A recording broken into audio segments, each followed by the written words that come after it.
I thought you said Jeff was over. Yeah, I sent him a message.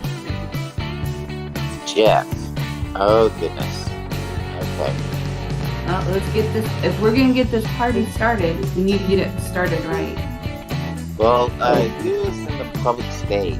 Oh, hold on. He's calling me. Hold on a second. Okay.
Hey, what's up? Listening to Brooklyn County Sheriff's Department doing an outside parking lot check.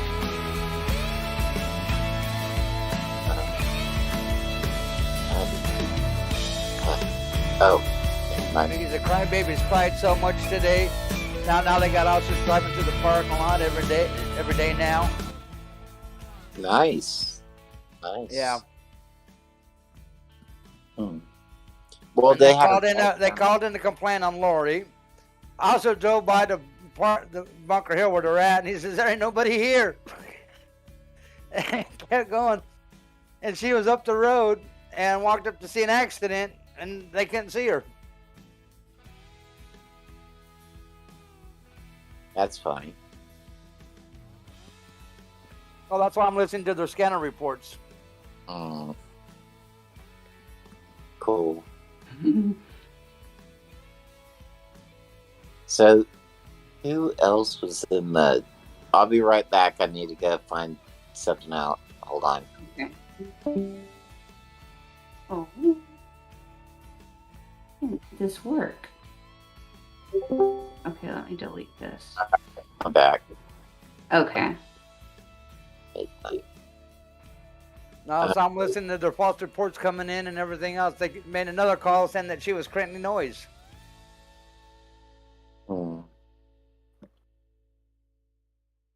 Yeah. It'd be funny if she went to jail too. Well, that's what they're trying. Yeah. But where she's parked at, they can't even see her. And they called in a complaint saying she was there on the property. Berkeley County Sheriff's Officer drove by and said, there ain't nobody here. Yeah. I mean, she was up the street looking at an accident that happened. Yep. Oh, there's midnight. Okay. And when the officer drove by and saw that, he's like, I can't believe this. That they've been lying.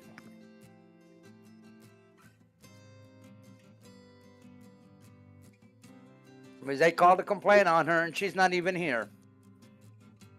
Aw. Now, does that make you look bad, 1776? Yep. They All right, complained and she wasn't even there. Midnight. Yeah. Huh? They had a sheriff drive around the inside the parking lot, outside the parking lot, and where Van had and where Doe had his van.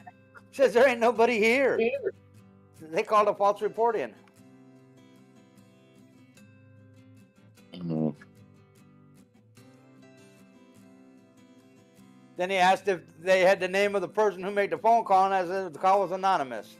He says, why does that not surprise me?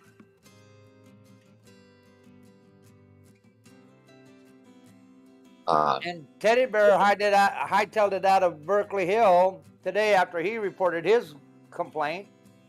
Ooh, hey Al. Hey, Al. Hey, how's everybody doing? Hey, Al. Good, good. Now, Teddy Bear Clark's saying that they woke him up, but one of the other streamers on their stream, Curly V, said she woke Teddy Bear up. So after that video came out, he hightailed it out of Bunker Hill before he got arrested for a police report. Well, that's fucking interesting as hell. I don't think He was there since he was there Wednesday. Does anybody give a fuck about what happens to Lori or Ann or anything? I mean, Fuck Lori. I don't give a damn. I mean, I'm just listening to the this scandal shit's calls. hilarious. You got all these assholes like Jeff putting in all these great police reports and all this great lawyer work, and nobody knows what the fuck's going on. Nobody really gives a shit. I mean, come on, Jeff. You and Samuel and all these fucking King Troll and all these people. I mean, give them a break, Jeff. Haven't you put them through I'm not enough? giving them shit. You'd be surprised what I got that they don't have. Haven't you trolled them enough, Jeff? Lori's two-faced. I'm sorry. I'm not trolling anybody, Al. Lori's a fucking J6 fucking piece of shit. I don't give a fuck what happens to her. Her boyfriend's a proud boy. She's a J6er. Oh, like I said, her boyfriend's a proud boy. Yeah, well. He is? Yeah. Oh, that's interesting. Wait, I thought she was enough gay. right there.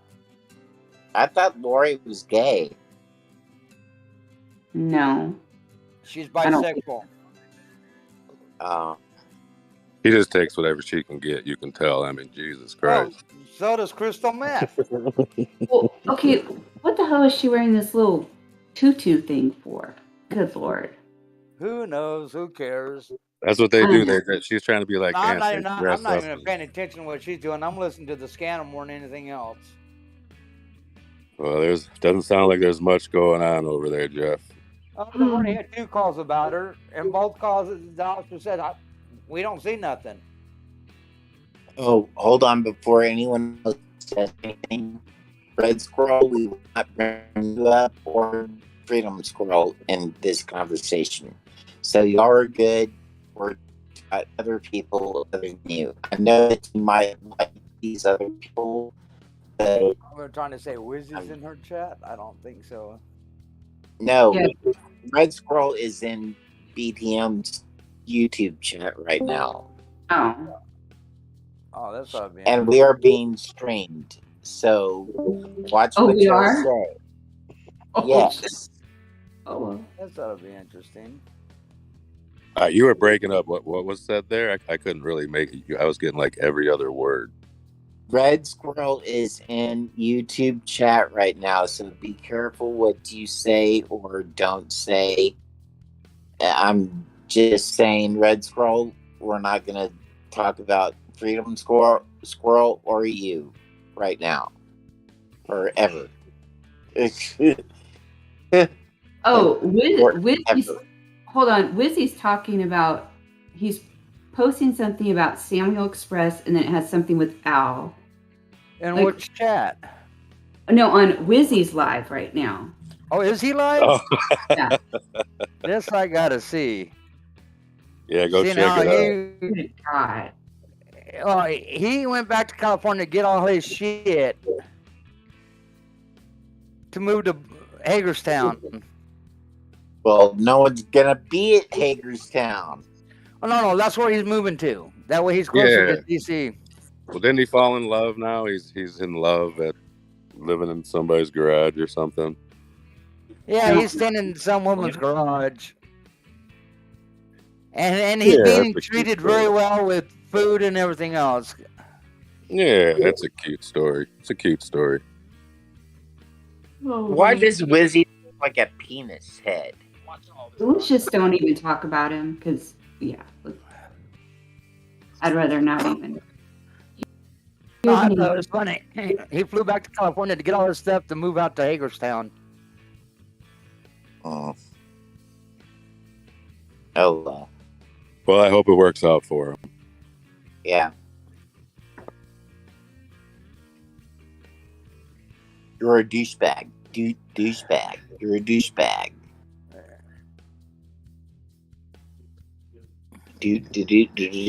douchebag. Yeah, pretty much. This whole thing is a crap show. Clusterfuck.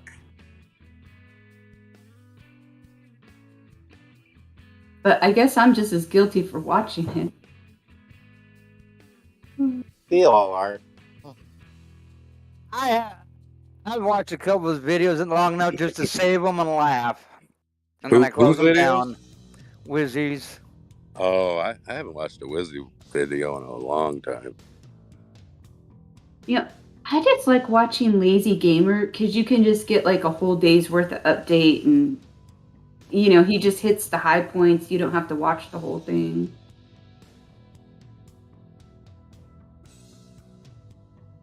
And I don't really watch Lazy Gamers. I don't really watch any of it. His is actually really lazy. I mean, fuck anybody. Oh, he was late with antics this morning. Yeah, well, like I said, his shit's boring anyway. Oh, now this afternoon he did something else totally way off left field. I'm like, what the hell are you talking about?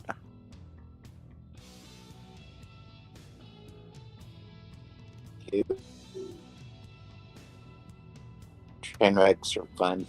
That's funny, BTM.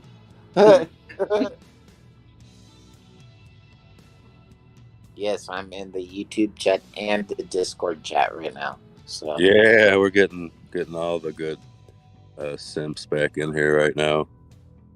I think the best part is how Samuel is trolling the whole entire other side of it now, just like he did the Slana.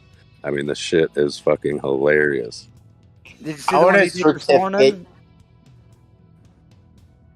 What's that? ATM, can you give me a certificate too, please? Did you see the one he did when Ant got arrested? Who? Samuel. No, I don't watch any of Samuel's videos. Oh, he did a funny one about Ant's arrest this morning. Oh, he's probably just another one who just plays the video and that's it. You know what I mean? They're all the same. Everybody's doing this shit, trying to make a name for themselves, and they don't realize there's not a big enough crowd to go around. You know what I mean? My name got mentioned. What's that?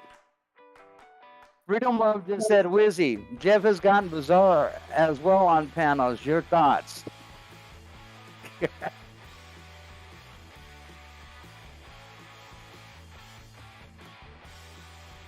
I don't know. It changes every day. I can't keep up with who's on whose team. Well, that's my thing. I'm not on anybody's goddamn team. I don't care what anybody says. I'm just going to call it like it is. And if you don't like it, and you want to be mad at me, and you want to threaten my family, and you want to do whatever, that's fine with me. You do what you need to do. Do what you need to do. Pretty much, and don't expect to be greeted without a bullet.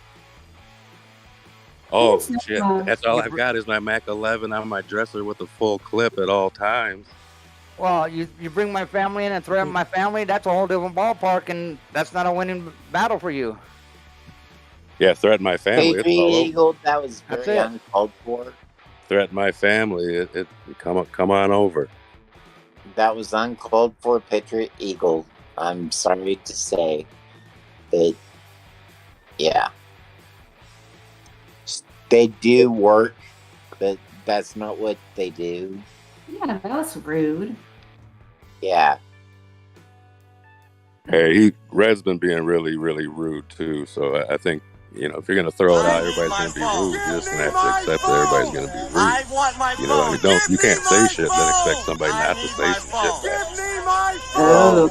I want my phone! Give me my phone! I need my phone! Give me my phone! This Al Munson that I use on here, that's the only, I only use it for trolling these assholes for a year. And they don't know how to handle it. Yeah, and I actually have a network. Now, I was watching you earlier with Sammy, and I was cracking up laughing. Oh, yeah. Sammy, I was like, yeah, Sammy don't even know he's being trolled. Why would anybody believe anything that stupid motherfucker has to say? I mean, come on. He didn't even understand you were trolling him. Yeah, no, he doesn't. I mean, That's what made it so funny. It's like, oh my God. He got triggered because I was calling Lori a J6 trader. You know, fuck you. Come on, get over that shit. I was busy laughing watching it. I just sitting back watching you going at him, and he's like, Racer, she's anarchy. AP is snarky princess. Oh, I think they were being smart alecky. Anarchy princess right now is still on her little high horse about her life being threatened by telescope. What? Not by telescope? Yeah. Yeah, not by telescope. That's why she typed what she typed, and I put it in local chat. Okay, I can't keep track of everybody, and I don't keep track of them. I just watch what they say.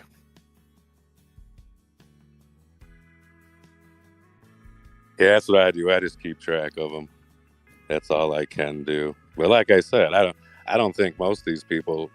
I guarantee you, Samuel. First off, I know for a fact that all those pictures he uses on there, that's not even what the fuck he looks like. That's not him. That's not fucking him. That motherfucker hasn't left his little Section 8 cabin for the last 10 goddamn years. Hell, you can't know what I do. I figured he was living in his mama's basement.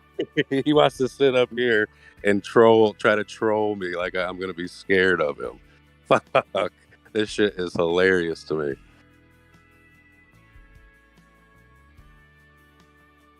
Okay, so what does everyone else have going on tonight?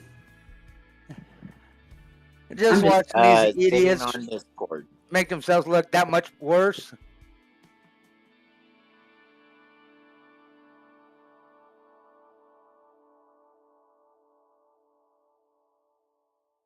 I am cleaning the office tonight. That's my exciting Friday night. It looks like we might have another person that's banned in the room. Oh, shh. Yeah, Paul. Oh, yeah. Well, it is a role in Discord and YouTube. Mm-mm. He's acting like him going to California was a big deal. I knew he went to California. I knew he was packing his shit up, and I knew he was moving to Hagerstown.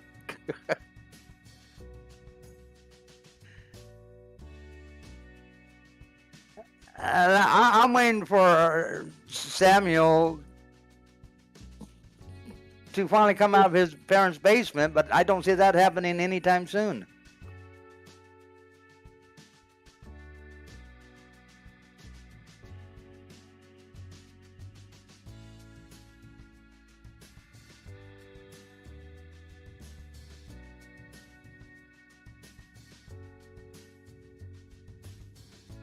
All right, where's Graham? Where's what? Graham Beck better come into damn room.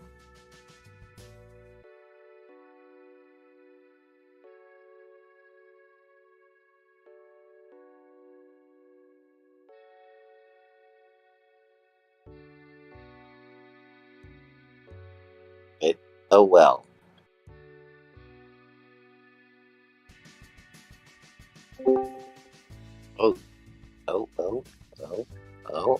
Oh. What does Lori drive? Oh, she drives a Jeep, doesn't she? Hey, Max. What's up? Hi, guys. How are ya? Pretty good. Hanging in there. Yeah? Yeah. Everybody feeling better today? Then I know people have been sick. Hey, Matsy, how you doing, dear? Good. I'm fine. I've not been sick at all. Okay, but good. I got the jab, so. No, I enjoyed my T-bone steak. Ooh, that sounds good. A chili and a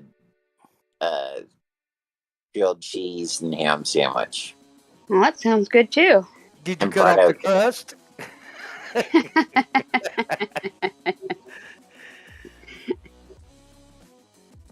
And fried okra. I love fried okra.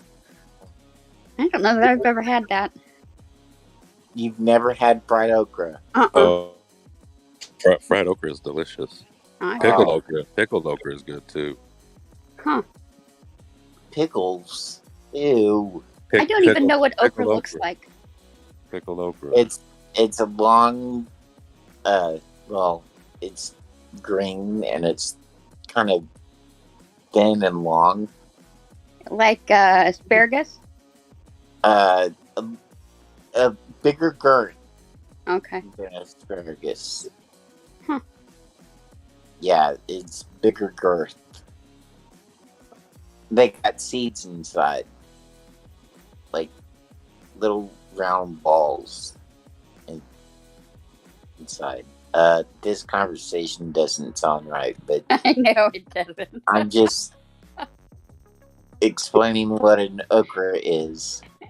It's good food. I'll have to It's try them edible. somewhere. I'll post you a pic. How's Okay. that? All right, that'll work. Yeah, because give me a second. You know, and the funny thing was when I was in high school, I worked at a grocery store, so you'd think I'd know all the produce. But maybe we didn't have it.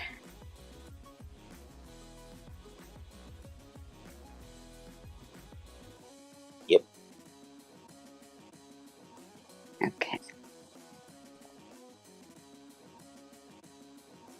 Here we go. Yeah, those definitely look weird. But I got it. And I'll put it in the chat. Hold on. You all do that. Now. It's compressing file. Oh, shit. Why is it taking so damn... Oh, there it is. There you go.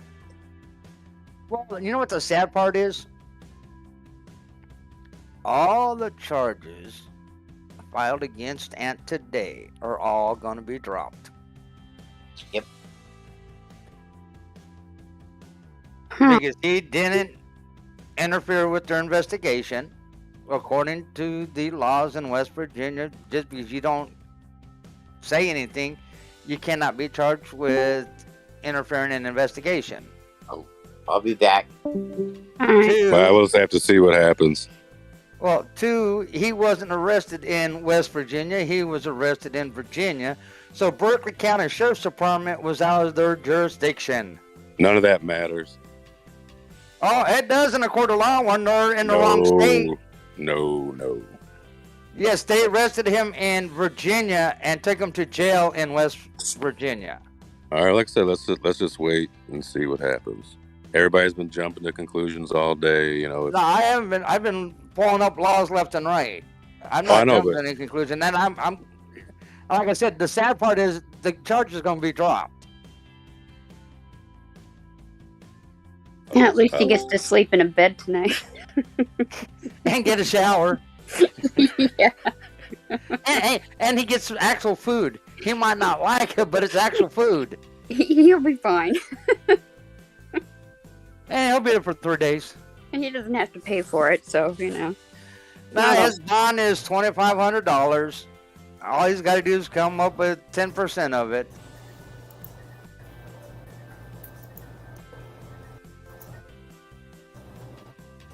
Damn, that's the 5th accident tonight. Oh, they have another accident there?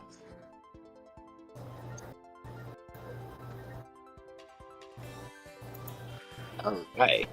Whatever. Hell. Okay. Hey, Frank. Hello. How you doing, Jeff?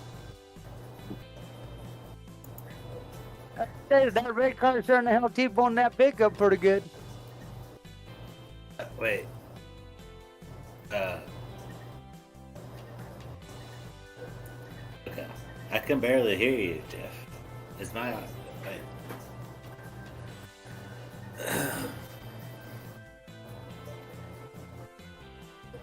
Yeah, come on, Carl. Get in Discord with your sorry ass. Hey. Get in Discord, Okay. Carl. So how you doing there, Frank? Oh, I'm all right, bro. How you doing? I'm doing good. I enjoyed my T-bone steak. Your T-bone. All right. Yes, I did. Yeah. And it was a big one. Yeah, a big one. Did you? Is it medium rare? Oh no, I smoked it. No.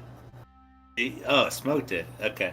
Oh, Well, I mean, how often do you smoke a steak? That's rare. I mean, I don't do that shit.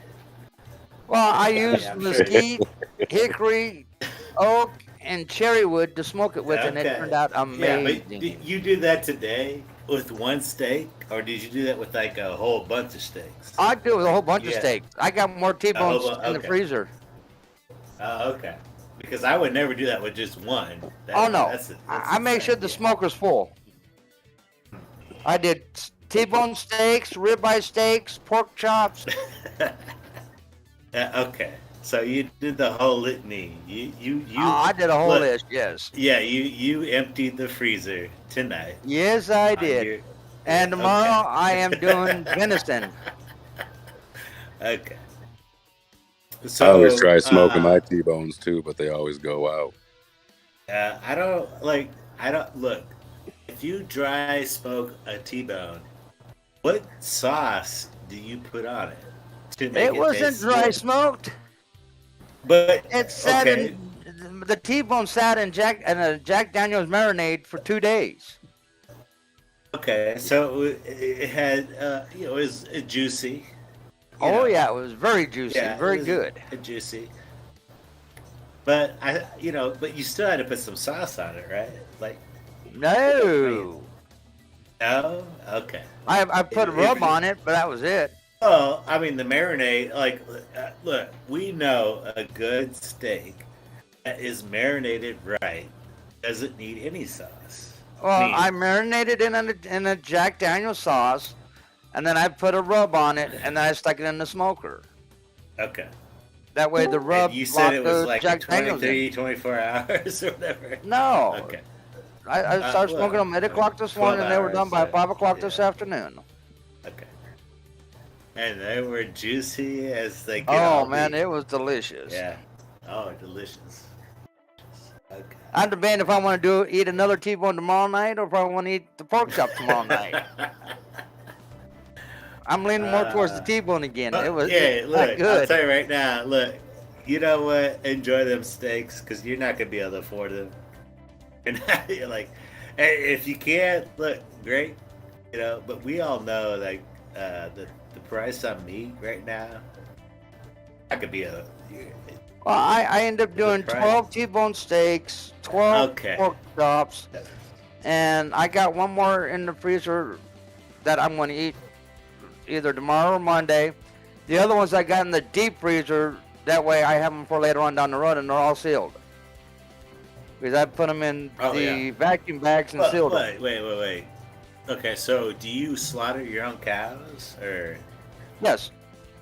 Oh, you do? So you got a ranch. Wait, you're a rancher? I'm not a rancher, no, I'm a cowboy. Well, that's not the same thing, because a cowboy is a fantasy. A rancher is an actual job. So is being a cowboy. Well, a cowboy is a fantasy. No, it's not. It's not a job. Yeah, no, it's a fantasy. No, I've got access to cattle. All right. Oh, wow, we lost people. Okay, and deer. Wait, who do we lose? I don't know of anybody that left. Oh, Al left. Yeah, people left. Okay. Maybe I should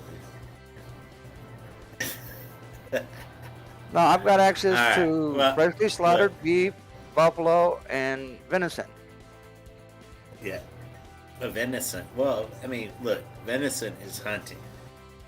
Nobody can buy venison without it. Okay, I can't. But I don't have to venison. Buy it. Well, venison meat. Well, you can, but most venison meat has to be hunted.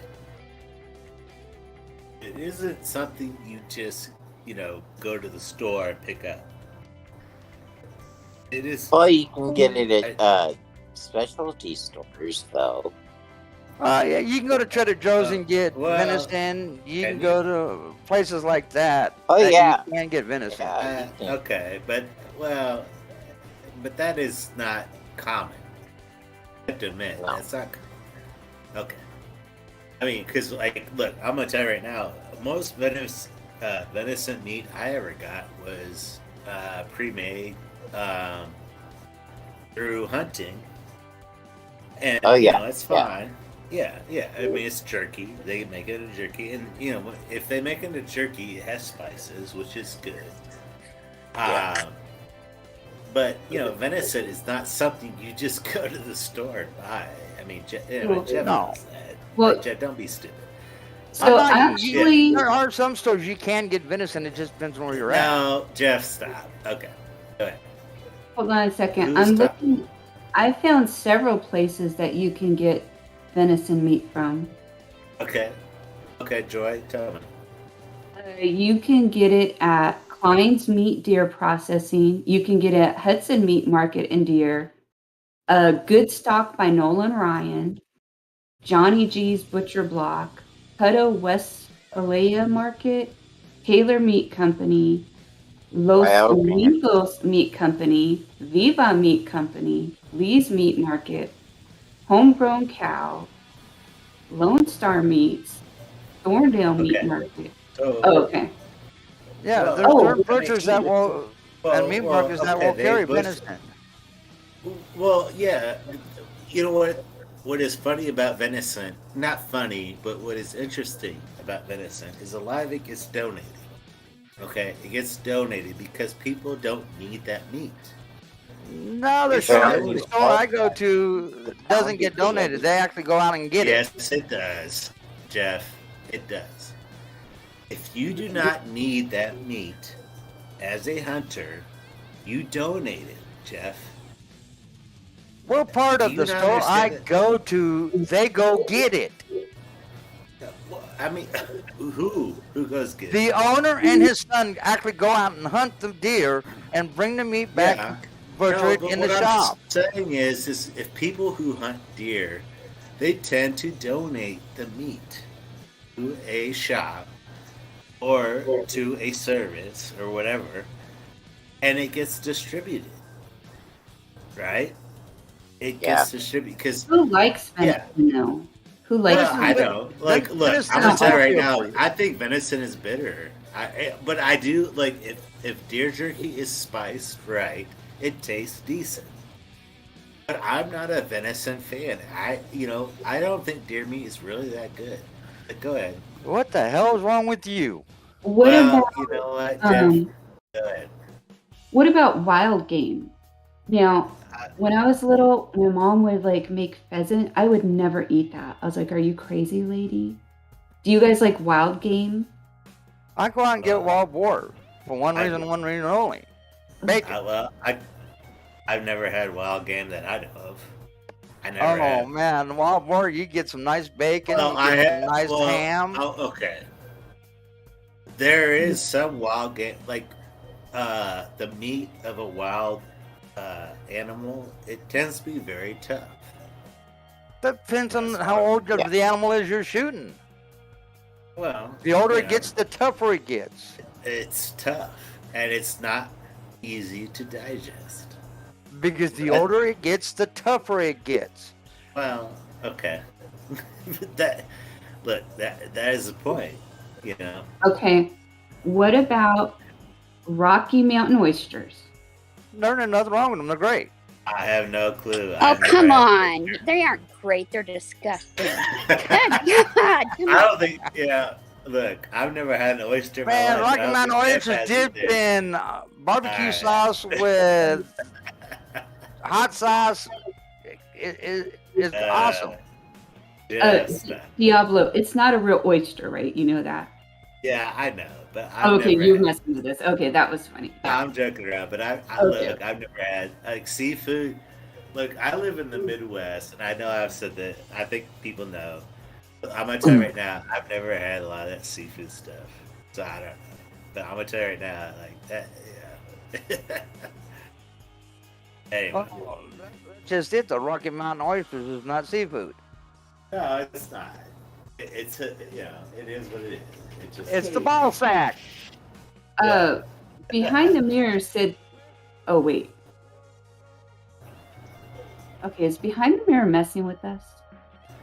I've had beaver. I've had muskrat. I've had rattlesnake. I've had rabbit. I've had. You've had everything, squirrel. dude. I've had fucking what is it, alligator and all that shit. I've had gator too. Yeah, ain't nothing. It don't mean anything. It's all fucking meat. Stop. You can say I had an ostrich. Like, who cares? Like, nobody does. Like, come on. Okay, BTM serious. Okay. Wait. Well, Frank, no, I never ate the dog in China.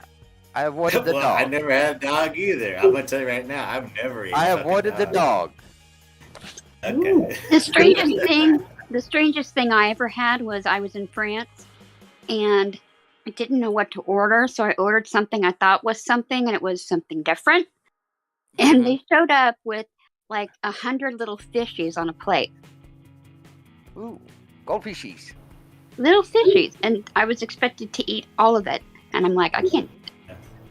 Yeah, you just tilt your head back and drop them in and let them slither down. Oh God, no! I think I pushed them all to one side of the plate and kind of left it in a pile. No, I think the weirdest thing I almost ate, but I got up and walked away, was over in the Middle East. A bunch of us went into a restaurant, and it was a big round table with a hole in the center. We didn't know what it was until they lifted the center plate, and there was a live monkey that you had to beat to death. No. To get his brand. I was like, oh, hell no, I'm not eating here. And I got up and walked out. That was in a movie. Hell no. Yeah. I got up and walked out. Yeah, come on. Yeah. That was a movie. No. You guys remember That that? happens. What was the movie? It was over in India. Circular table with a monkey's head, and they're supposed to bash it in and eat it. It's over in India, and I got up and walked out. I said, there's no way in hell I'm doing that. That's a movie. I'll go back to the ship and eat. So I went back to the ship and ate. There's no way in hell I could have done that. Right. No way. Well. So I went back to the ship and ate sardine sandwiches. And let me tell you, after eating sardine sandwiches as much as we did, I'm so sick of sardines, it's not even. Wow, I think half the chat left. Look, Jeff, why do people leave? Yes, it was Faces of Death, Eric. Okay. So, I don't. Matt, okay, I have a question. So when you were in, where'd you say, France? Uh-huh. Okay, what was the fanciest dessert you had? Oh, gosh. The chocolate mousse was always a good go-to. The really Can't sweet beat chocolate mousse. Hmm? You can't beat chocolate mousse. No, you can't. They had candy on the street that you would buy, and I can't even remember what it was, but everything over there was so good. All of the food, except for the fishes. I didn't eat those, but everything else was so good. That's where I first learned about Eggs Benedict. And then I learned how it's made, so now I make it myself. Yeah. And I'll do that every Sunday morning. I'll have 2 Eggs Benedict with hash browns, bacon, OJ, and coffee. And we are all invited over. Yeah. Of course. If you want to come over for Eggs Benedict, you're more than welcome to. Let's go. I got enough.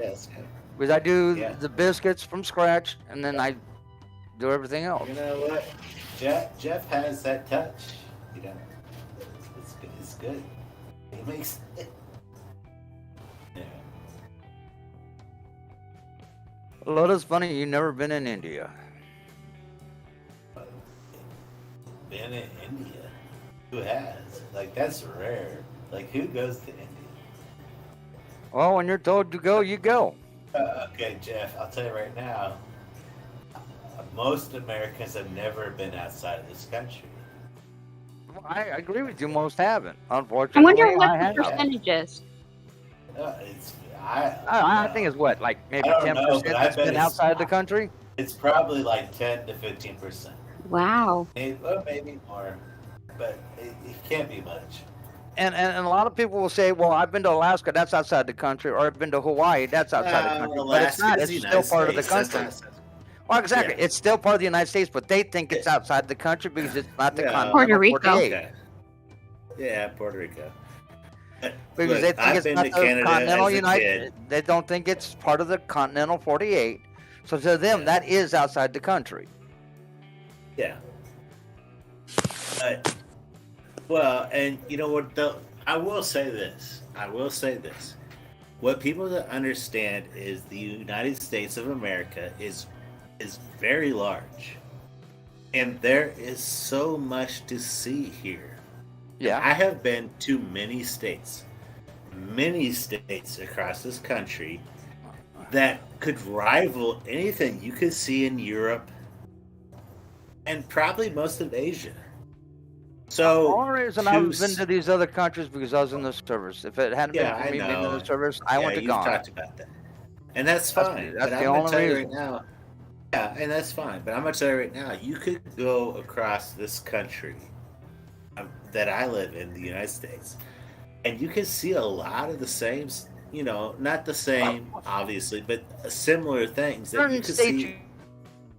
It depends on what you're looking for. You know, if you're looking for historical buildings or, historical significant things, then it's a different kind of history. But, certain states you can, because there's certain states that have Little China, they got Little Korea, and that's the authentic food from that country. Yeah. Food is a big part of it, especially in Europe. Yeah. Well, like the language. California and LA, you got Little China.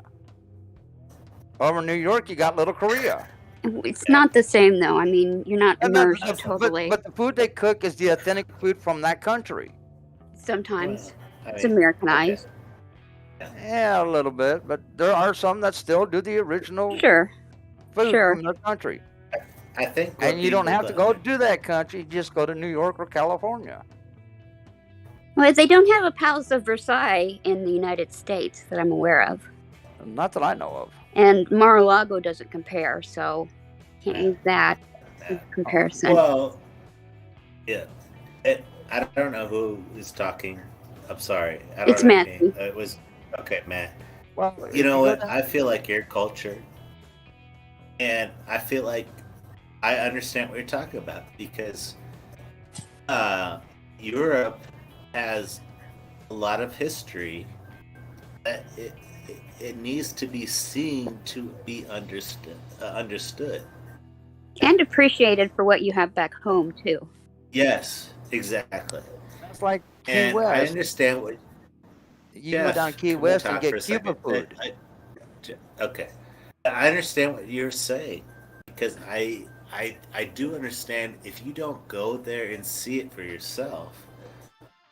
Like, how can you understand that? Like, in the United States, we have built this own system, this own culture. Mm-hmm. But when you go over, in Europe, that a lot of the culture in Europe existed way longer than anything in the United States. And that's just my opinion. And look, I appreciate what you're saying. Yeah, but then you turn around and question whether people have done it or not, Diablo, when you don't know if they've been there or not. Well, have you, Jeff? I've been to a lot of countries. You said that. Yes. Okay. I've gone to Ireland. Okay. Loved it. Played golf on Ireland. Yeah. Biggest course I've ever played on. Their golf courses are huge. But I love it. I've been to New Zealand. Well, I've been to France. I've been to Italy. Let Matt talk if she wants to, because I feel like she wants to talk. Like I don't need to talk. I was just saying sometimes you have to go away to appreciate the world as a bigger place and your position in it, because I think a lot of Americans think that they are the center of the earth, and they're really not.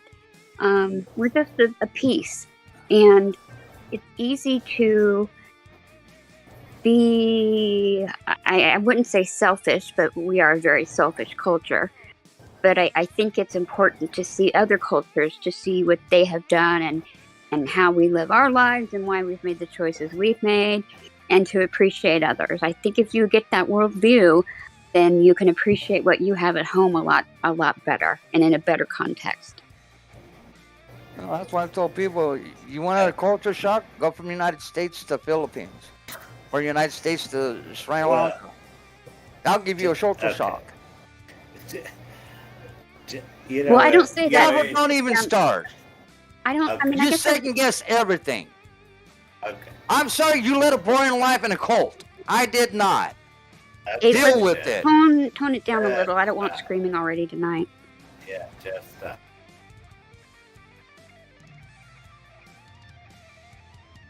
And I don't think, I've been to some countries that are considered third world countries, but I would never go to that country and tell them that or treat them like that, or because that's the only thing that they know. And I don't go visit those countries because to make the U.S. feel better, or that we're much better than them. Or we're just different. We have a lot of money. Some of those countries don't, because of whatever reason, whether it's corruption or mismanagement over decades or hundreds of years. But it's nice to get an overall vision of where your place is in the world, and how other countries do things differently, not better or worse, but just differently. And I think we can take those lessons and apply it to our lives here at home. All I gotta do is look at places like Korea. Look at what they're going through. We've got it made easy compared to them. Well, I will say this, Matt.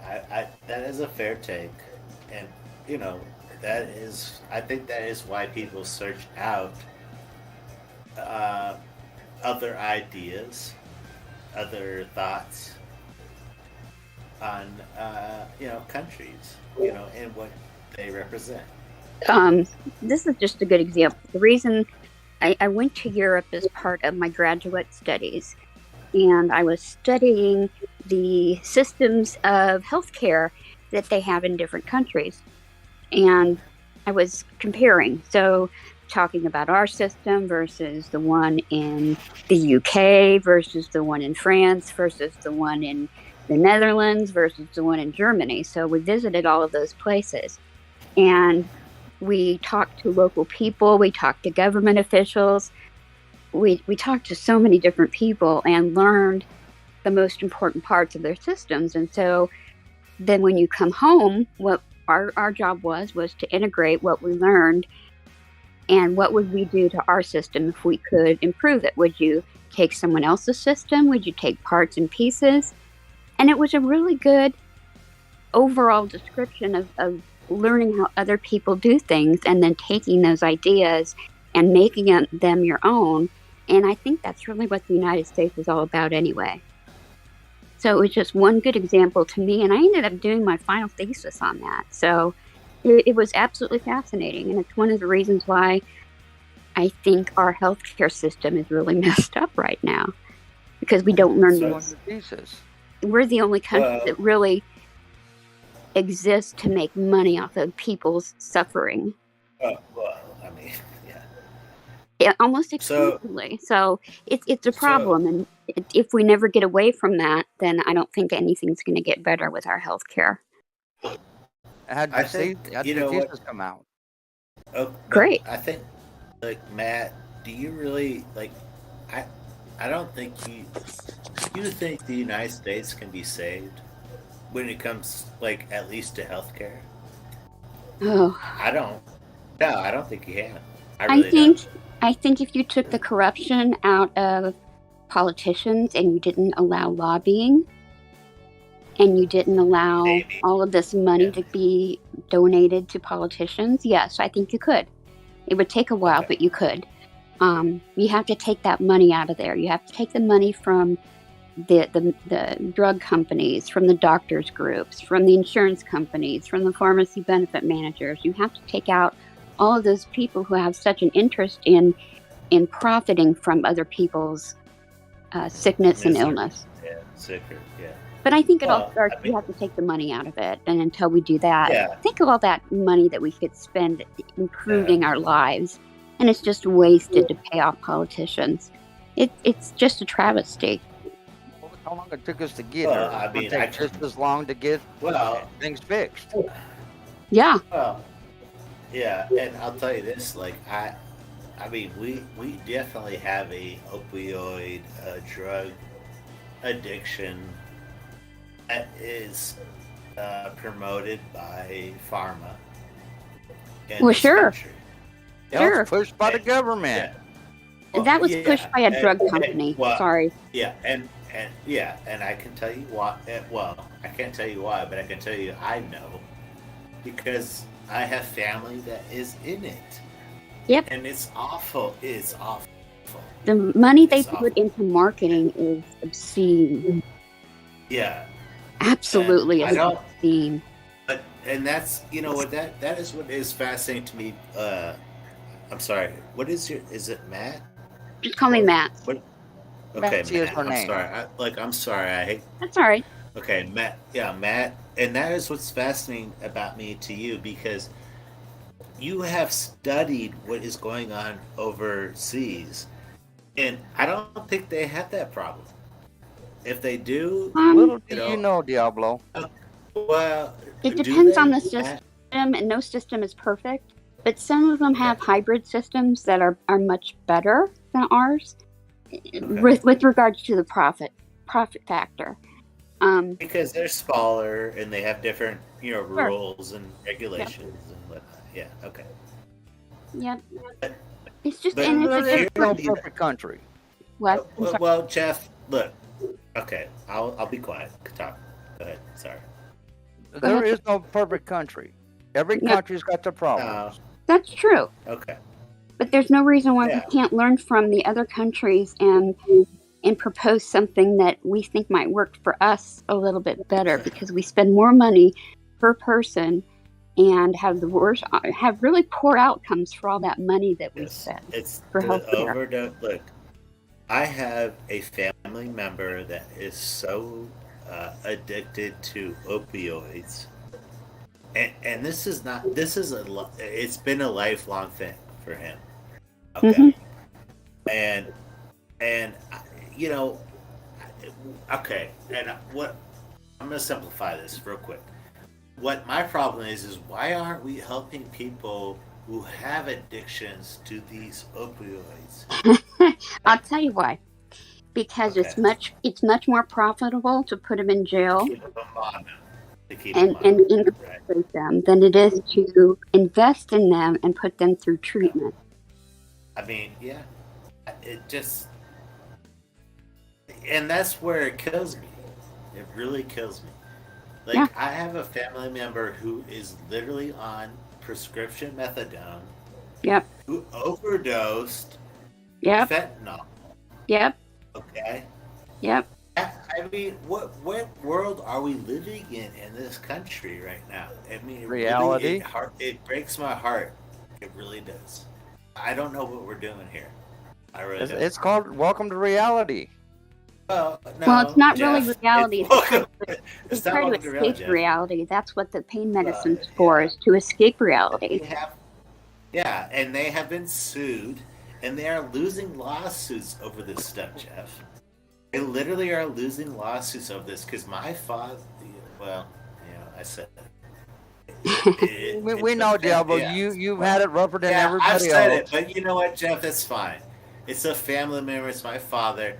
He has abused drugs to an extent that it's absurd. And honestly, it is. I don't. He has overdosed. I don't know how he's still alive.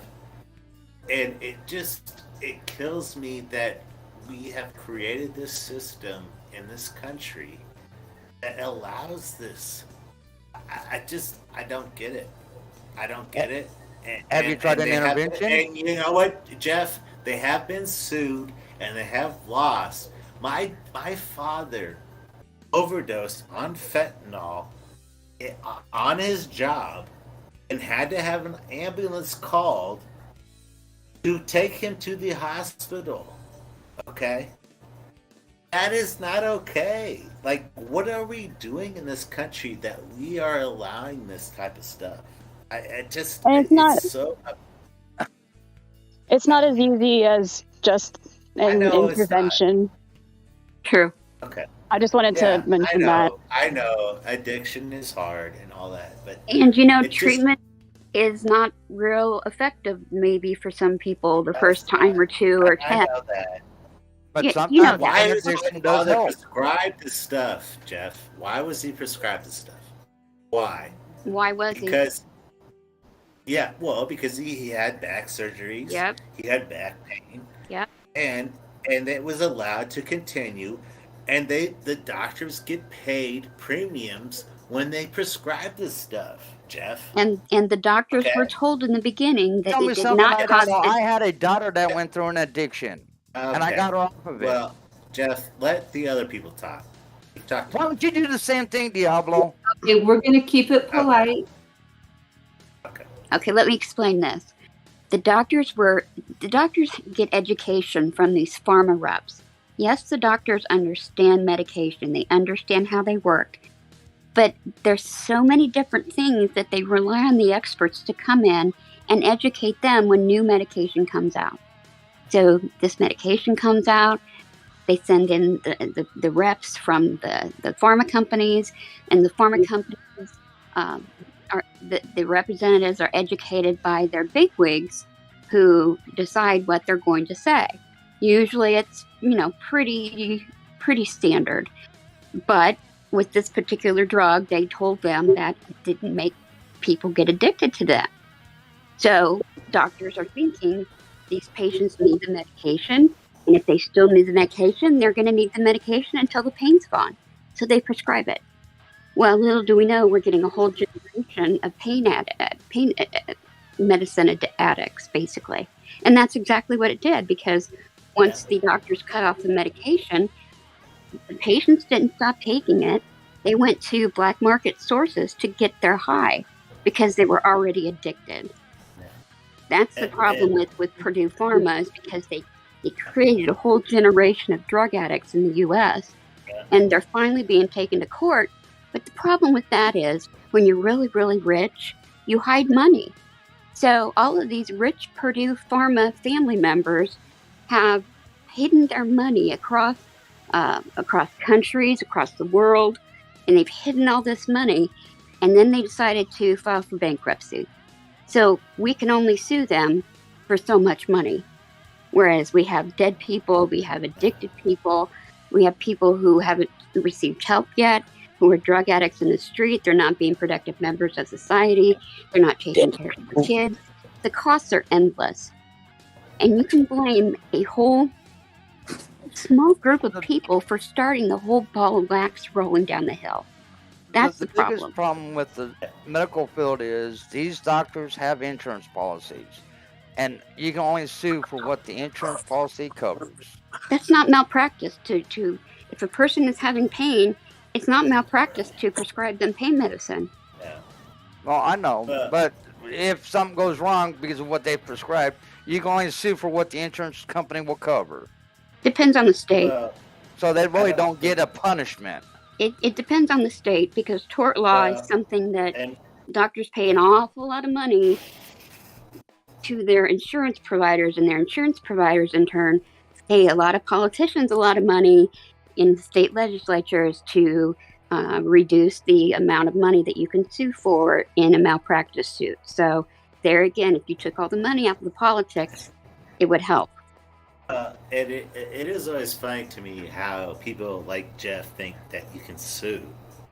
Well, you can sue, but you're not going to win against a big pharma company. Exactly, and that's why Jeff, come on, you cannot. Yet again, you're assuming something which makes an ass out of you. Okay. No. Okay. Well, okay. A lawsuit is not the way to go. There are other options prior to going to the lawsuit. Okay. It's called getting people aware of what's going on and getting them to help make the change. You don't need a lawsuit to do that. Well, and I think that we've changed doctors' behaviors now, because with the knowledge that, yes, these pain medicines are very, very addictive, and patients, once they're off the pain meds, don't really get off the pain meds. They just keep getting it from other sources. Doctors have realized that they were sold a really shitty education on these medications. So they're being very, very careful now to limit what they provide, and you can see that. And it's to the point almost where it's too much. Sometimes terminal people can't get their medications because the doctors are afraid to provide it long term. So the pendulum swings a little bit. But I think it's going in a better direction with, the prescribing behaviors.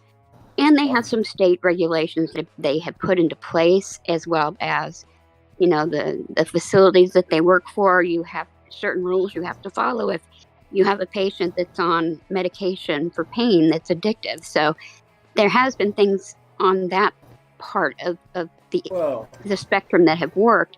The other thing that's been helpful is, and lots of people don't like the Obamacare, but one of the really good things about Obamacare is the mental health benefit, and addiction is part of that benefit. And it has opened the door to a lot of people being able to get a lot more help. And So a lot of help is good. actually coming from the nurses working with these doctors, because they've gotten tired of it and have stepped up to try stopping it. Yeah. And if it wasn't for them, we wouldn't be where we are now. They But do a the lot of nurses are education. pushing the corrections. And I honor every nurse that has stepped up to push the correction. That's an honorable thing for them to do. It is. We have to acknowledge that healthcare is not a one-fix-all thing. No. Like, we have to and I think Matt is reasonable. I do think you're reasonable. And if you're not, you have to be reasonable, because addiction and drugs and healthcare, like, we have to understand that not everybody can afford healthcare. No. Not everybody can afford mental health, and even so, like, we have to understand that as a society, we do live amongst people that are dealing with multiple issues, Well, think about another point of the Obamacare was letting states access expanded Medicaid benefits for their patients or for their residents. So that's another safety net that's been helpful. Now, you've had some states that have said, no, we're not going to allow our residents to get health care. I think Texas is a state like that, which is really crappy. So they don't necessarily get the help that people in my state do that have accepted the expanded benefits. So there's a lot of people now who wouldn't have been able to get the help that they can get the help now. Yes, it's expensive, but that's a whole system issue. It's not going to change with one thing. I think, so what I'm asking you, Matt, is, do you feel like healthcare is fair in the United States of America? No. Is it fair? Okay. No. And I don't think it is. I No. think it's not fair. I feel like I'm lucky because my husband's going through cancer treatment right now. Okay. And I'm sorry. That's okay. He's got lymphoma. But he gets these bills. No, I don't have lymphoma. Oh, he has? Okay, I'm sorry. Yeah, he does. And so I get the bills in the mail, and he'll come to me with the bill, and he'll look at me like, what the hell is this about? And I mean, thank God that I understand how billing works. Because for the normal person who doesn't deal in healthcare, they're confusing as hell. So trying to read a prescription is confusing as hell. That's right. Chicken feed. That's right. It's not easy. Matt, I'm sending you my bills. Matt, I'm sending you my bills from now on. Yeah, no shit. It's funny. One year, when I had my second child, like a month after I got home, I got this bill in the mail, and my husband brought it in, and he goes, "Oh my God." And I'm like, "What?" He goes, "Look at this bill." And he was freaking out. It was like $30,000. It was for my hospital stay. And I'm like, "Well, yeah." And he goes, "Well, how are we going to find $30,000? I said, "We're not going to find $30,000. What are you talking about? We only owe $150,000. And he just swore up and down, no, we owe this. You're going to have to call the hospital." Well, I called the hospital, and what ended up happening was they didn't file the claim timely within the time period, so the insurance company denied them payment. So they were turning around and trying to bill me because they screwed up. I'm sending all my prescriptions to Matsy so she can explain them to me, so I know what I'm getting before I get it. Well, there's everybody should have a patient advocate when they go to a procedure or navigate like a chronic condition or a serious health issue. Try to find somebody that you can take with you to advocate in your favor and help you, because sometimes that information is so much at one time that just having a person there with you to help write things down or ask questions makes a big difference. Until you have to deal with the VA. Well, the VA is its own monster. Tell me about it. Everything's different in the VA, so... You can even get a liaison to go in with you to talk to your doctor, and the liaison's looking at the doctor like, "What the hell are you saying?" Yeah. Yeah. The VA's... Okay, but... okay, well, Mats, I just want to say you're very intellectual. Yeah, I am. Yeah, and I appreciate that. And I hope everything goes good for you. And yeah, it's going well so far. So yeah, you know, you're positive, and that's good because we need people like you. And I don't know what else to say. I just hope but I don't, like I said, I don't think it's a fair system, and I think the more money you have, the better care you get, and that's unfortunately just how it is, because we live in a capitalistic society, so that's what's going to happen. But we can certainly put up a safety net to catch people who slip through the cracks. So the more people we can get help or get them involved in programs, I think the better, because in the end, I think it saves us as a society for, a bunch of different reasons, but it's the right thing to do. Well, that's why I say we need to take care of us first, before we start taking care of these other countries. Is there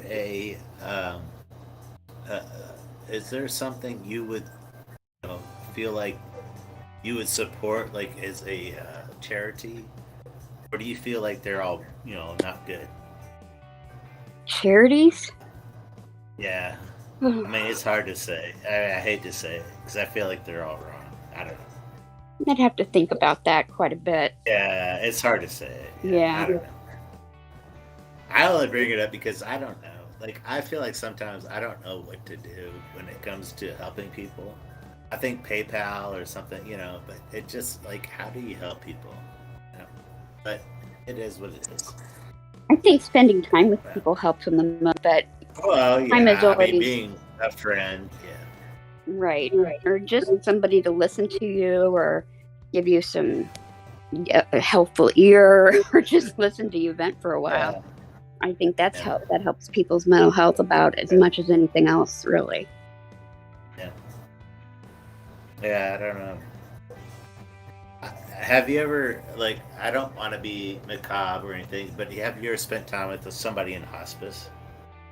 I was, that was my specialization, was hospice. Oh, was it? Oh, okay. I ran a multi-agency, statewide agency for hospice, so that was my thing. Oh, okay. So Well, here you go. One good thing to do this is one thing we used to do, is we had a fund that people would donate to. And when a person who was terminal had a special wish, like we had people that wanted to go to a Major League Baseball game, we fund that and take them to spend that time with them, with their family for a baseball game. Just little things here and there. You know, it didn't have to be a big deal, but we did some really pretty cool things, and it was all based on donations. Matthew, are you in Texas? No. Okay. I'm in the Midwest, though. Yeah. Joy, I know you are. Yeah, I'm in Texas. Wait. Next couple of days, we're going to have some severe storms. They're talking up to 7 inches of rain and flooding. Oh, my. Just to give you a heads up, dear. Thank you.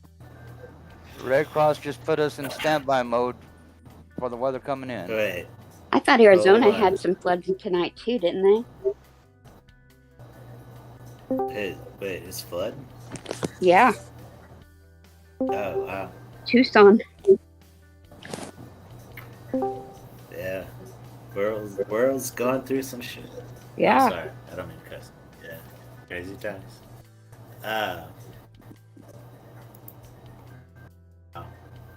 Well, Arizona goes through this every year. It's called monsoon season. You know what, Jeff? I don't even know where you live, bro. Do you live in Arizona? I grew up and was raised in Arizona for 45 plus years. Okay, I know about the monsoon seasons. It doesn't change how the weather. It's the same year after year after year. Yeah, okay. They go through monsoon seasons 2.5 months a year. You just too. Like a lot of Come places go on. through tornado season. We have new people in the chat. I want to welcome Gary. There you go. I want to welcome Gary. Hi. I know Gary. I'm sorry. Midnight Blue, Jameson. Who else do we have here? Phil's here. So just want to welcome everybody. Hello. Hey, Gary.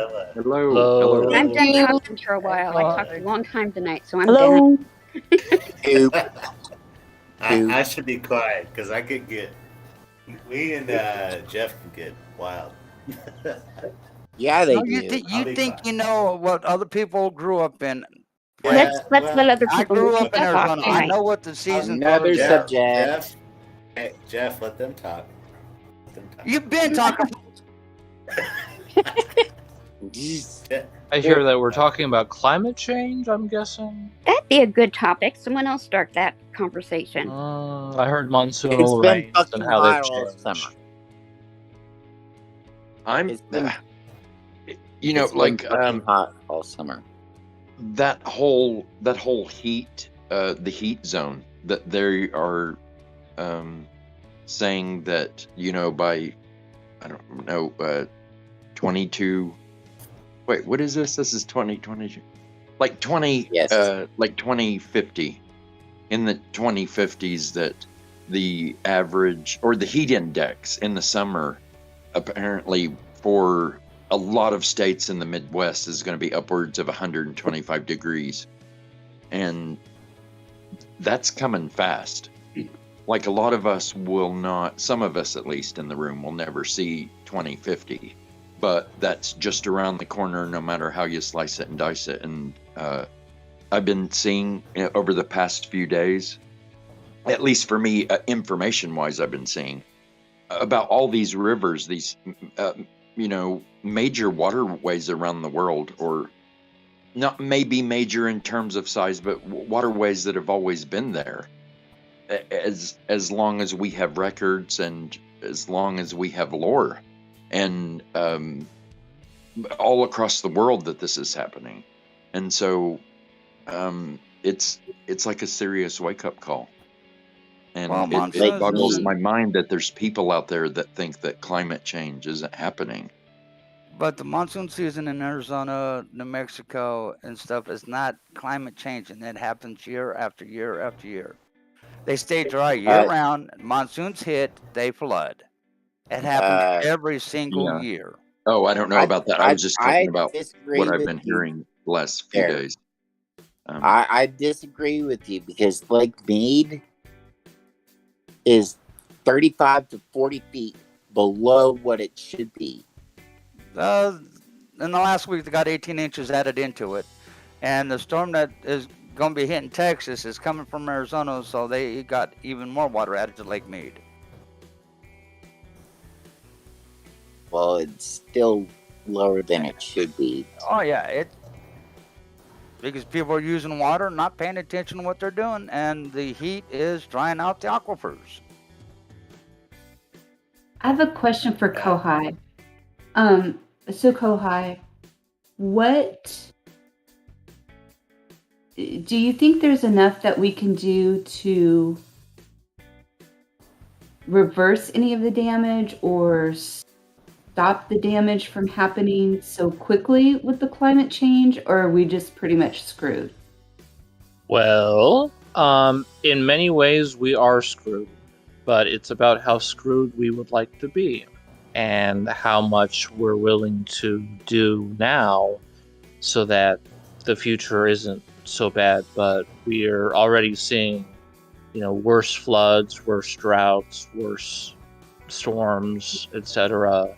I can send you a nice, concise link to show you the projected, like if we were to do a whole bunch right now, and if we were to completely ignore it, like kind of a scale. So I'll gladly shoot that over. But in my semi-professional opinion, yeah, it's gonna be pretty rough. Well, Kohai, what are the, if you could explain in detail the different ways to be screwed? Oh my. Well, there's first... I thought that'd be funny. I know, right? Because you said, okay. Yes, I try to make a joke so that the information that I spew is a little bit more indelible into people's minds, and sometimes it works out. But yeah, pretty much, I mean, it's droughts, it's floods, it's storms, sea levels. Yeah, that's a problem, but that's much more long term. But we're already today seeing worse droughts and floods. I think that by itself we'll also have the horrible thing of climate immigration, where people need to escape the 125 degree heat index. So we'll see more people coming up from, the poor unfortunate border, as people like to say. So yeah, it's just poopy. Okay. Well, let me ask you this: do you think do you think climate change is more important than what is happening with the economy? Yes, because without a stable climate, we can have no. If you cannot afford food, does what the temperature outside, does it matter? If you can't grow food because of the temperature, of course. Yeah, but I mean, in the short term, if you cannot afford the food on your table, you're gonna die.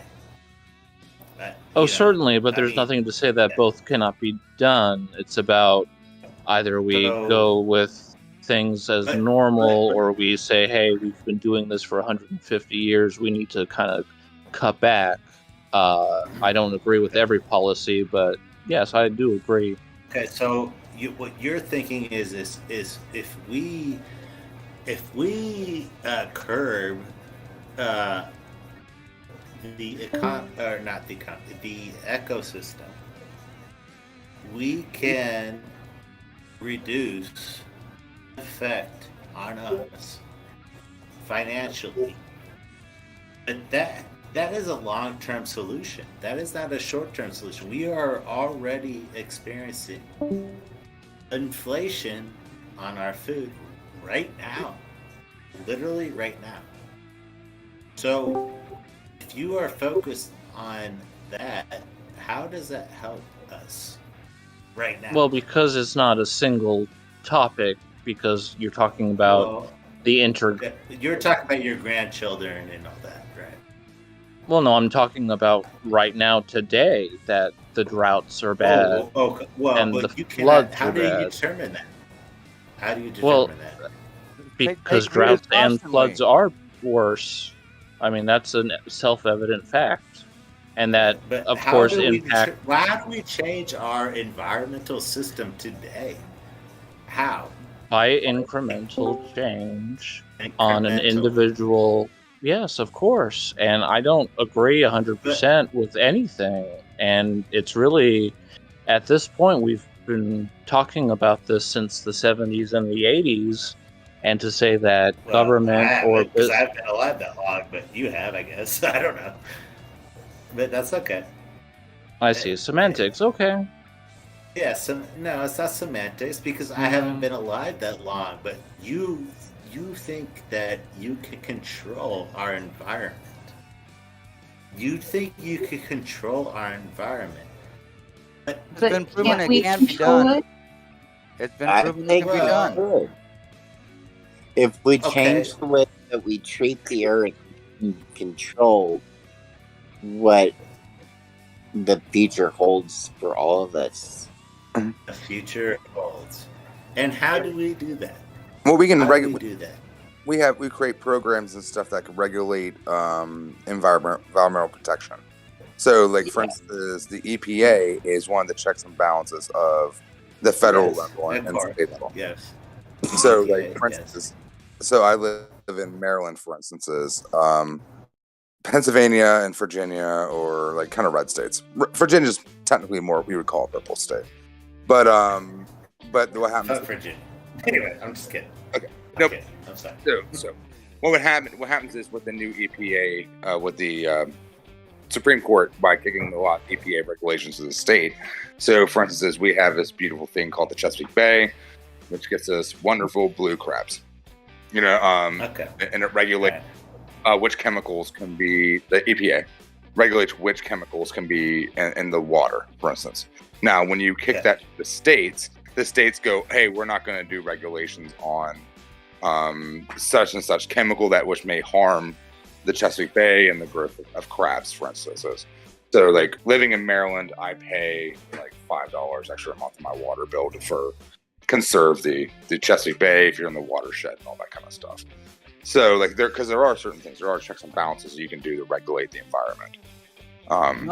So you don't build a nuclear power plant beside a fucking elementary school or a farm. You know what I mean? Just quick interruption here. I just wanted to welcome Telescope to the chat. I am so glad you're here. Everyone, give it up for Telescope. Woo. Love you. Scientists have already proven we can control the environment if it's done right. Look. Okay. I wish we could go back to why I wish you reviewed it, Diablo. I really do. No, Jeff. Go back to why you think they've proven it. Go back to why is climate change affecting us so much in our society right now that we cannot function like to the extent that we should. No. I mean, look, I listened to Telescope. I listened to what he said, and like I don't understand why people think that climate change is, it has so hindered our lives to the extent that we need these, these movements. Look out the window. But okay, so for instance, okay, you know what, Jeff? Look out the window, Diablo. It's everywhere. Jeff, I'll listen, but not to you. Okay, so what happens is you have the polar ice caps melt, right? And you have you have things raising the water temperature, which will raise the water level of the seas. You're looking at, for instance, like a state like Florida. Allegedly. Well, that's what they say. The thermal expansion of water is a scientific fact. Okay. So you have a state like Florida, for instance, right? That raises 2 or 3 inches. The majority of that it's going to be underwater. You're talking about housing that's just not going to be there. This is all on the sea level. Like I think the highest portion of Florida is technically a roller coaster. I think it's like so is Louisiana. So Louisiana is another one too. So you're talking about people are going to have to move and lose their houses and homes and everything. I mean, over just raising a few inches of water, and that's just Florida. Like there's lots of island seas and islands and everything like that. So you also got New Orleans. It's the same way. That's why they got pipes there. Jeff. What's funny is New Orleans. They said it's today actually built under water level. Jeff, hold on. I don't know, was it today or yesterday? They said they do not have enough cops to protect Mardi Gras this year. We're not talking about that. We're talking about weather changes. Yeah, New I know, Orleans but is already built underwater level. But what is funny is climate change. You say it's not going to exist. I didn't say it exists. I said look out the window. It's everywhere. Get your facts straight, Diablo. Look out the window. Climate change is everywhere. So why? Okay, so climate change is going to restructure our maps as we know them, right? Yeah. Okay. Yeah. And at what point? So if we understand that and we accept that, does that change? What does that change as a society? Do we do you think are you on that? We need less carbon gas or less. I'm trying to understand. Do we need more electric cars? Here's a weird thing about it. A weird thing with it. So I think you're coming from a physically conservative kind of standpoint, right? Yeah. So what happens is you're going to have lots of insurance companies that are going to have to pay out a hell of a lot of money. Yeah. By the destruction of property. Flooding and stuff like that. Here's a good example. I live in the middle of the country. In the last 2 years, we've had 3 derechos. We have never, ever had one before, ever. We have extreme weather events. And we had to apply for federal aid, which was over $4 billion. That cost taxpayers a hell of a lot of money. It ruined trees. It ruined ground cover. It ruined crops. It was horrible. And then you're talking about relocating. You're telling people they have to relocate too. So you're telling people, and they may only have a map on their insurance policies. That they're like, okay, since we said, hey, business, you can do whatever the hell you want, and pump out where you want into the atmosphere and cause these carbon, high levels of carbon, which cause climate change. You're telling people well, you know what? It sucks that you moved to Florida. Go find some land in Missouri. So there's a lot of that kind of stuff. Well, yeah, no, but Matt, what I would ask you is you say you're losing, and you're seeing these, these weather events, right?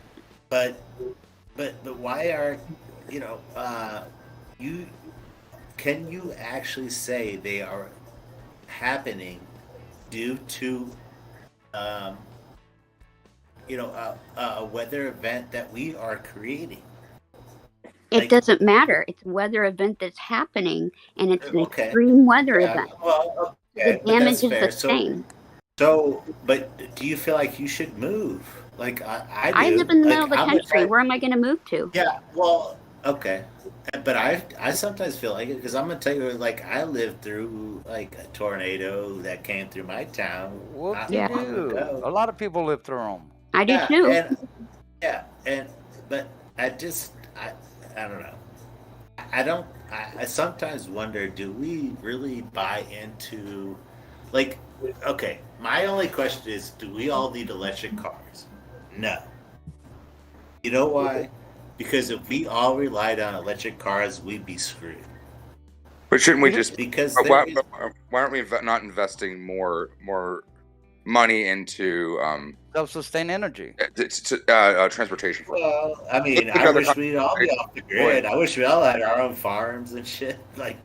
Anyway, I'm sorry. If we got money out of politics and people fighting against these things, think of the money that we could put into these investments in our infrastructure. It's just terrible. We can't do that. I mean, but you have to admit, I don't mean to cut people off, but you have to admit, electric cars are not the answer. I got a question for you, Diablo. Okay. You said you've been through a tornado. Do you understand how a tornado works? Yes. Well, I mean, I don't know. It's cyclical. It destroys No, there's more homes. to it than that. Well, you got your updraft, you got your downdraft, you got your high pressure, you got your low pressure. Yeah. Okay. Yes, of course. Tornadoes can happen anywhere in the United States, and they have. They happen. Well, they happen in certain areas. They don't happen everywhere. Yes, they do. They don't happen. No, they don't. Have you ever heard of a tornado in California, Jeff? Yes. No. Yes. No. Yes. Okay. I work with the Have you heard National of a Weather tornado Service as in a storm Florida, chaser. Jeff? Okay. All right. Yeah, but that's not a tornado. That's a hurricane. It's not the same. No. They've had tornadoes hit LA. They've had tornadoes hit San Francisco. Okay. All right. There is no place safe with the right conditions from them not getting a tornado, Diablo. Okay. Why don't you do some research before you start talking about tornadoes? Hey. You'd be surprised what you find out. All right. Well, let other people talk because they have. They're less known in different places. Yes, they are. They're farther and fewer between. I agree. Very less. Like it's extremely uncommon for a tornado to hit Salt Lake City, but one has hit Salt Lake City before. It's rare. Yeah. There's been 3 that hit Salt Lake City. If the conditions are right, it doesn't matter what state you're in. If the conditions are right, it will produce a tornado. Whether it does damage or not, it all depends on how it is formed. Here's a stat. In California in 2019, there were 15 tornadoes. And what harm did they do? What harm did they do? Quite a few of them did quite a bit of damage. I mean, I'm just curious because I've lived through a tornado. A lot of people have, Diablo. I chase them. Yeah, okay. No, you don't. Stop. Actually, I do. I work with the National Weather Service as a storm spotter, storm chaser. I know. You do everything, Jeff. All right. I've been doing it for 5 years. But Diablo, for instance, you're looking at a state like Texas, for instance. It takes like the number one of all. Yeah, Texas. That's why I moved to Texas. And especially with tornadoes. That's why I moved to Texas, so I can get more experience on them because Texas gets hit more than anybody else. Texas and Oklahoma. So and where I'm at, I can hit both of them in a short period of time. So we can run Tornado Alley. So we can run a financial. Trolley experiment, for instance. Is it cheaper just to let things run its course, or better in the long term to invest money into things that we won't have to spend back end expenses that's going to cost more later? Depends on what it is. Depends what it is, Telescope. Yeah, that's what I'm saying. I mean, that's what we kind of do with finances. I was just because he said he's a fiscal conservative, so I was just going, hey, we'll just run the fiscal conservative trial experiment. Is it better to invest money in this or not to? And 9 times out of 10, it always is better just to invest money into it because you create jobs, you create, which goes back to the economy. You create taxes, you create a working force. Then you also get to have the ethical thing of geography and the ethics of taking care of the world. Well, that's why the and you don't have to deal with the problems that's going to happen later. That's why there's a reason we all has got us spotters out there to try collecting data, so we can better predict where they're going to happen, where they're going to drop, and everything else. We've gone from a 5-minute window, now we're up to 25 minutes on being able to get notice out there for people to be prepared for a tornado coming.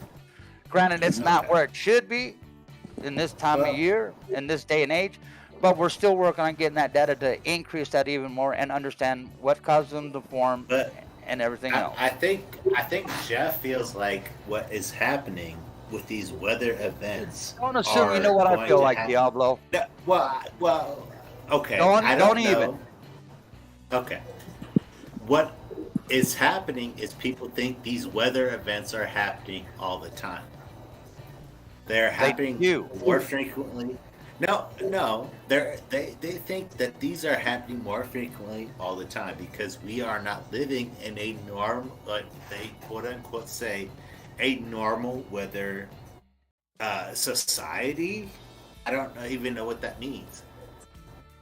Like, are we living in a society or world that has no weather patterns that are not influenced by something that we as a human basis person are not influencing.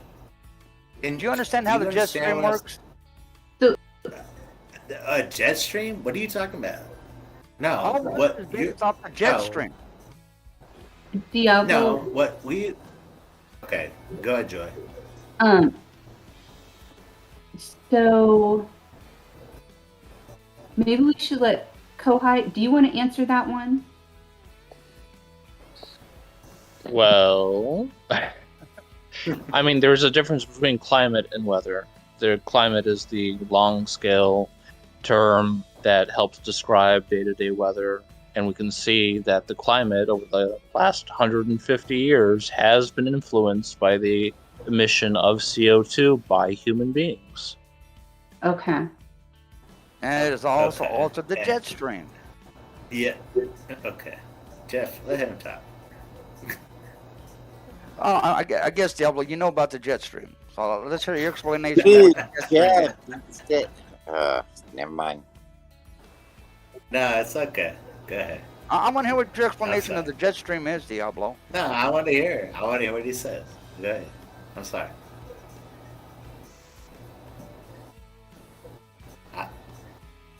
I think he's done.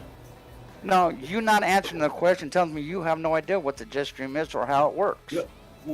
I mean, Jeff, what jet stream are you talking about? There's only one jet stream in this entire world. No, there's many jet streams. There's like 4 or 5. Okay. There's the There's the supersonic. jet stream and the They're different Northern directionals, but it's Hemisphere. all a jet stream. It controls your climate changes. If your jet stream's going high, you get warmer weather. If your jet stream's running lower, you're getting the cold air from Canada coming across the United States. It all works with the jet stream.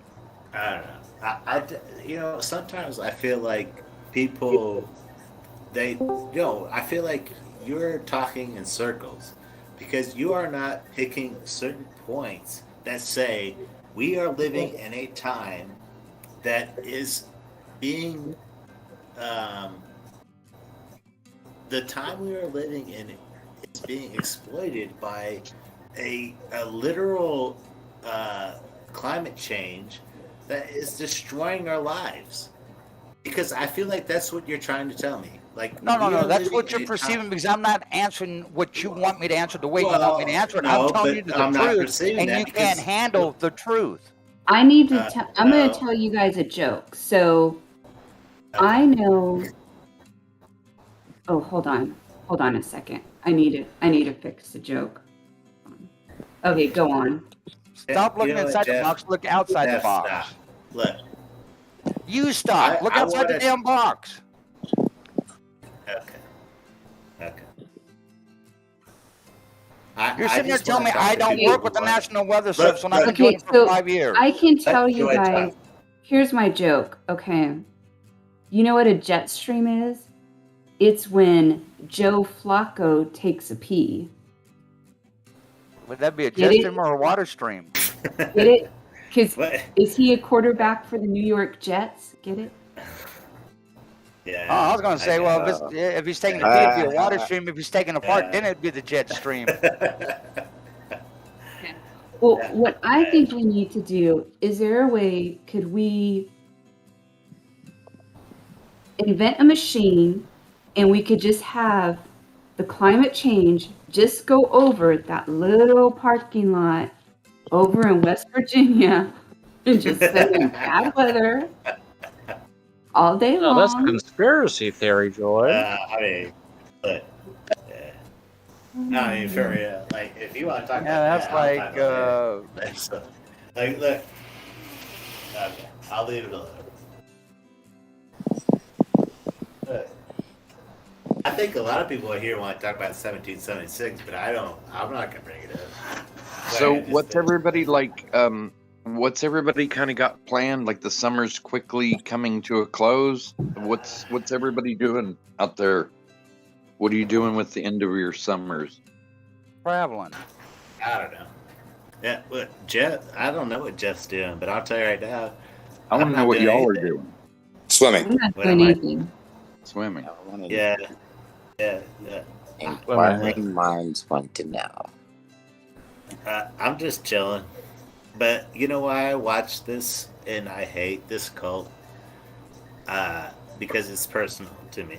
But, that's fine. Right. No, I mean, it really is. But, I hope everybody here has a good life. And, that's my thing. But, I would love to hear what you're all doing.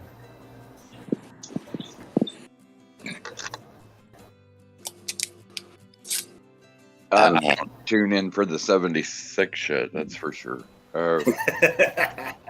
No, not at this point. No, I mean, look, I respect what, BTM has done. I don't know all you, I don't know anybody here and stuff, but, I think people should live a good life, be happy,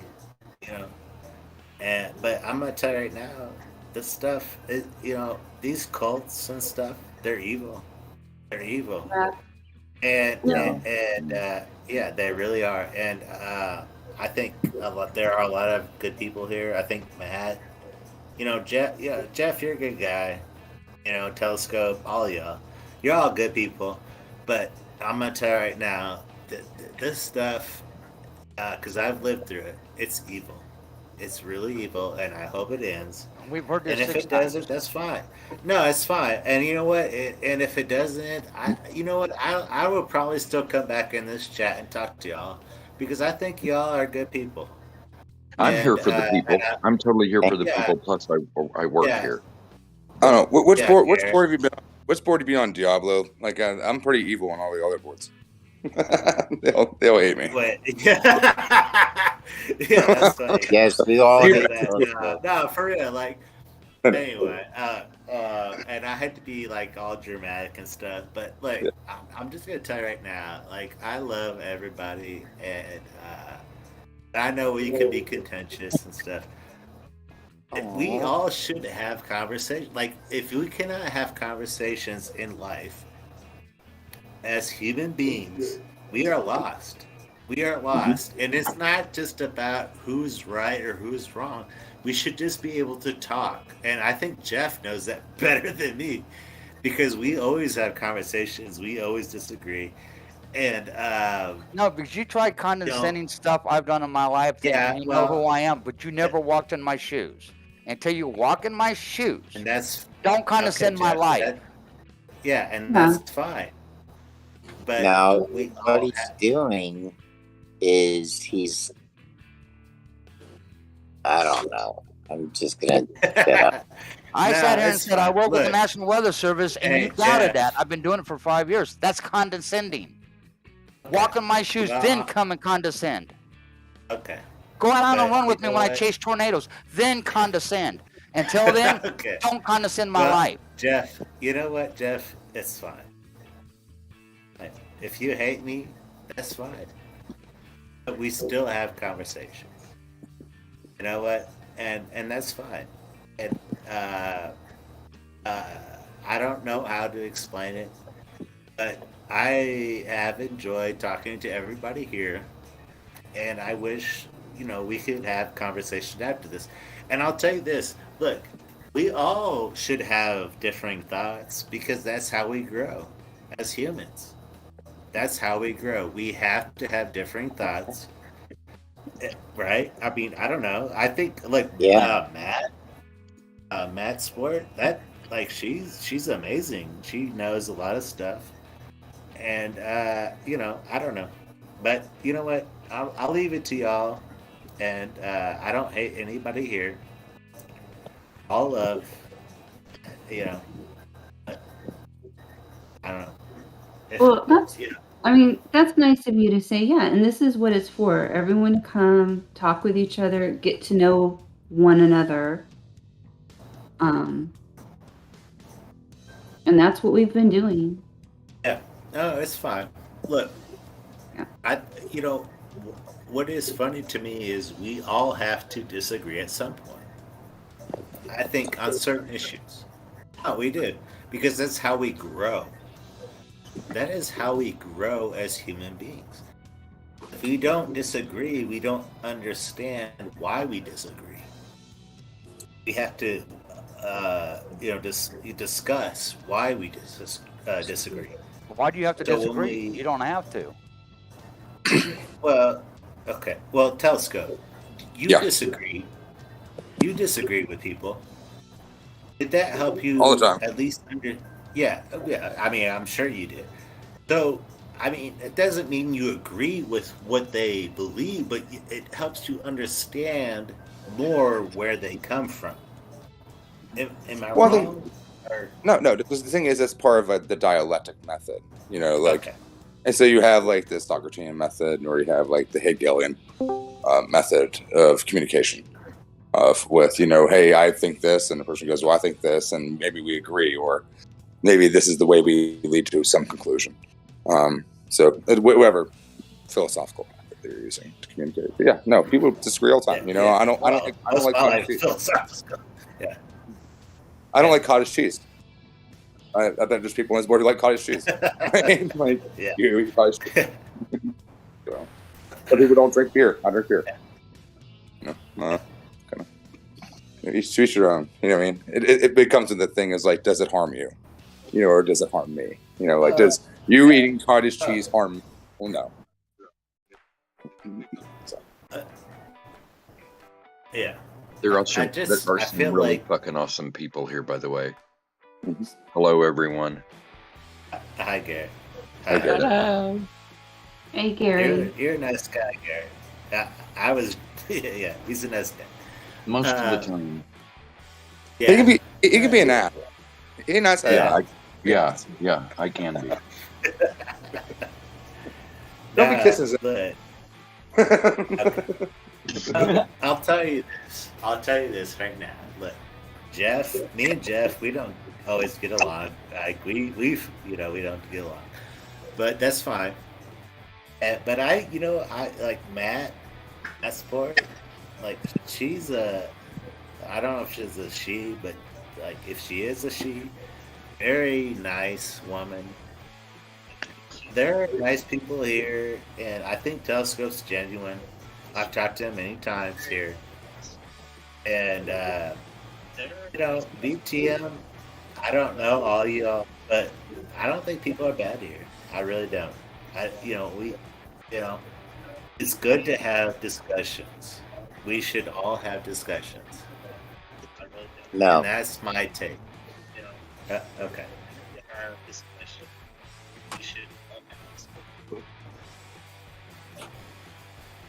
All right. Anyway. Since there's a lull, I haven't done shout outs in quite some time. So shout out to definitely not Carl out there, Eric, G. Abbott, Grifton Ain't Easy, Lisa Hurley, Lotus Bunny, Martyr 97, Paw Patrol, Racina E, Cobb, however you pronounce that. Mr. Telescope, everybody here, like, it's good to have you out there. Yes. Yeah. When did you get a wrench, Paw Patrol? The other day. Yeah, he logged on and had it. Yeah. I don't know what's happening on the dance. Yeah. Did I say Lotus Bunny? Oh wait, Freedom Squirrel went live. Okay. Well, go watch it. Yeah. Yeah, go and report back. They're taking. Give us the note. I watch it because it's like we know why we watch. It's entertainment or whatever. I don't know. You might watch it. I don't. Okay. Yeah. That's She's fine. on a bed. Look, Jeff, look, I would rather watch some Netflix show, like, to be honest. But, I started watching The Sandman. It's really good. I was a fan of is the it? comic. Yeah, it's really good. I've heard about Sandman. Yeah, I saw that. Is it good? Yeah, I'm like 3 episodes in. I was a fan of the comics too. Yeah. So But they really did a really good adaptation of it so far. You should watch America Media, their Telescope. He was pretty good today. I was on my phone on the Thursday and Red Squirrel and you and about everybody else from the time I fucking woke up today. Well, actually, America Media actually did a good show. My problem was it lasted 4 hours. But it was a radio show with all the people who first started TPC before they started even leaving Alonto, California. Quite interesting. You know what, Jeff? I've watched so much of this shit on the chat and going down there so much. I have weird fucked up dreams about it like all the time. Like I literally like will have dreams about me being on the chat and lucid dreaming, and have dreams about these people down there, which is really fucking weird. Like I'm like, why are you invading my headspace? But so like when I watch stuff like that's not this centered, because I try to take breaks from it. That like I watch like I said, I've been trying to watch The Sandman. I'm normally a person who binge watches everything, and I'm only like 3 episodes in. And then I love films. I love watching like The Twilight Zone. Twilight Zone. Tales from the Crypt. Listen to that radio conversation is because they went over what made them form TPC, who was all involved, who was behind the money, who was behind the crypto. I mean, they broke it all down. Yeah. You know what the thing is, though? I get enough of that shit, like talking to Jersey J and all them all the time anyway, and like Red Squirrel. Oh, Jersey J doesn't even come close to these guys. They're all into that. These are the original founders. Yeah. But what is it? I mean, honestly, what is it at the end of the day? A bunch of them were a bunch of greedy fucking assholes that lied to them and stole the fucking money. I mean, that's really what happened. Yep. That's what they talked about. They broke it down as to who took what. And then none of them can agree that they were just lied to, and like, I mean, Jersey J does, so I've talked to him about it. Well, but like, it's this huge conspiracy of like where this money went. Like, no, there's not a conspiracy. It's called you were just lied to. Well, and they took the money. A lot of them turned on Brian Bondi. No, there's not a conspiracy. About how much money he walked away with that he shouldn't have walked away with. No, I'm saying it's not a conspiracy, but like you deal with a person like Ant-Man who believes it is a conspiracy. Everything like, there's no fucking conspiracy. There's no fucking conspiracy. You're just lied to and it's just money. Well, to him, everything's a conspiracy. Even his arrest was a conspiracy. I mean, if you're on his side, it's great. If you're against him, you're a Fed. Yeah, Jersey J's a fucking Fed. Yeah, I totally hired him. I'm playing all sides here. You mole. Yeah.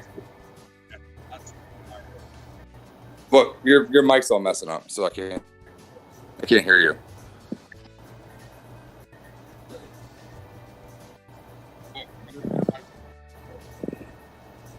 He's gonna have to refresh it. You're gonna have to refresh your mic. Yeah, I can't hear you. Nah, but no, Jeff. I get too much of this shit all day long. Like I've been on the phone with everyone all day long, and it's been like just I don't know. I want to throw myself off fucking cliff, honestly. Just listen to it just to see what was said, and it's like, yeah, you're telling me stuff we already don't know. It's just like AP going and like we're uncovering new things every day. I'm like, what are you uncovering exactly new? You know what I mean? Like Gary and BTM got into with her on the Discord about it one day, and she got mad for it. Right before she quit. And it's like, what are you uncovering? It's anything new? Like nothing. What? You've proven that they're a bunch of violent assholes? Yeah, we already knew that. Like,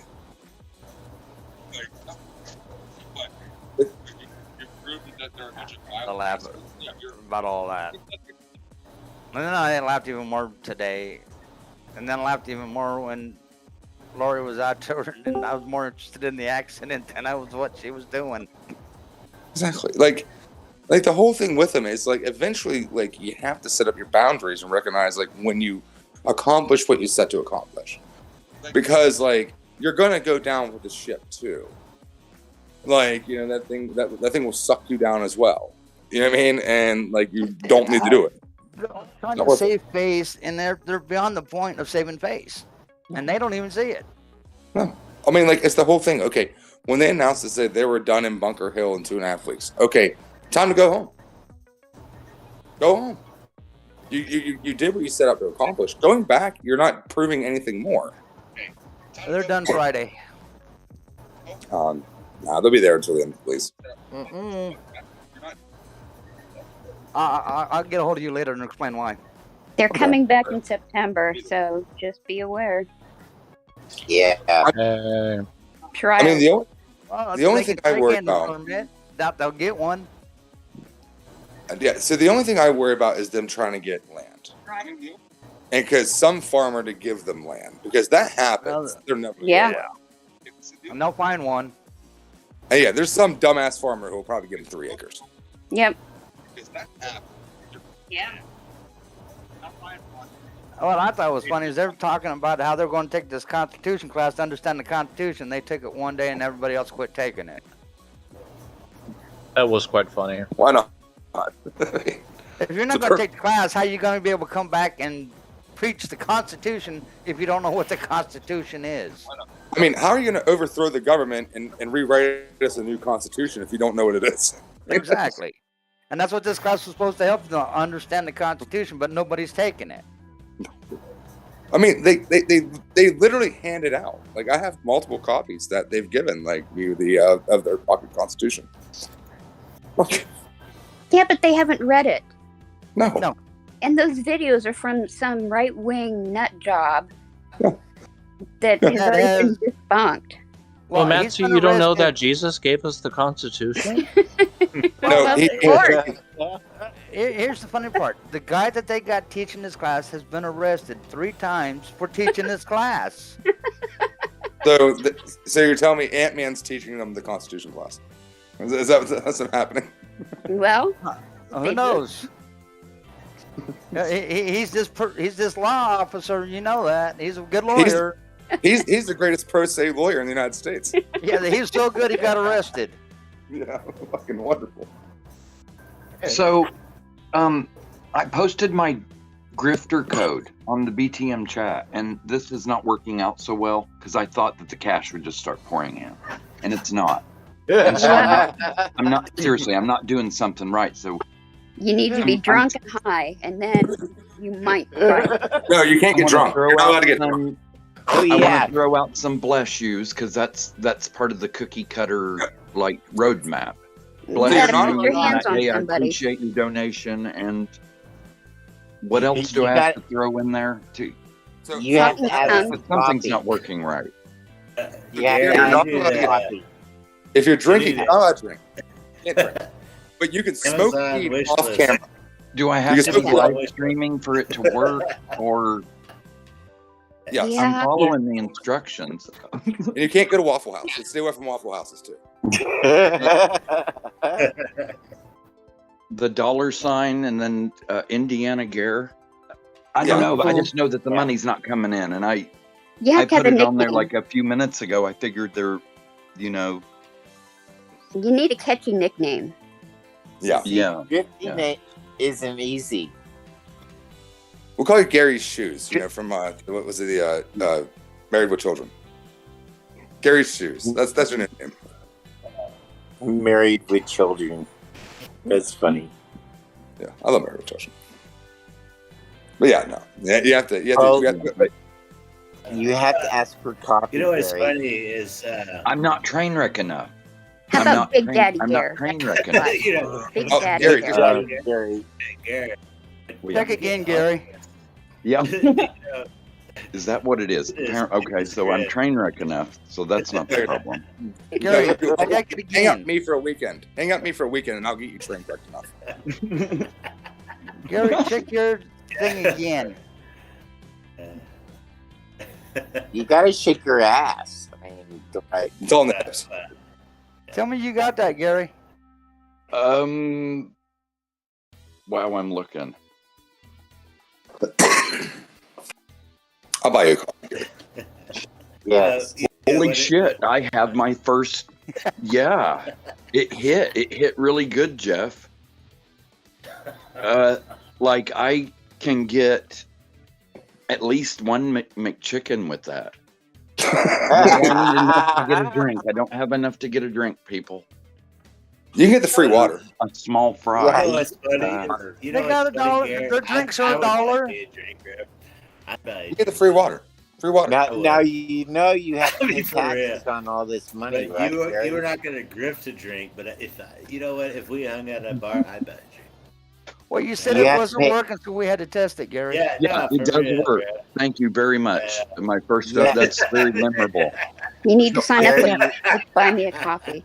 Gary, Yeah. Gary, you got have more to money. pay your Gotta get taxes. a drink before I give them a coffee. Like, come on, bro. Gary, you got more money than I did. You have to Oh, pay your thank taxes, you very much. Gary. Thank you. Thank you. Shout out to Jeff. Thank you. Bless you.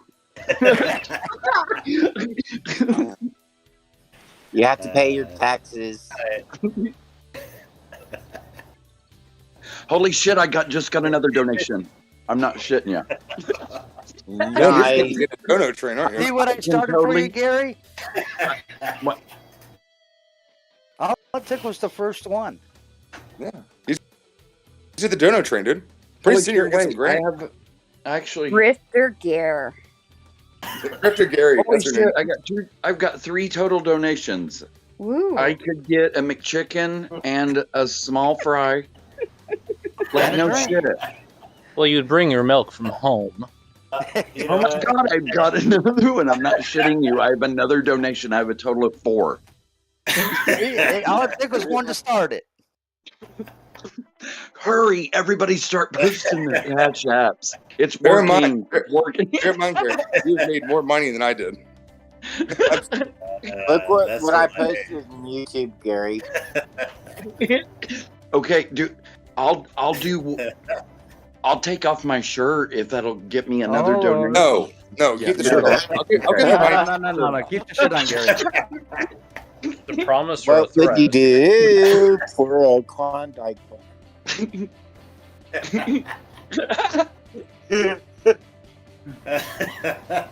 I think Shave we your lost. left eyebrow. It works. It works. See, now you know it works, Gary. Well, I It think works. Gary's going to be moving Thank to you fucking all. Bunker Hill soon, so I think, we lost him now. No. I need- VTM's helping you, Gary. He says it's $50 or his pants come off. He's helping you.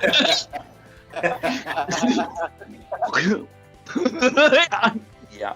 Oh yeah, the pants would. If I held my pants, I'll peel them off for $10. I could get a milkshake with the McChicken and all that. I'll give you the $10. Oh, he said $50 or my pants come off. Yeah. Oh, that's hilarious. Oh my gosh, I just got another donation. Thank you very much. I really want to say who these donations are coming from. That would be fun. There. Give him a thank you. Yeah, do You it. can say it. Yeah. Oh my Yeah. God. Thank you, Lotus Bunny. You're fantastic. Thank you, Behind the Mirror. Oh my gosh. I hope you're feeling better, dude. Thank you, Mr. Jeff Ellis. Yeah. How much did they give you? Lotus Bunny gave me $1.69. As the old joke goes, who gave you the 9 cents? Yeah, that's cool. Yeah, that's cool. Start pulling down. Oh my God. No way! Joy Holton, thank you so much. Bless you. $5. Wow. Oh my gosh. You're I've going to hit go the on a big time. trip. I have hit the What are you big going time. to do with your money, Gary? What are you Everything on going to do McDonald's with it? menu. Oh my God, I totally won't blow it. But You like, gotta buy blow. $500 You gotta buy blow. with you. You have to buy drugs with this money, Gary.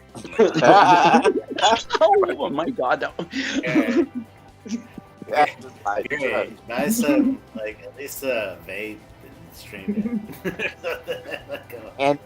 And you have to put the budget online so people know where it's going to. Yeah, there has to be total transparency, right? Yeah. Don't Is spend there- it all at McDonald's. Can you still buy nickel bags because of marijuana? Like I don't have. Get yourself a nickel bag. You can get yourself a dime bag now. You get the $5 too. She's not simping on me, Carl, if you're thinking that. Okay. So, are we in a cult now? Is it official? Yeah. Oh, Okay. yeah. Debbie's grifting. This isn't We just actually- for me. This is for all of us. I'm I'm gonna grifting. I'm gonna dox myself on YouTube right now.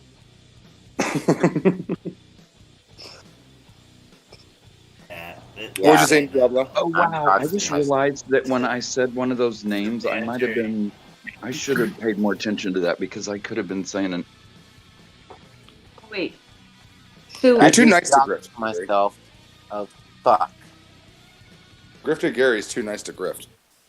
God damn it, Paul Oh, Patrol. wait a minute! Wait, there's been a revelation. Those Bunny didn't. The 69 cents was from Carl. Oh, that's nice.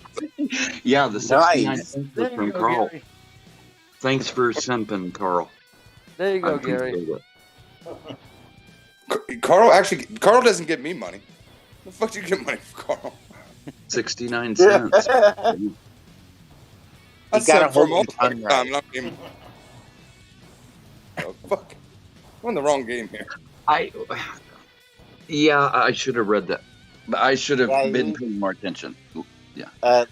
Lisa has a good point. Who's gonna be security? I'm just patrolling the. Oh, no, you're Paw security, Paw Patrol. You're security. Yeah, you're By Paw the way, Patrol. I can tell. I mean, Paw I can Patrol tell. yeah, that this security. I'm security. Everyone, just don't fight, please. Where's the Don't- flashlights? Where's the bullhorns? I have We'll get you a red pepper shirt. spray. We'll get you a red shirt. We'll get you a red shirt. That means something. I can tell by Run, this direction run. screen who my real friends are. Can Gary and I Run, be run. like the cult greeters? Like we welcome people in and You know know, what? get their- They actually Show have, them where the Kool-Aid is. they Yes. actually have a greeter there. They actually, if you go to the rallies in Bunker Hill, they actually have a greeter at the one booth, and they hand out American flags. Do they hand out Kool-Aid too? No, they give you American flags. Actually, I have an American flag. Okay, Gary, we're on the welcoming committee. We got that. Make sure you get your crackers. Got to hand out your crackers. No, I have my Purple or red Kool-Aid? So you have to get. So, I mean, technically, if you want to go Jim Jones, you have to get grape flavored flavor. Can I be the cook? Oh, baby, want to know who's the cook is. If you want to cook, but I never. Yeah, I'm gonna be the cook. I never ate their food. I always avoid the food down there. I never ate it. They Do you offer. have a food handler's card? Do you have it? Hey, I'm was sorry that? to interrupt, but $10. You all need to be quiet for a minute. I just got $10 from Mr. Emerson Biggins. Like, holy shit! I appreciate that so much. Yes, fucking. We got grifter fucking Gary over here. We have our professional fucking grifter. Have you all ever seen, that one? What was that sitcom? Where they're moving on up to the east side to a deluxe Jeffersons. apartment in the It's sky. Jeffersons. Yeah, the Jeffersons, man. I'm moving on up. Yeah. You're now our fucking. You're Gary Express now. That's who you are. Like fucking getting all this coffee donated. Wait till you fucking breaks out a live stream. I'm done. I'm. Oh my You God. could at least live stream in your backyard one time. One time, Gary. One time. Just live stream. Just live stream in, like an empty chair in your backyard. That's it. You can Gary get some money. Watch some grass grow. Just a lawn chair. For fucking 12 hours. I have a 1776 style camping chair sitting in my Yeah. living room. Perfect. That's what you need. That's all you need. Santa's got. Okay, Baby asks, who is our official cult streamer? Telescope, Gary, you taking? Well, Gary. Well, no. Because he gets all the donos. I don't get any donos. He's made more money than I have. Okay, Gary, you're our streamer. Yeah, you're a streamer. Okay. I Oh, felt my geez. shirt. I put it in the public, or I'm about to put it in the public chat. I'll be the official scooter rider. How about that? You gonna pop willies too? No, I can't pop willies. Okay. Then you can't be the official scooter rider. Here's my security shirt. I want to be the cult hippie mama. So I want to open up all the boxes from Amazon. No, you want all the money. That's what you want. That's right. I'm gonna be the money mistress. She's gonna open the boxes and sell them on eBay. Yep. Okay. Thanks again for that $5, Joy. I'll be the official virgin queen, like Curly V. Okay, Victoria. yeah. There you go. But who's And gonna be Storm? and Matt's, I get to help open the boxes and Yes, you do. and grift some of the stuff too, and Yep, pretend you do. like that never happens. Yep. Can I be like methed out like Tony or Hal? That's You could be No, Tony. you could be Screaming Steve. Wait, who's gonna be my boyfriend, Brian? Paw Patrol. We need a big D too. Who's need gonna to be Paw Screaming Patrol. Steve? Yeah, who's gonna be Big D? You guys Jeff? gotta fight with that. You gotta fight. Jeff, you're Big D. You get to drive a fire truck and a dirt bike Oh no. Oh yeah, because Jeff. for weeks. Jeff, you're a fireman. You can drive the fire truck. Yeah. Yeah. Jeff, how tall is It's not I don't new think, how tall enough. is Jeff? I don't think Jeff is that tall. Actually, I'm taller than all of them. Okay, well, I'm 6 foot, Jeff. I'm Are you taller? 6'3". Who's going to be Golden Pelvis? Okay, Oh my God. He's big deep. Okay, I'm I the think biggest I'm 6 of foot. them. No, I think Phil. you're that tall, Jeff. You don't sound like you'd be that tall. Yeah, I'm I'm 6 foot. 6'3", but- weigh 185 pounds. He's 6'3", he's taller than me. So. That's I'm cool. bigger than Jeff. Phil. I think Phil can be Golden Pelvis. Golden Pelvis. Yeah, or Golden Chariot. Phil's gonna be Girl Golden called Chariot. like Ricky Bobby. Who has the best flag waving skills? I was gonna say Oh, that shit, behind I the do. mirror. I'll be Mike Inlet, or you'll be Marcus. No, we got That way I Gary. can smack him before I leave. Can Gary's Al? rocking it. Can Al be Santa? Yeah. That's what I was just going to ask about. I want Al as Santa. I What would. is Yeah. Samuel? Oh my God, we have an intruder. I need to go. I gotta get this person off. You're not allowed to go. You can't go anywhere, Paw Patrol. Go check I security. know. I had to get him off the lawn. Give me my. Lisa Hurley, if anybody gives a shit, Lisa Hurley is in desperate need of some snow tires, please. And thanks. If y'all could pick her up. Don't go cheap. She deserves the decent stuff. Does she need an RV? Or no? Look at her. It said snow tires, so that's all. We'll just get her new car.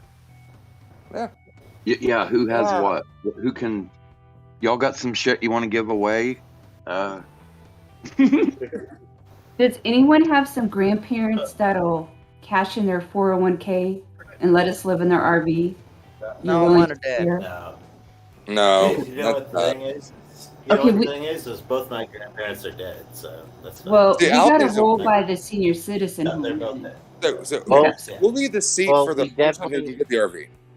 Whoever gets the RV gets to be Santa. That's it. Yeah. That's the rule. I mean, it's disgusting, but yeah, okay.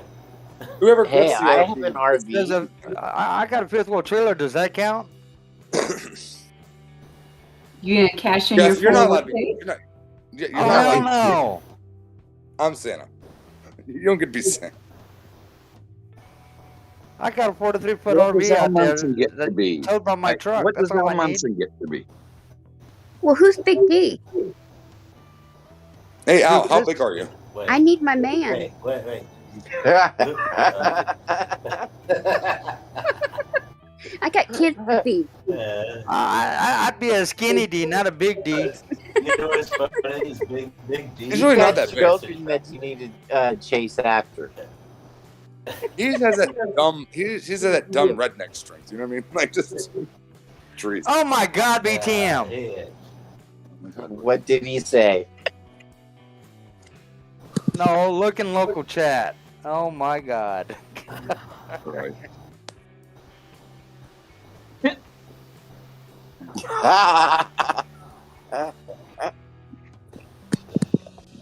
It's a giant black cock.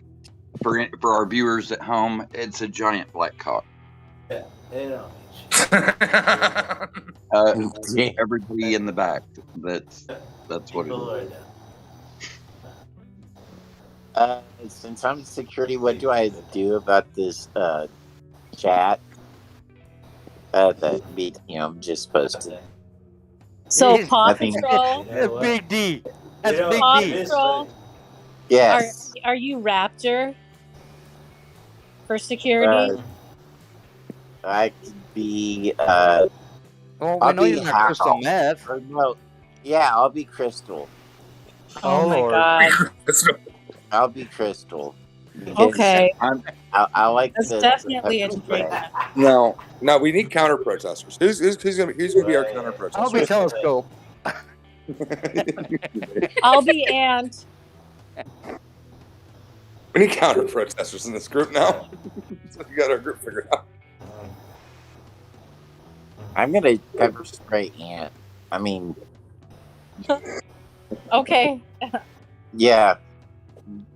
That would be fun. Back off. Back I'm off. backing off while you come at me. Back off. Call the police. No, I think it was the most ridiculous thing. Hey, Telescope, let me ask you this. That was hilarious. Let me ask you this. No, real quick, let me ask you this. Do you feel like you're going to show back up on the 29th or 30th of August? No, we're showing up. For real. We're going to take a show. 76 is showing up. They're not showing up. Show up where? Show up where? In No. Yeah. To escort them out, out of where they're at right now. No. Do you feel okay? I don't. Do I feel they're going to leave?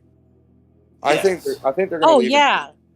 I think they'll leave, but being escorted out by the police, is that what you're asking? No, but do you feel like you're going to go down there to see it? No. Okay. No, why would I go down? Yeah. Yeah. Right. Yeah. Okay. So why? But you do. You know they are going to be gone from that point. Later, literally, not even a week and a half from now. Yeah. I said I'll go to DC if they go back to DC. Yeah. Which is fair. Yeah. Which is fair. And no, for them to leave. If they, I mean, chef's kiss. They're gone. Yeah. Because I think they'll leave from Banter Hill. Where's Fake Santa? Fake Santa, are you coming back? Me? Santascope? Fake Santa. Yeah. You are coming back? My point is... No, go ahead. Well, okay. No, go ahead. No, go ahead. No, go ahead. Just came up. Somebody go ahead. Paw Patrol, you have another job because Lisa asked about karaoke, and since you're our DJ, you're going to have to handle karaoke too. Can you handle security and karaoke, Paw Patrol? Big D does it. Fine. I'm using the poop bucket right now, but sure. Big D does it. He does a good job. No, to answer what you're saying, Javelin. No, I'm not going back to Montreal. I went down and accomplished what I said I was going to accomplish. I said if they ever went back to DC, I'd go to DC. Yeah. That's it. Yeah, which then we know they aren't. I mean, this is obvious. And you have accomplished what you set out to do. Mm-hmm. And and it is what it is. Yeah, that's my what they're all doing down there That's why It's Ant-Man's nothing. getting arrested. Yeah, That's it's why Ant-Man's getting arrested. Yeah, I'm sorry. Go ahead. I mean, what they're doing down there, that's why Ant-Man's getting arrested. Because I told him in the beginning, I'm Yeah, like, this is a small rural it's nothing. community. Yeah. Like, Yes, I'm like, this is good old boys club you're going to deal with here. And oh yeah, well, yeah, West Virginia, yeah. I'm like, okay, you're going to go against a good old boys club. They have ties to that fucking sheriff's department. I was like, I started working that sheriff's department the day they announced they weren't redoing the permit in DC. I contacted the Berkeley County Sheriff's Department, and I gave them a bunch of information. So if you watched any of the streams when we're talking to the cops down there, when I was talking to the female cop from the county, from the sheriff's department, and I was like, yeah, I called this officer last week, and I put this police report in, blah blah. She's like, okay, see you later. I'm like, all right. Yeah, exactly. I mean, look, okay. I think, like, you're not a dumb person. I'm not a dumb person. And I don't, Ant, we don't know what he is, but I'm going to tell you right now, a county, a sheriff's county, they do not abide by what people, think is just. Oh. Yeah, which when you're in DC, they deal with that shit every, effing day. Yeah. It's a whole different game. So him going down there and thinking that, it speaks to his ignorance of what was going on down there. Yeah. And, and I don't, it is what it is, but I just, it just cracks me up because he thinks he is so smart. And I don't hate the man. But look, you obviously understood that he is on some weird crusade that is not just or based in something that is in reality. Like, it's so lost. Yeah. But It's anyway, the whole thing. Like I said, he thinks that the federal agents were in charge of the TPC. Everyone who's pro him is great until they do something that he doesn't like, and then now they're a federal agent, and it's like the Always Sunny in Philadelphia, billboard on the wall where it has the dots and the shit. Like, no, like this is not that complicated. Diablo. Yeah, what's up? Yeah, one of our premium viewers wants to know if you're into Tibetan sky burial. Tibetan sky burial. Honestly, I have. I don't really know what that even is.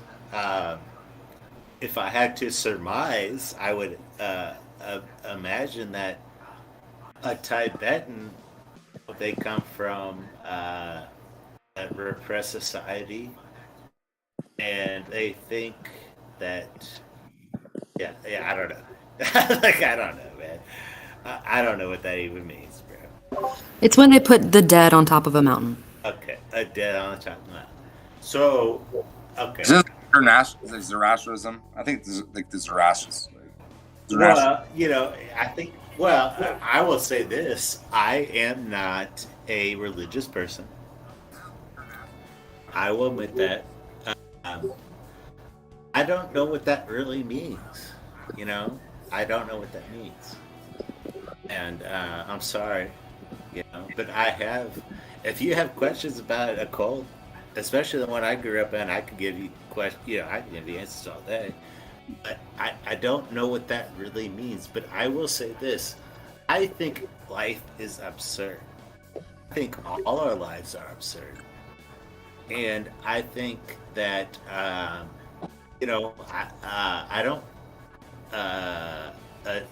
don't assign my life to anything concrete. But it is what it is. I'm sorry. I don't know how to answer that. I'm sorry. I'm sorry apologize to the premium viewer. Yeah, I know. I mean, I don't know how to answer that question exactly. Premium viewer? That is hilarious. Yeah, I don't even know what that means, but premium viewer. I'm sorry. We have Look, premium. I'm just no. Go ahead. What the fuck happened in the last week in this board? I don't think we had premium. Yeah, I don't know. Look, we saw the train wrecks that Gary made, and it's all changed. Okay. I don't know this chat. No, it cracks. But look, you know what? It's funny because look, I saw people saying, Telescope is a bad guy. I'm a terrible guy. And I'm awful. Well, you're not. No, it really cracks me up because, and that's where I start to look at this, and I'm like, look, dude, I don't know why Telescope went down there, and I'm not gonna say he went down there for anything other. Like, I think he went down there for genuine things, and I'm not gonna sit here and say like you're a fake person. I think that's just like who knows. Like, and what is funny to me, like you said, and it's obviously on video, you are already disputing this group like months ago. Like back in what was it? May? Yeah, more than that. It's like 4 months ago. Yeah. I mean, so to say you are just down there for some like clout or whatever. I mean, it just was so absurd to me. And I had spoke to you after fucking Taco Joe. And there was obviously like you obviously hated like what was going on there, and it just really what DOA like I don't know what DOA's issue is. I don't know his mental capacity. Yeah, he does not seem rational.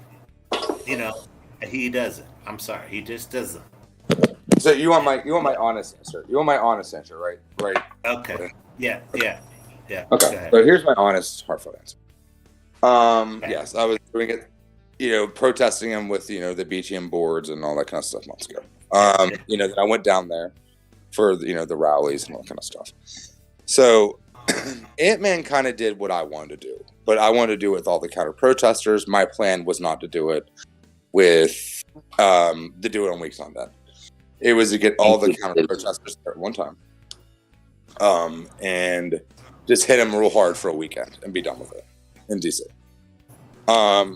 So I empathized with them when they went down there because I knew what it was like to be there alone. That's where it was a lot of empathy from me. And obviously me following them and doing everything else, I have a lot of information that they don't have. I can, because when you're on the ground, you can only do so much on the ground. When you're at home, you have time to fucking Google things and pull paperwork. And my thing with down there was because I was working with them on the ground on the phones when they were down there in DC. And I realized that I was explaining the permit to Freedom Squirrel at 2 a.m. on the fucking phone while she's looking at it. And she's like, I have absolutely no idea what the fuck I'm looking at. I'm like, you're going to need to learn this because like it's going to make you not get arrested. So I realized that I did everything I could do, made my trip down there to teach him the permit. And listen, you guys are going to have to start like pressing on the cops too. Like, stop being so nice. Which worked out. I mean, obviously to our benefit. Sleep deprivation did.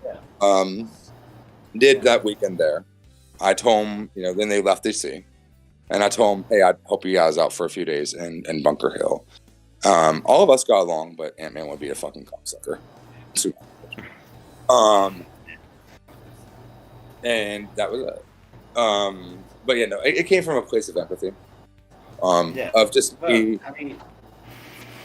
understanding what's like, because like there's no one down there with you, but there's thousands of people watching home, and it's a little different when you're down there. You're dealing with police officers, you're dealing with it, and you're getting your face. Go ahead. Yeah. And well, what I'm saying, what people don't realize is you actually showed up. Okay.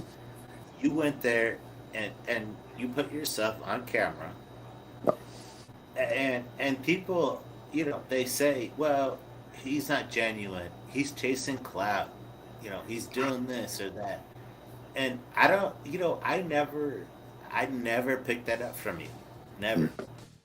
And what kills me is if it was closer to me, if it was in my neighborhood, I'm gonna tell you right now, look, I would go. I'm not gonna say I'm gonna get arrested, but fucking hell, I would go because I fucking hate cults. Yeah. And I'm gonna tell you right now, this is a fucking cult. And Yes. look, yeah, well, yeah, 100%.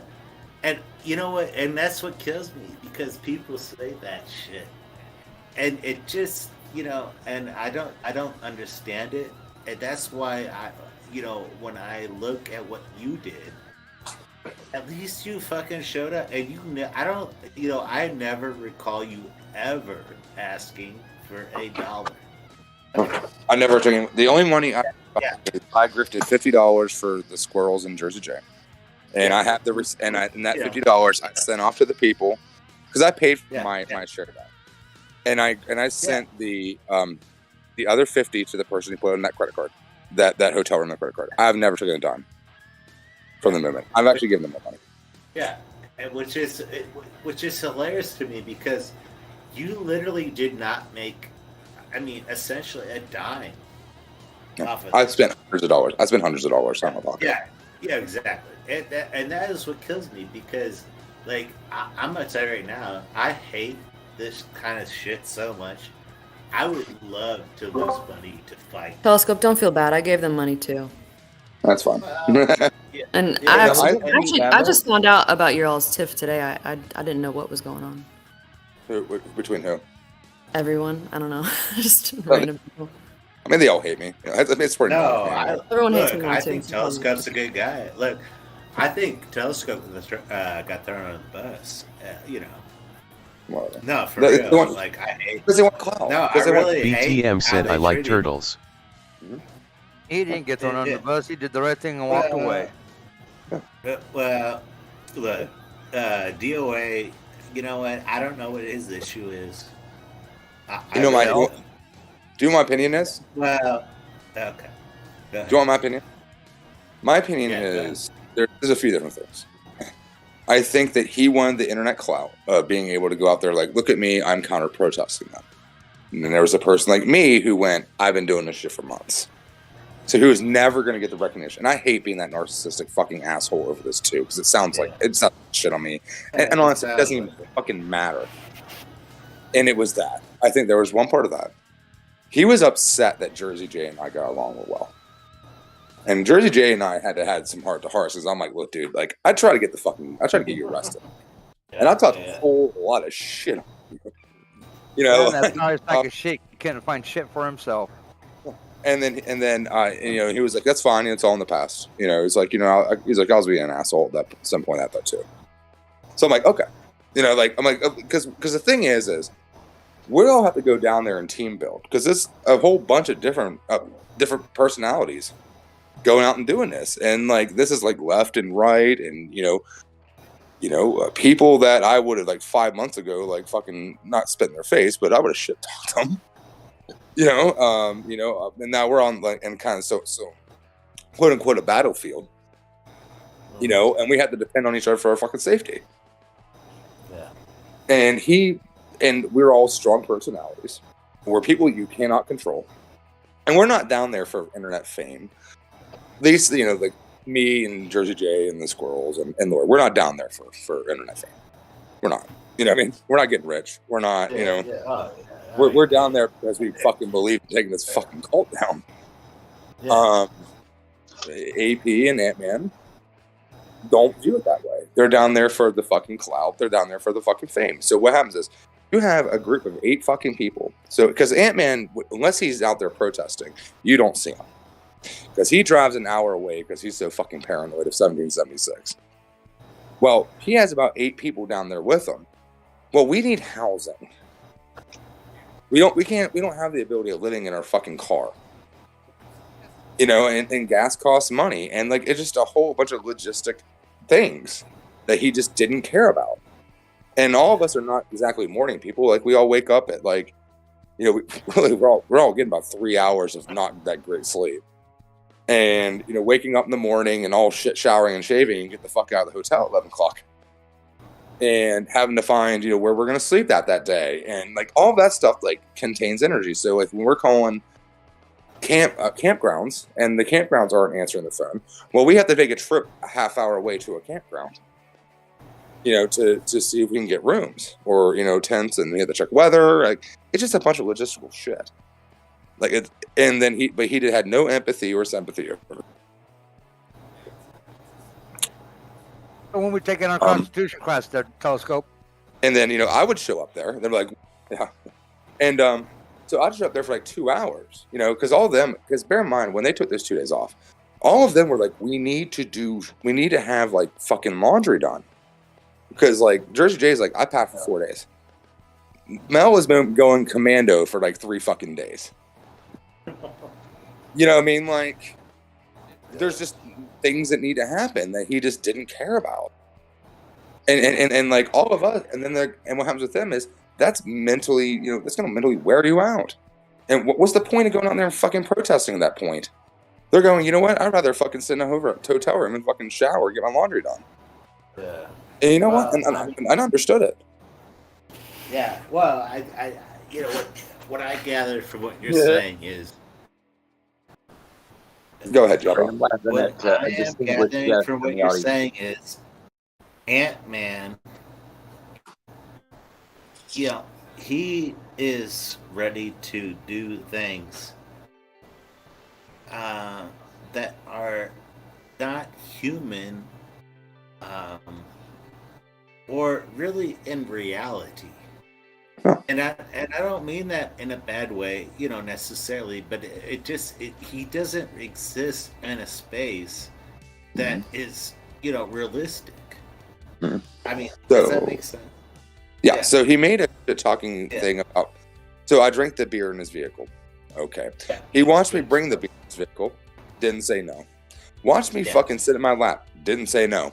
Watched me open it, didn't say no. Watched me drink it, didn't say no.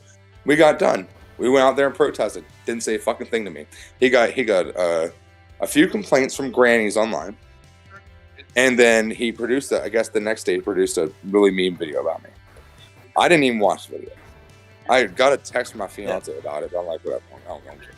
And then I saw him out there protesting. He's like, you know, I made this mean video. Like, I'm really sorry about this, man. But he's like, you know, but like, you know, like I just can't have that in my, you know, van. Blah blah. I'm like, okay, that's fine. You know, whatever, dude. Like, I just won't have a beer in here. Yeah, and well, I mean, that's what kills me about people. You know, look, I have dealt, you know, myself with misconceptions, but I feel like he really has this. And then I don't want to cut you off. And then so he apologized to me. We went out there, okay. And then we went back and we did the Waffle House thing. So I was hungry because I haven't ate for a day and a half because you're all pumped up on adrenaline when you're down there. You just forget to eat. Yeah, I got that. So I went to the Waffle House. I was like, well, okay, I'll just bring my camera with me. And so he named it Telewig, you know, as a play off of WYSIWYG because you know how he always goes out to eat and answers his chat, you know. And I was like, well, you know, like I'll just, you know, like no one's online. I'll produce some content and just answer the chat and say, hey, everyone. It's like 2 o'clock in the morning. I get in there and they go, hey, we don't want you live streaming. And I'm like, okay. And I'm like, all right, I'll just get to go. And they're like, that's fine. So I sit there outside.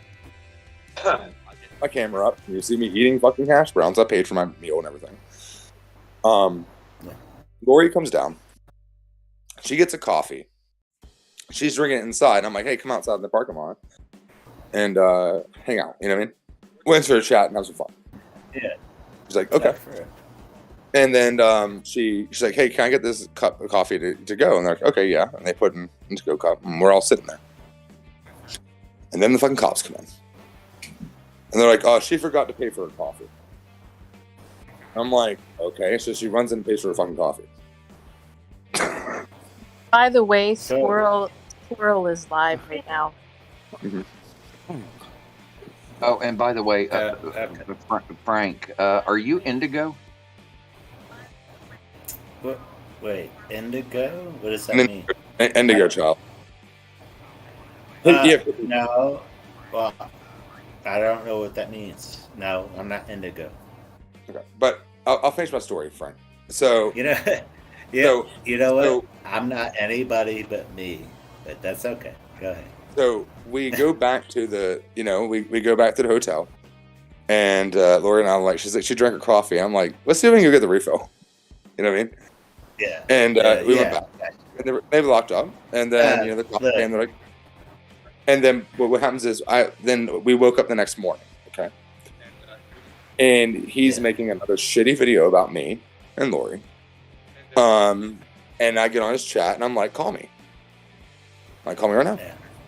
And he's going, oh, no, I'm not going to call you. I'm like, that's the person you are. Like, you rather just make drama online rather than, like, just call me over something. He's like, well, I didn't watch the footage, but, you were kicked out because you were drunk and blah, blah. I'm like, none of that fucking even happened. Well, that was what, that is what, turned me somewhat against. Because he literally has no clue who you are. No. Like, he doesn't. And I just say that. It just is, it's insane.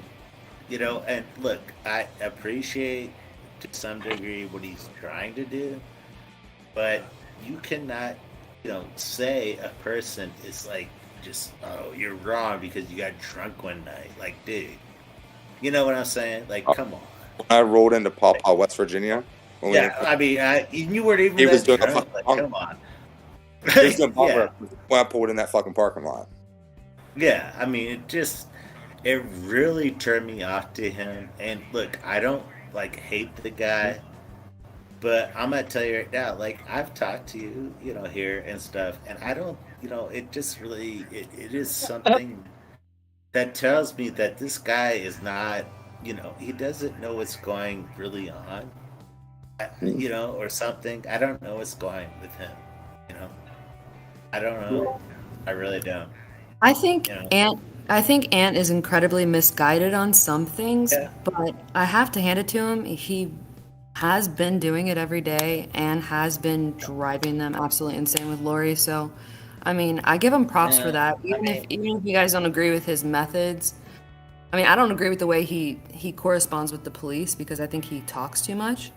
But I mean, he's still out there. So. I mean, but the thing is why is he out there? People like Telescope. And this is where but why is he throwing people like Telescope in the bed? Like, Telescope was out there way before him, and we have it on camera, literally. Like, literally on camera, Telescope was out there before him. Absolutely. Okay. Yeah, and we can dice and pick and, whatever. But you know what? He needs to, he needs to really take a mental day and realize what he's saying when he accuses people. Well, the thing is... I don't agree with anything he believes in. Yeah, he's off the rails. But he is annoying the shit out of them. Okay, I went to DC. I agree. That's great. I went to DC and I spent about $600 on that trip. That DC trip. Yeah. He decided, and me and the squirrels and I worked very hard keeping all of them up all fucking night. Like, I did not go to bed till like 7 o'clock that morning. And then Rose calls him up crying practically, and he's like, "Well, I'll take the day off." Yeah. I'm down there with them to fucking do this. And he's going, "Well, I'll take the day off." I mean, I want to say something. I mean, it was successful. I mean, you guys really, I mean, everybody helped push them out. And even the protesters before you guys came, there were some of them. It was successful. Girl. Yeah, and a few others too. I mean, at some point, I mean, Telescope, it was successful. You should feel good about it, and I'm sure you. Let me finish, Diablo. And I mean, I just think you should feel good about what you did, Telescope, and like let it go. You know what I mean? Like, I mean, we all recognize what you did, and it's fantastic. And I just want to say, and I also want to say, like, all the people that were out there protesting, all of them had very strong personalities, and some of this was bound to happen. Telescope, even if it is perceived that you were clout chasing in some way, I still saw, and I still see that I saw your heart in this, especially, and I think sometimes people get it confused when you have a strong personality, like they only see that and not the heart behind it. And I always saw that, you know. And I thought you were really, really, really effective. But anyway, then but I don't think Ant is getting the credit though either. He has been driving them absolutely fucking crazy. Okay? And that does take, and you do have to be crazy to do what he's doing. And and a little bit even going to DC, because it's so intense, you have to be, you know, out there. You know, and I think he's had some, and I don't agree with him on a lot of things either. So, but I do think there is a method to his madness, and he's been really effective. No, I'm not going to take that away from him. He was effective. Yeah, he's been effective in annoying them. I just want to say one thing: if somebody wants to talk shit in the chat, why don't they come in here and talk it to me? They won't. But got a question for you, Telescope. One second, Jeff. 1 second, Jeff, and I'll answer it. Yeah. So to piggyback what you're saying, I'm not going to take that away from him. Yes, he was effective. I kind of went down there to make sure they didn't go to jail. That's what I was trying to do behind the scenes, because that's what the whole thing with that permit and everything was about. It's like, you're going to have to learn this, because if not, you're going to go to jail. And it's going to get the cops off your back, but it's going to step on their toes too. So, and then the same thing with the Bunker Hill stuff. I'm like, okay, so behind the scenes, before they were even in Bunker Hill, I'm making calls to the police department explaining what the fuck is going to happen down there in the next few days. Now, because none of them want to talk to the cops. They wouldn't talk to the cops. So I'm calling the cops being like, this is what's going to happen. And this is what happened down in DC, and explained everything. So when I brought up to that one female officer, she went, okay, see you later. And I'm like, it's already been a police report filed of it. Well, and what Ant needs to understand is Telescope and BTM, they aren't against him necessarily. I mean, what I have seen is they are trying to end cults like this. And if they aren't, well, I'm mistaken. Because I just feel like, people don't understand, these cults are so destructive to human lives. Mm-hmm. We all have our place, or why we are here. We have to understand there are places for that. And, if Defender of Ants thinks everybody is his enemy, and he only has a small group of friends or whatever, that he is living in a island that he created for himself. Yeah. And he needs to stop. He needs to get off that island. He needs to get off that island. He mentions one thing all the time. He collects friends. Yeah. And it's a very interesting concept. Yeah, what friends? Yeah. You collect that, especially with narcissistic personality disorder. That is something. I've got a question, you guys. It has been hard to watch some of this, because I don't agree with some of their stances, on the police, and some other things, and there are the political differences. I'm just wondering, how are some people doing with that? How are people well, I don't know. I mean, it's just it is really interesting to see people with different beliefs about how to handle the police and the political stuff. has anybody's mind changed about anything that, about police or politics in this, or and how would people, if you were there, besides Telescope, if you were there, how are some of the ways that you guys would handle some of these things realistically in the moment? Well, okay. I don't know if I'm talking for myself. I will tell you this. If I was opposing a group like 1776, I don't know that I would say it was a pedo cult, because I mean it's a cult. Is it a pedo cult? I don't. I can't say that. I think pedo cult gets views. It gets people to take notice. But that's where it gets murky for me, because I really hate cults. And well, we know that, Diablo. Telescope, I got a question exactly. for you. Yeah, you go ahead. Okay. Knowing what you know now, if you were to look back and the information that was handed through you to them, do you honestly think they would have been able to get done what they got done without that information? No. Wait, who got down with what, Jeff? So I was asking Telescope, Diablo. So Diablo, there's a lot of things happening on the back end. I know people don't get they get mad about the transparency issue back here, because a lot of times I'm on the phone doing phone calls, and I'm getting emails, and I get a lot of shit. I'm telling you flat out. And then I'm working with them. Okay. Down and I appreciate it. And I never really shared that. The people who know. The people who need to know. And I've always left it that way. But they're the information we were saying, Jeff, to say would they be effective in doing what they were able to do without that information? Absolutely not.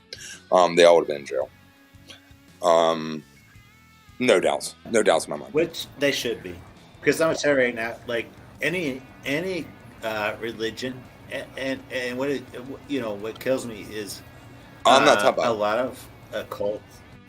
We're not talking about 1776, Diablo. Okay. He's talking about Okay. I'll leave it alone. I'm sorry. No, I agree. No, I agree with you about the cult stuff. I'm saying he's asking about the counter protesters. No, they all be in jail. Yeah. Okay. Yeah. I mean, there's no. I mean, you saw. Yeah. For real. Okay. And they are in the police, and I called up Lori earlier, and the police department already threatened her. Don't fuck around. Like, we'll fucking arrest you too. Well, I'm gonna tell you right now. Exactly. That's what it is. 100%. Yeah. But that was West Virginia sheriff, right? Virginia police have not been like the West Virginia ones.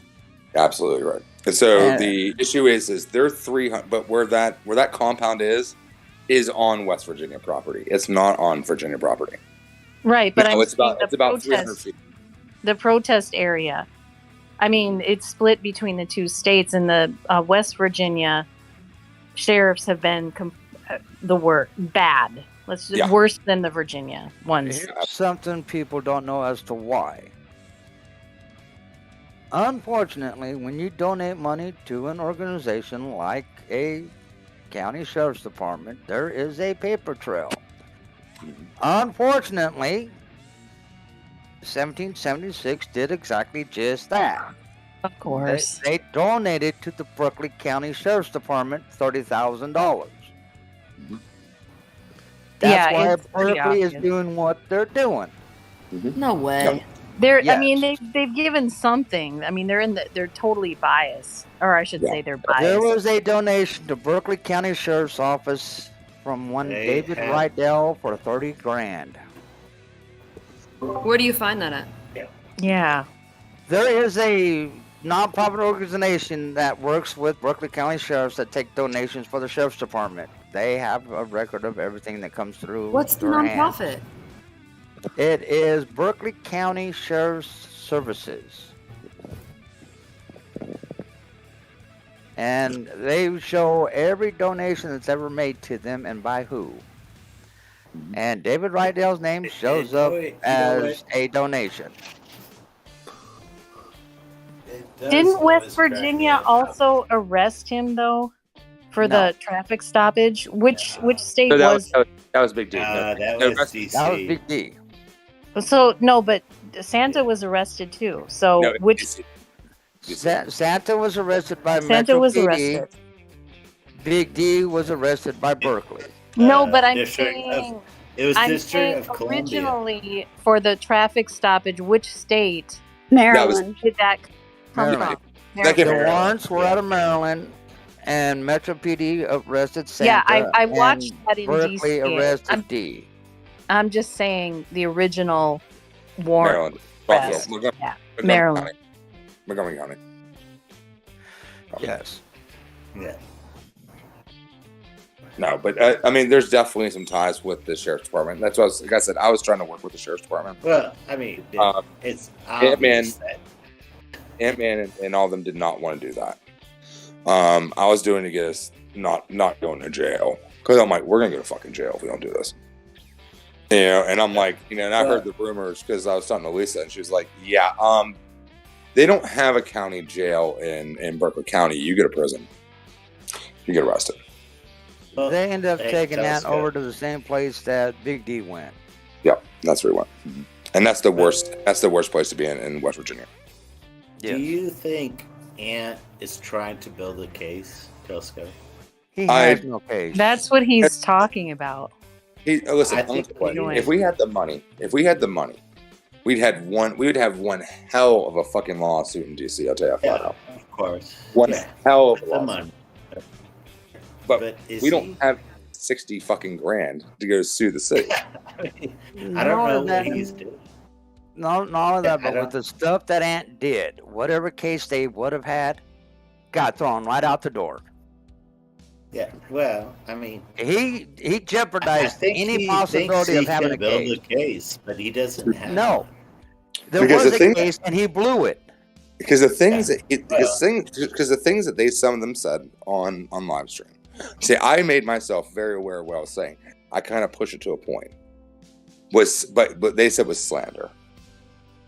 And all they had to do is file a counter lawsuit on that. I mean, Yeah, so but who does that? What? Who does that? I mean, really? yeah. So I mean, like, is there a lawsuit? I mean, Yeah. like, come on. Yeah, I mean, we do Ant-Man's gonna not sue the law. live. Yeah, we do not live in a friendly legislative world. Just we can just like throw lawsuits around. That's what confuses me about what Ant's perspective is. He just thinks that we. He live doesn't in think some that's his world. problem. But he's awesome. well. He does. Well, I mean, He doesn't we think. do not live. He had This a isn't hell of a case built up. He had a hell of a case built up. I mean, it makes no sense to me to just say, "Oh, I need a lawyer," but he's not. No. Yeah, You got to understand how law works, Diablo. He had a case going. Had he stayed on the path he was on, he would have had the case. But what he did today threw that Who is case his right out lawyer? the window. There is no Who lawyer. is his lawyer? There is None. no lawyer. Yeah, he has no lawyer. He has no lawyer. He literally He doesn't know has how to no lawyer. But It- his he actions is just- today threw whatever chance he had right out the door. it's all Yeah. fluff. It's all fluff. Well, he doesn't know how to interact with the police. That's the problem. Exactly. I saw that too. That was my thing with all Because them. I would have shown my ID. I would have. I wouldn't have shown my ID. He was detained. I would. I wouldn't have But showed I'll it tell either. you what. Okay. Well, the Well, mistake dude. Ant made was parking in that parking lot. That's the Yep. mistake. Well, I mean, he already That's knew he right. shouldn't park there. So where we he were didn't parking, park there, he drove through it, and No, that's so- where he threw out the case. so he's done a few different things down there. So where we were parking at before, where you see me down there, the police said we could park there. Okay. They're like, oh, this is like an empty private lot, but no one really cares about it. You guys can. And they're kind of insinuating for us to protest there. And we're like, oh, we're not going to protest here. Like, we'll leave our fucking cars here, but we're not going to protest here. So we went down in front of those mailboxes. And the police said we're allowed to do that, even though the one business kept calling the fucking cops on us because they were pissed because they didn't want that because it was the slot machine. There's a tattoo shop and slot machine there in that white building, jeopardizing their money business. And that's what the slot machine people kept saying. And then the cops were like, "Well, there's nothing you can do. They're on public land. No one owns this." Because she came out and said, "You're on private property. Let me see your permit to do this." And I told the woman, I was like, "Well, if it was, if it was private property, we wouldn't have the ability of doing this here. So we don't need a permit." So then she called the cops, and the cops sort of fuck off. And then they were given permission on one property to stand out front by the homeowner, and they didn't stay there. No. And then he parked over there. So we were originally parking is where he's allowed to park. Where that was is we were told by the cops is we're allowed to walk down the street, but as long as we're not actively protesting. That's what they told us. Because when you're not actively protesting, you're just considered a pedestrian. Yeah, pedestrian.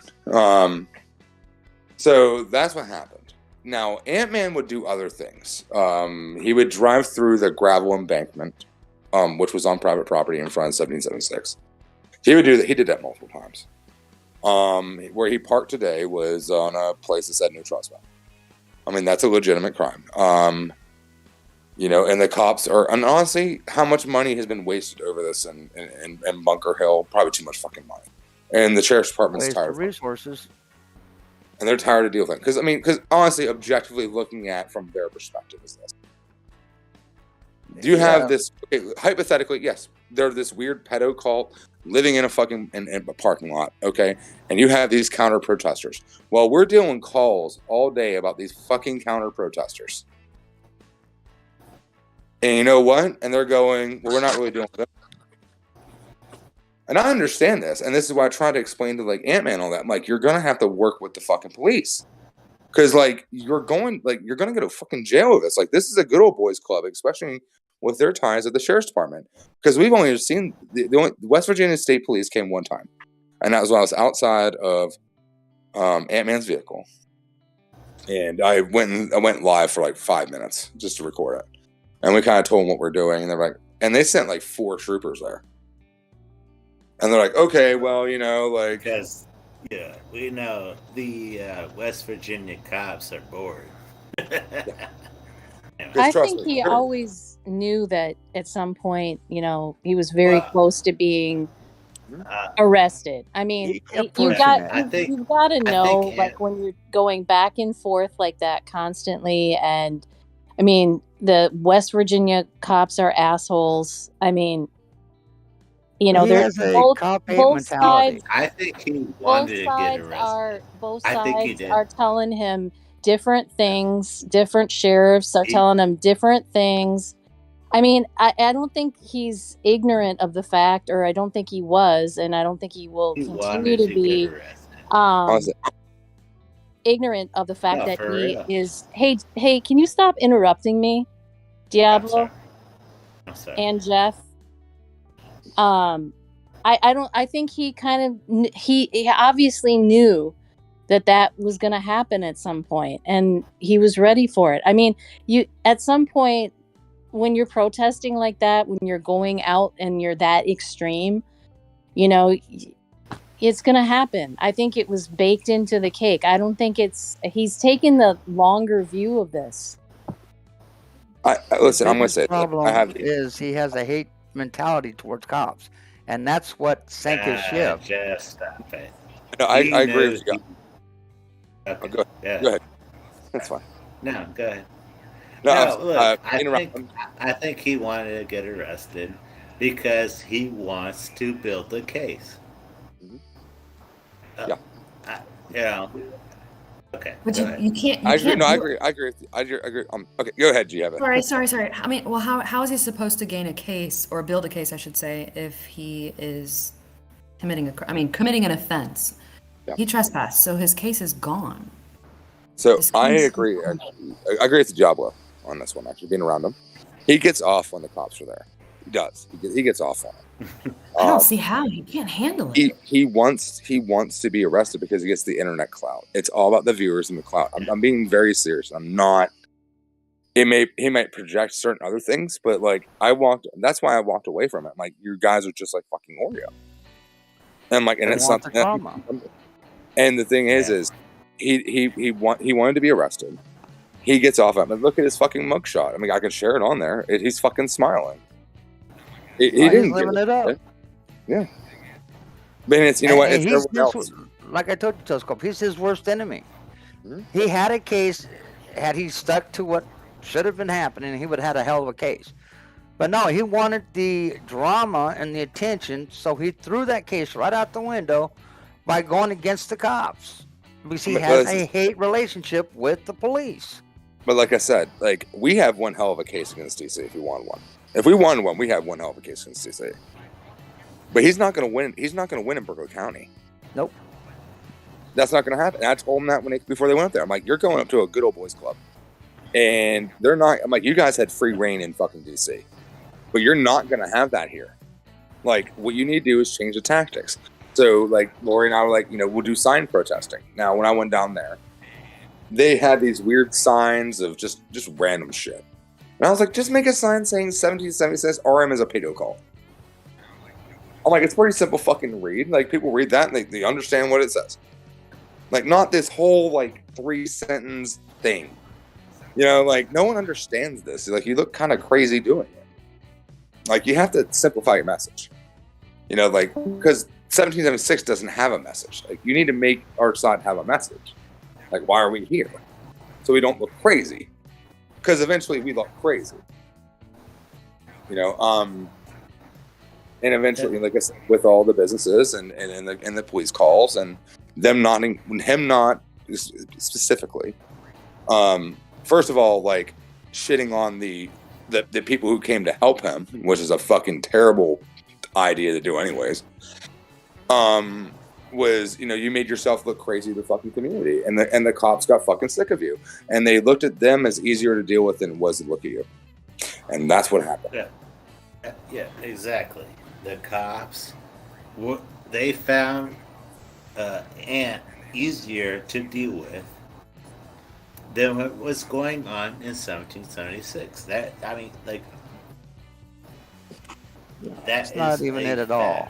No, it's not. 1776 has made 22 false reports, and because they were given a donation, and they're also on blind eye, and drove on an asphalt parking lot. He was told by not only Virginia PD, but West Virginia PD and the State Patrol that is private property. Do not drive on that, because then we'll get you for trespassing. What does he do? He drives on it. Well, Jersey J was already kicked out of fucking West Virginia. They kicked out Jersey J. He was exiled. They told him that he was not allowed. So the prosecuting attorney of West Virginia told Jersey J that if he went back into West Virginia, he was going to enact the charges of inciting violence against 1776. Because he was there when he flipped out, because 1776 threatened us with guns, and he went there and he's like, "I'm here, motherfucker! Like, where's your fucking guns at?" And they called the cops on it. The cops told him that he was allowed on the deal they gave Jersey J was if he came back from West Virginia, he was going to be arrested and have charges filed for inciting violence. Now, they told him that he could do whatever he wanted to do on the Virginia side. So, like, where their compound is in comparison to Virginia line is about 300 feet. That's really, because you see it on my debate. You see it on my content with when I'm walking to the store with Elisa to get cigarettes. So we walk by it and start making fun of it. But yeah, go ahead. My question for Jeff is, do you know that they are saying that Teddy Bear is saying that he is culpable for waking him up as a violation? Unfortunately, There is no. Yeah, There is you no. know they are because that's what they're saying. Says and, that. And he was yeah, in yeah, Bunker Hill since Wednesday, the 17th. yeah, Today was the But day. why are was they the saying 19th. that? Like, He's trying it's the to dumbest. claim credit for getting Ant arrested. We He's the have one that his called the complaint. girlfriend. We have his girlfriend Victoria Victoria on her saying stream say she that woke him up. woke him up.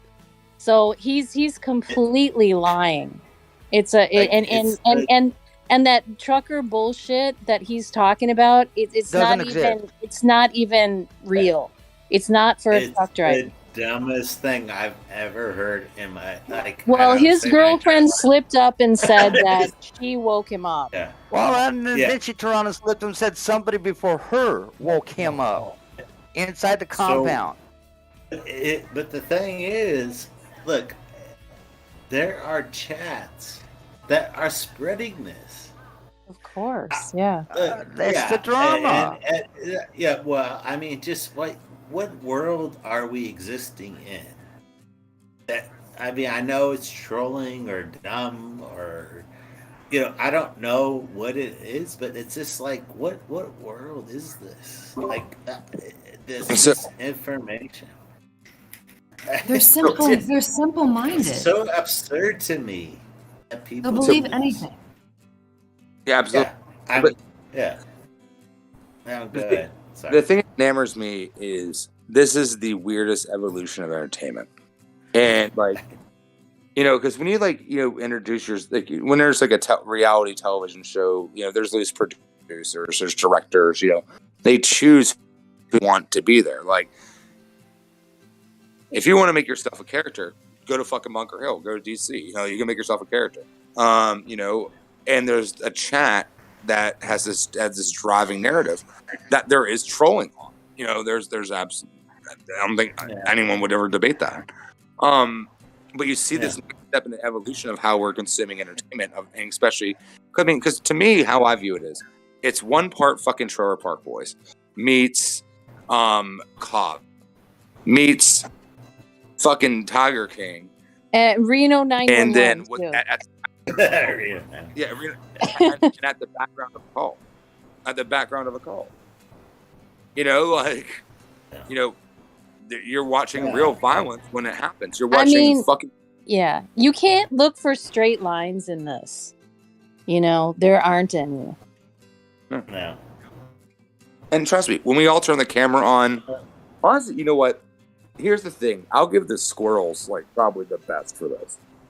When that camera goes on, there's no difference with the squirrels versus when the camera comes off. Even I kind of play it up a little bit. And I know Amp does, and I know AP does, and I know Jersey J does. But they are just the same on camera as they are off camera. It's enamoring. But you have this weird set of entertainment, and it's changing the rules of the media and who is and who's not a character, and you see the evolution of people. I mean, look at perfect instance is Dominic. I met the first time I saw Dominic was on the live stream in California when he fell off that fucking fire truck. Okay, and then I met him at Bunker Hill the first time. He was the only person who would have a beer with me, so he actually did drink a beer with me. And he told me who he was, and he was like, he's like, I'm really happy. He's like, I was waiting for the day a liberal actually showed up. And I was like, you want a beer? He's like, yeah, I'll have a beer with you. And then you see the evolution of him from, being in a wheelchair to now. You just see how all of this has changed. The characters who are in or no longer in, or the characters who didn't get any notice have notice now. It's incredible.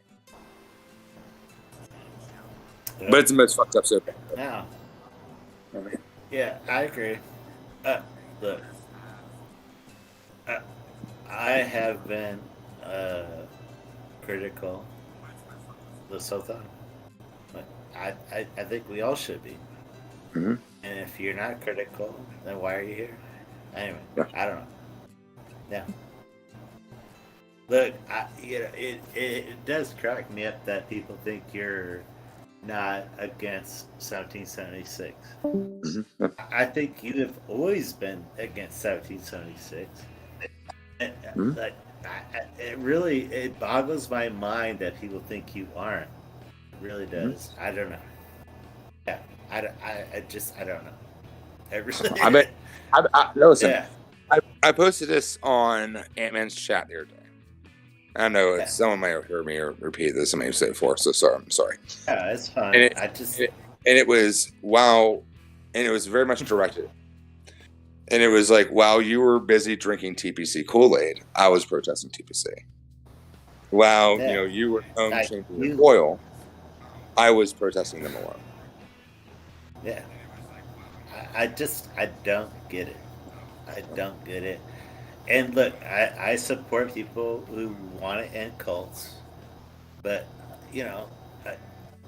why are they attacking you? I don't get it. I don't get it. Because I'm easy. Because I'm not there. You know why? Because I'm not there. Yeah. Yeah. That's why. Yeah. I come on the boards and I come on the chats and yeah.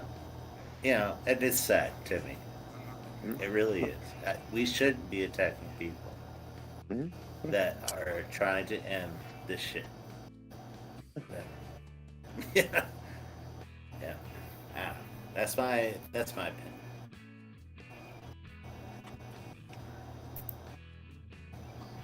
Because the thing is, as much as we wanted to, we always made the joke back in the day, and I think we still are this, is like, we are all BTM. It was a chat that was started, when Doe got his copyright strike. And we all built a community over here. And it was a community of, I don't want to speak for everyone, a bunch of shit, chalk, and trolls. And we all got along. Yeah, there are very nice people here who and we all got to know each other. We all, we built we did what they could not do. We built a community. Yeah. I've been taking a little offense lately over the simping on the board for people who just want to be grifters. I've been kind of taking offense to that. I'm like, listen, like, this started as a freedom of speech chat. Like, I'm not turning this into. I know I have a wrench, and I've actually used it a little bit lately.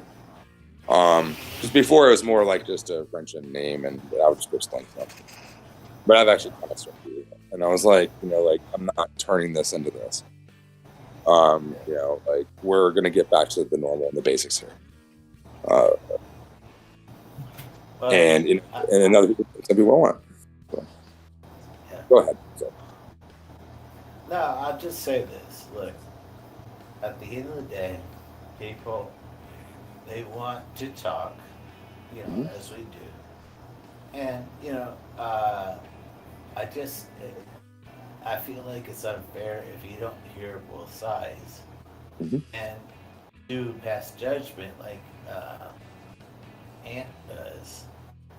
It's just wrong because I've never seen him talk to you like I have. And it's so disingenuous to me. I'm not saying I'm a fan or anything, but like, dude, I've talked to you. I think you're genuine, and it like I lack the ability to understand where he's coming from. So I had conversations with him on the phone. He's making the jokes like, you hit me on the phone for a few hours. I'm like, yeah, but like, I'm coming down here and, we need to be on the same page. Like, I have to trust you. I'm like, I don't know you. The only thing I know about you is you're the guy. He doesn't have to trust you. But I have to when I'm down there. Because in case something goes bad, I have to trust him. I get that. And vice versa. So I have my conversations with him. And I always felt they were superficial. And I'm not saying this because he shit talked me or whatever. I really felt that way. Yeah. Like, yeah. Like, I gave my rainbow flag down. I'm like, do you have a rainbow flag? He's like, I've been wanting to get one. I'm like, well, like, you could have mine. And then when he got kicked out of the park, suddenly he lost it. You know what I mean? Like, it's kind of big to lose. I mean, like, yeah. That's just my thoughts. And then, I went down there. Then before I went to Bunker Hill, I got a call from him, and he was like, "Why aren't you down here?" And I was like, "Well, I never said I was coming down, like, in the last day or two. Like, what are you insinuating? Like, I never said anything like that. Like, I've just been, chilling at home. Like, I was planning on coming down in the next, 2 days. And I was going to be there for a few days. It wasn't going to be, like, a one or 2 day thing. Like, I was planning on coming for about 4 days. So, like, even the last day when you see Lori and I in front of the Waffle House having lunch, I actually planned on actually helping him protest that day. But he wanted to, start online drama, and I was like, okay, see you later, have fun. You know what I mean? Bye. Well, you know what I mean? Yeah. Well, I mean, he started saying you are all drunk. Which, I was. Yeah, I mean that was. Am I drunk? I think you see me like. Yeah. Well, I mean, dude, like, I get drunk, but he said you're a drunk. Yeah. Okay. Yeah, it was so absurd to me. Yeah. He smokes weed all day long. Yeah, but I mean, why did he pick? Like, it was so absurd to me, and I just don't get what his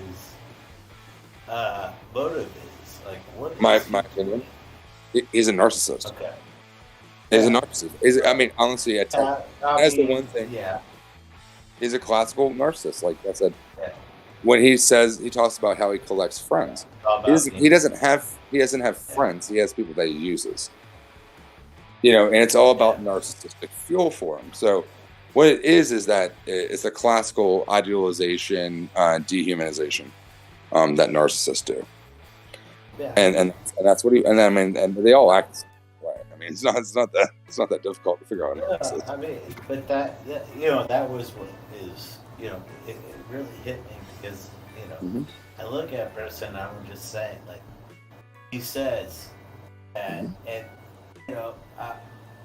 like, it really is confusing because I don't see that you have ever not been against what 1776 is.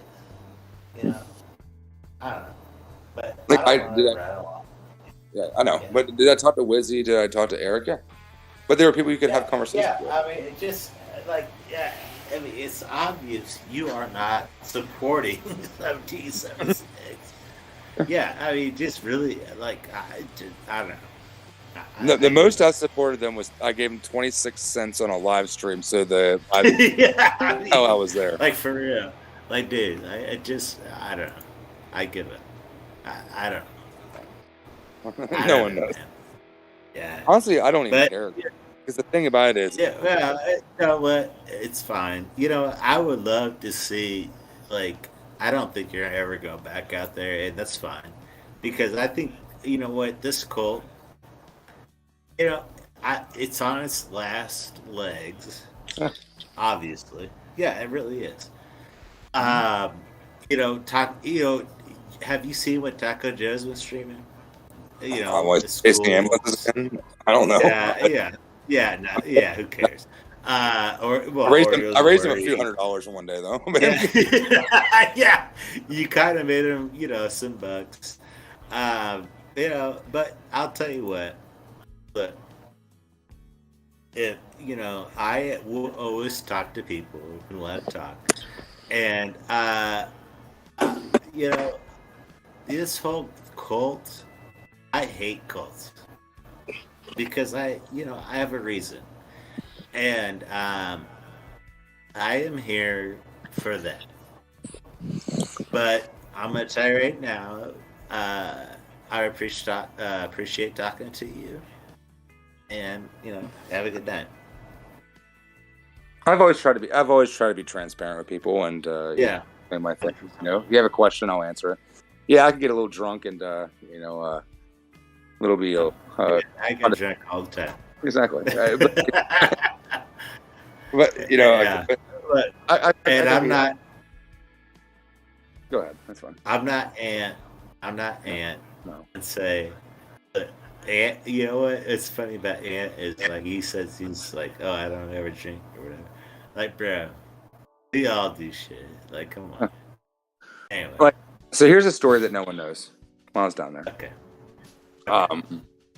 So the second night I was there, we all go to a hotel room. And there was a person who was a fan of all of us.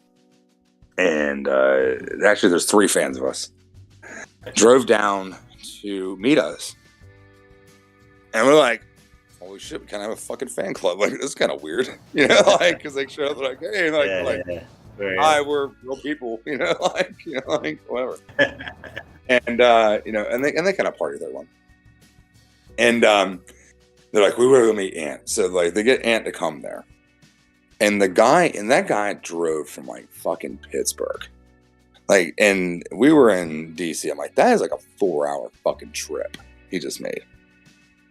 Not DC, but we were where were we at? At the Martinsburg. We're in Martinsburg. So I'm like, sorry, so that's like a 3-hour trip for this. To get down where we were. And they're like, hey, we were gonna meet Ant, blah, blah, blah.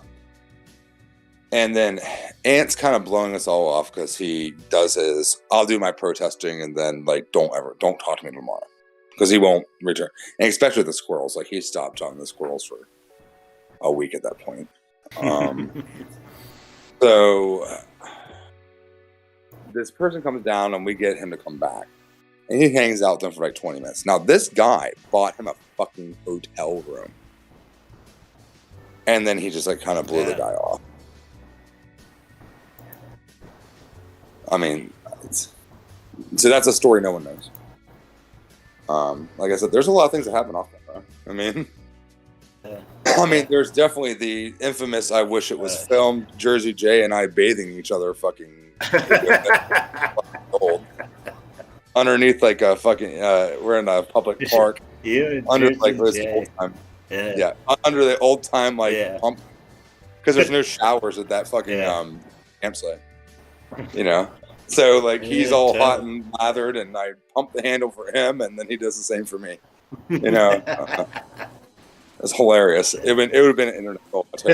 Hey, I want to add one more thing about all this protesting and Ant too. It's not just that it's driving them crazy, 1776, and the chats, but it is depressing the growth of that quote unquote movement. Okay, so it's depressing the people, it's keeping them focused on the negative.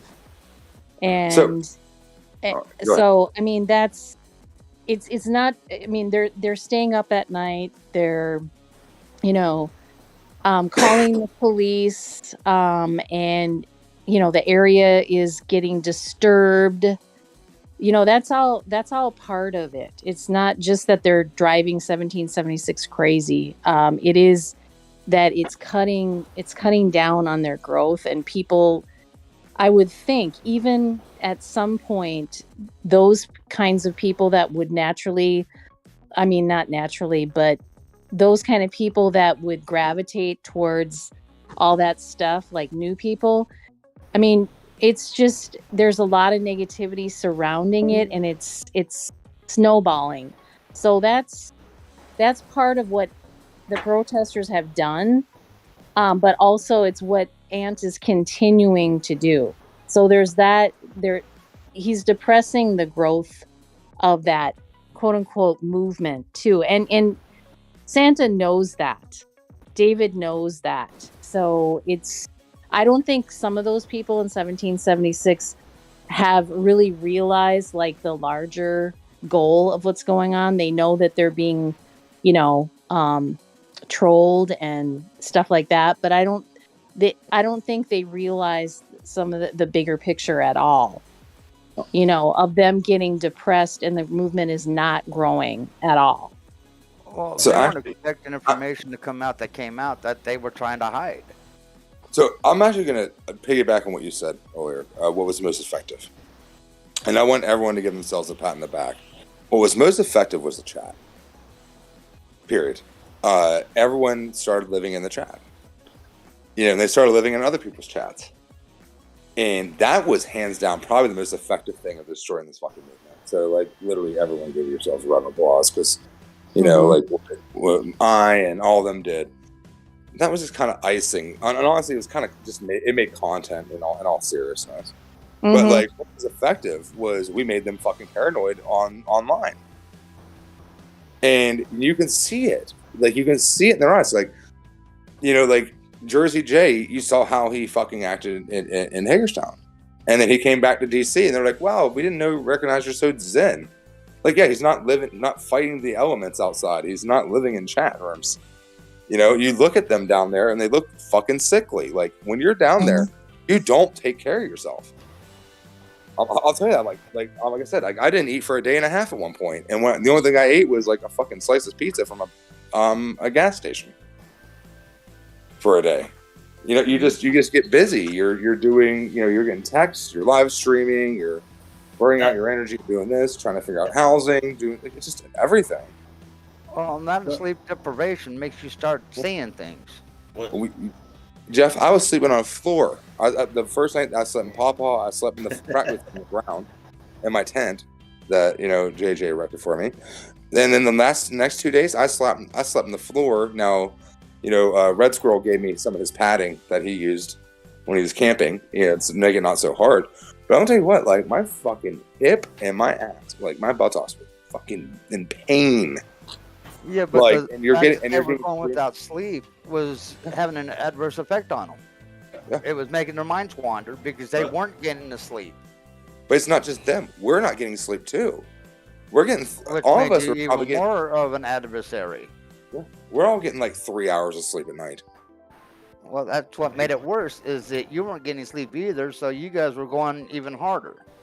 Yeah, exactly.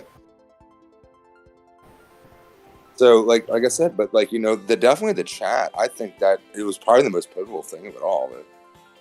All of us were just creating content and really putting a face to what was happening in the board and those chats.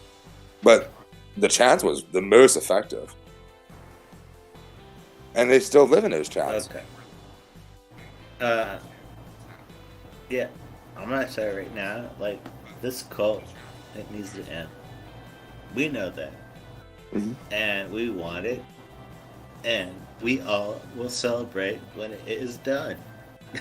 Like, there is no other words. I'm counting the days. Yeah, I'm counting the days. Express it. Yeah, I'm counting the days right now. I cannot. Yeah, like, we want it done. And I will be here till it happens. I really will. And the only thing I'm afraid of, if they get land, we're fucked. I got a question for you, Diablo. Okay, go ahead, Jeff. How long has it been since you were in a cult?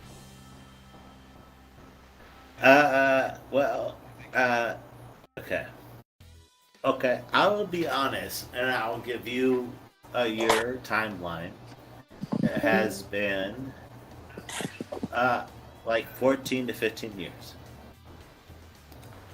since I've been in a cult. 14 to 15 years, and you still haven't let go. You know what cult I was in, right? The Jehovah's Witness. Like I said, 14 to 15 years, and you still haven't let go. Don't you think it's time to let go? I mean, Jeff, you know what? You're not a mental health specialist. Do not tell me how I let go of something. Okay? It's obvious you haven't, Diablo. Yeah, exactly. But don't you think it's time to let go? No, because you don't understand what I went through. So you're going to let this cult control your entire life. Stop it, Jeff. Hey, Jeff. Stop it. Jeff, this is Matt. Let's not do that on here. It's not productive. Talking as a health professional, don't do that. Please.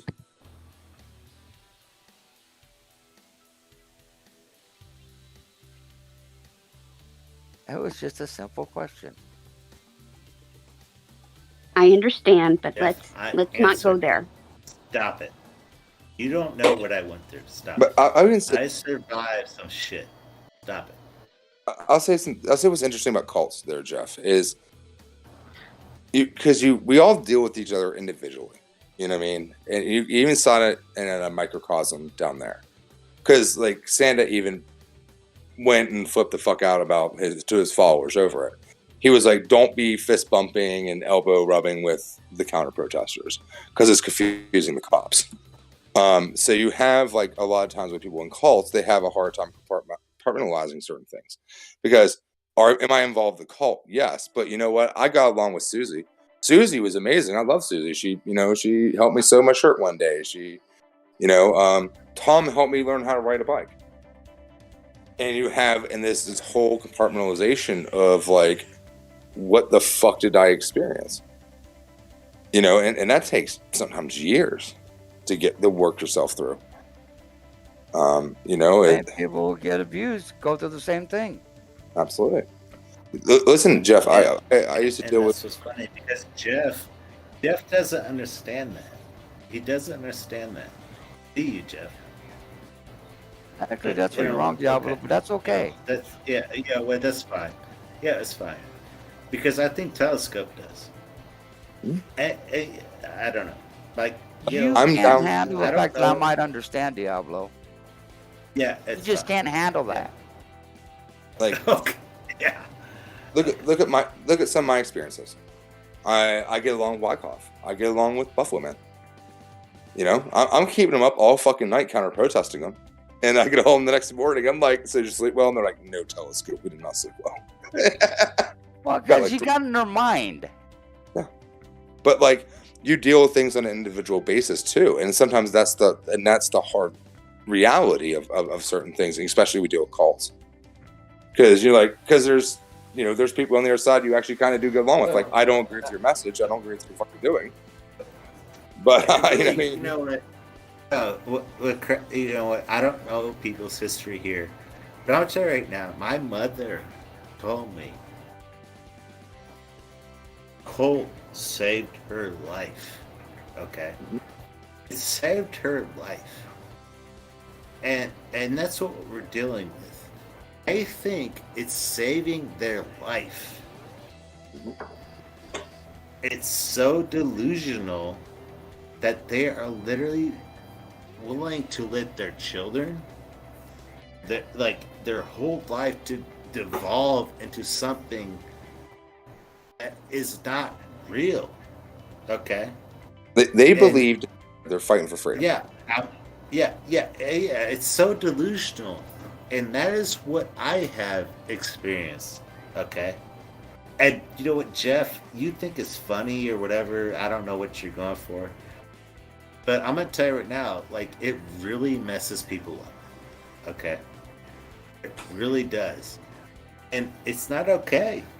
It never is. These cults destroy people's lives. They really do. And you found it.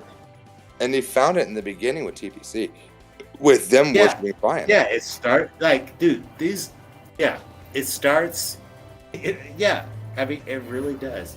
And you know what's funny is it really is funny because to me, look at it, there are hints of Scientology in this whole movement, which is it's one of the most hardcore cults on the planet. I just, it really interests me that people think it is okay, this stuff. Like, I just, I don't know. Like, you know what, Jeff? You can laugh. All you can laugh, but I'm going to tell you right now, it really fucks people up. I'm going to tell you what, in my opinion, and I'll say whatever I want, so I don't give a shit. Fuck you, man. But, I'm just saying. But if Santa would come out and apologize for the pedophiles and kick Oreo out, Ant-Man probably join him. Yeah, maybe. Maybe. But I'm telling you, a lot of these people drink TPC. I don't think the squirrels would. Well, I don't think there's. you know what? Well, there's people who drank the TPC Kool-Aid. They drank the fucking Kool-Aid. They worship fucking Brian Braze. Like, I had to have a conversation with Jersey J. I'm like, dude, you banned me from your fucking chat 2 weeks. I said this was going to happen, and you got mad and banned me. And then 2 weeks later, you're sitting up in that fucking hill in Hagerstown having an epiphany of what I just told you fucking 2 weeks prior. I'm like, well, it's wonderful you fucking came to that realization, but, you know, I'm still banned from your chat. Well, I mean, we all know Jersey J wasn't relevant at all in TBC. Like, he literally, like, I mean, come on. He didn't mean anything in TBC. Okay, I think he's pivotal what we're watching today. Well, I think he was relevant today. Yeah, he is relevant today. Yeah, that's fair. I'll respond to Wizzy. Let me respond to Wizzy real quick. Okay. Wizzy, you're saying this is a cult. Anybody who has a YouTube channel, stop for a minute. I'm answering, responding to somebody that doesn't deal with you. So stop. Anybody who has a YouTube channel that their viewers can't live each and every day without seeing that YouTube channel is a cult. So there's your answer. This movement, people watching what they're trying to see every day, is a cult environment. Look, any person who is looking at 1776 right now as a guide, or I don't even know how to describe it. It's not even a cult. Like, it's just pathetic at this point. Like, it literally means nothing. Because I will tell you right now, when I was in a cult, we had meetings, we had, we had to go preach. Like, this isn't even a good cult. Like, this is like one of the worst cults ever. It is a cult because Santa said day one, I am in charge of the money.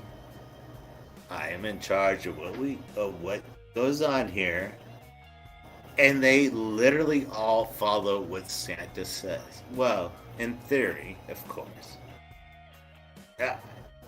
Am I wrong in that assessment, or? Nope. Okay. So,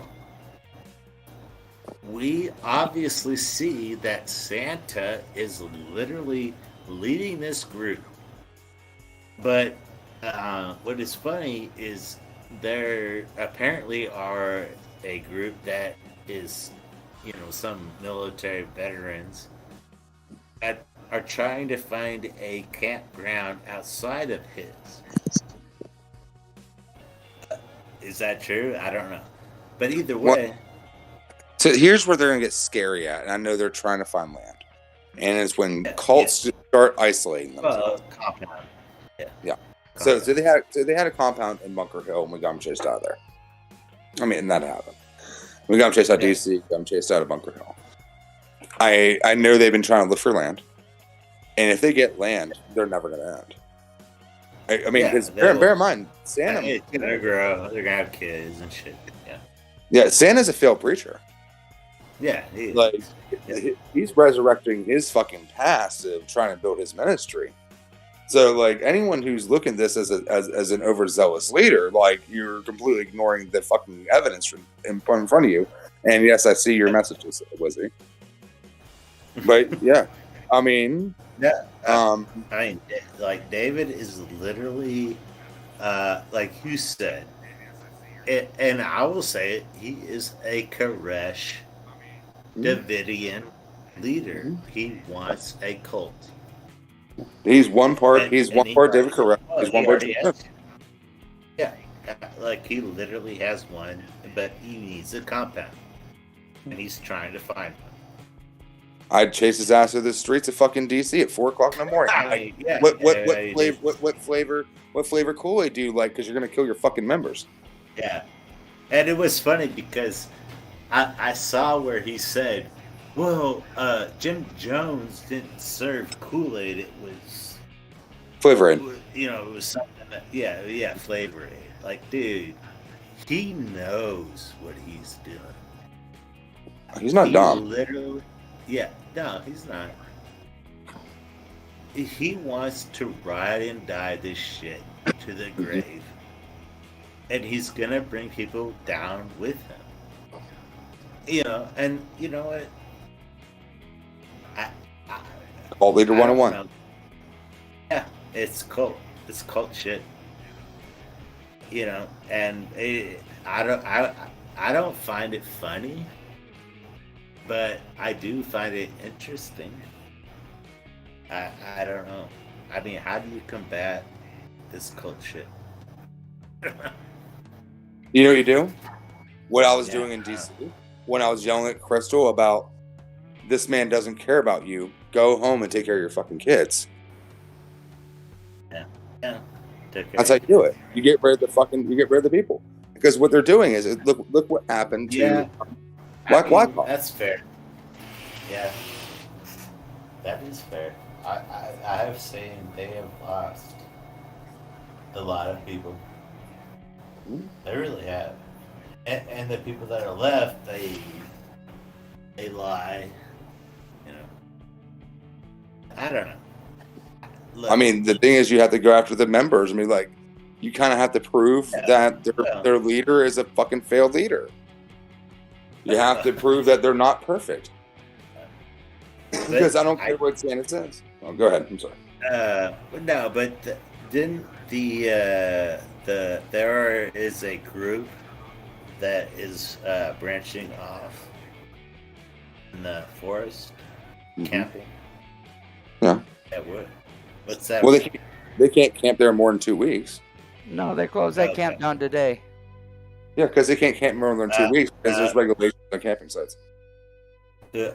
Okay. So, Stormtrooper he's not going to be there for more than 2 weeks. So it's I think he was packing up today. So yeah, because they spent 2 weeks there. So it's Stormtrooper. They're moving to a new camp. Yeah, that's what you have to do.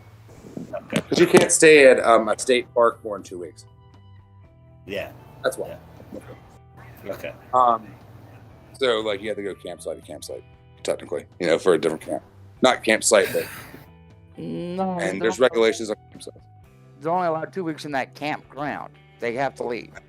So he packed up camp today and was going to head back to Bunker Hill. No. Wait, is that confirmed? Or? No, this was showing him packing up camp. It's confirmed by him. I'll say it's definitely confirmed you can't stay longer than 2 weeks at a camp. Because I look at campsites, it literally says that right on there. You can't stay longer than 2 weeks. Okay. Yeah, I got it. And his video earlier today showed him packing up everything at the campsite to go back to Bunker Hill. Because the problem is when you deal with that, you start dealing with, well, I can say I live here. Because that's the issue right now they have in Bunker Hill, where all of them been there so long. Like when Big D got arrested, he actually made that his address there. It says 12828 Winchester Avenue, Bunker Hill, West Virginia. Yeah. That's what he resides his address to be. Which might be zoning issues, but no one's really going to care about that. So, I mean, the police aren't going to do anything about it. It's not even a zoning issue. I talked to the zoning commission. They said they don't zone residential or commercial. And the fact that the owner of the property allows them to stay there, it's perfectly clear. And yes, that's their mailing address. Yeah, but that's where they do. That's where Big D resides his address at right now, and probably they all do. That's where their mail comes. Yeah. But hello, everybody. Hello. Hey. Hello. Okay. How you doing? Hello. Can you hear me? Yeah. Yes. They formed another group, Stormtrooper and Freedom Express and Patriot Steve left that one campground and went to another campground and got another name for themselves. They call themselves We the People. Oh, God. Got the decals on the side of their car. Was it Freedom Express?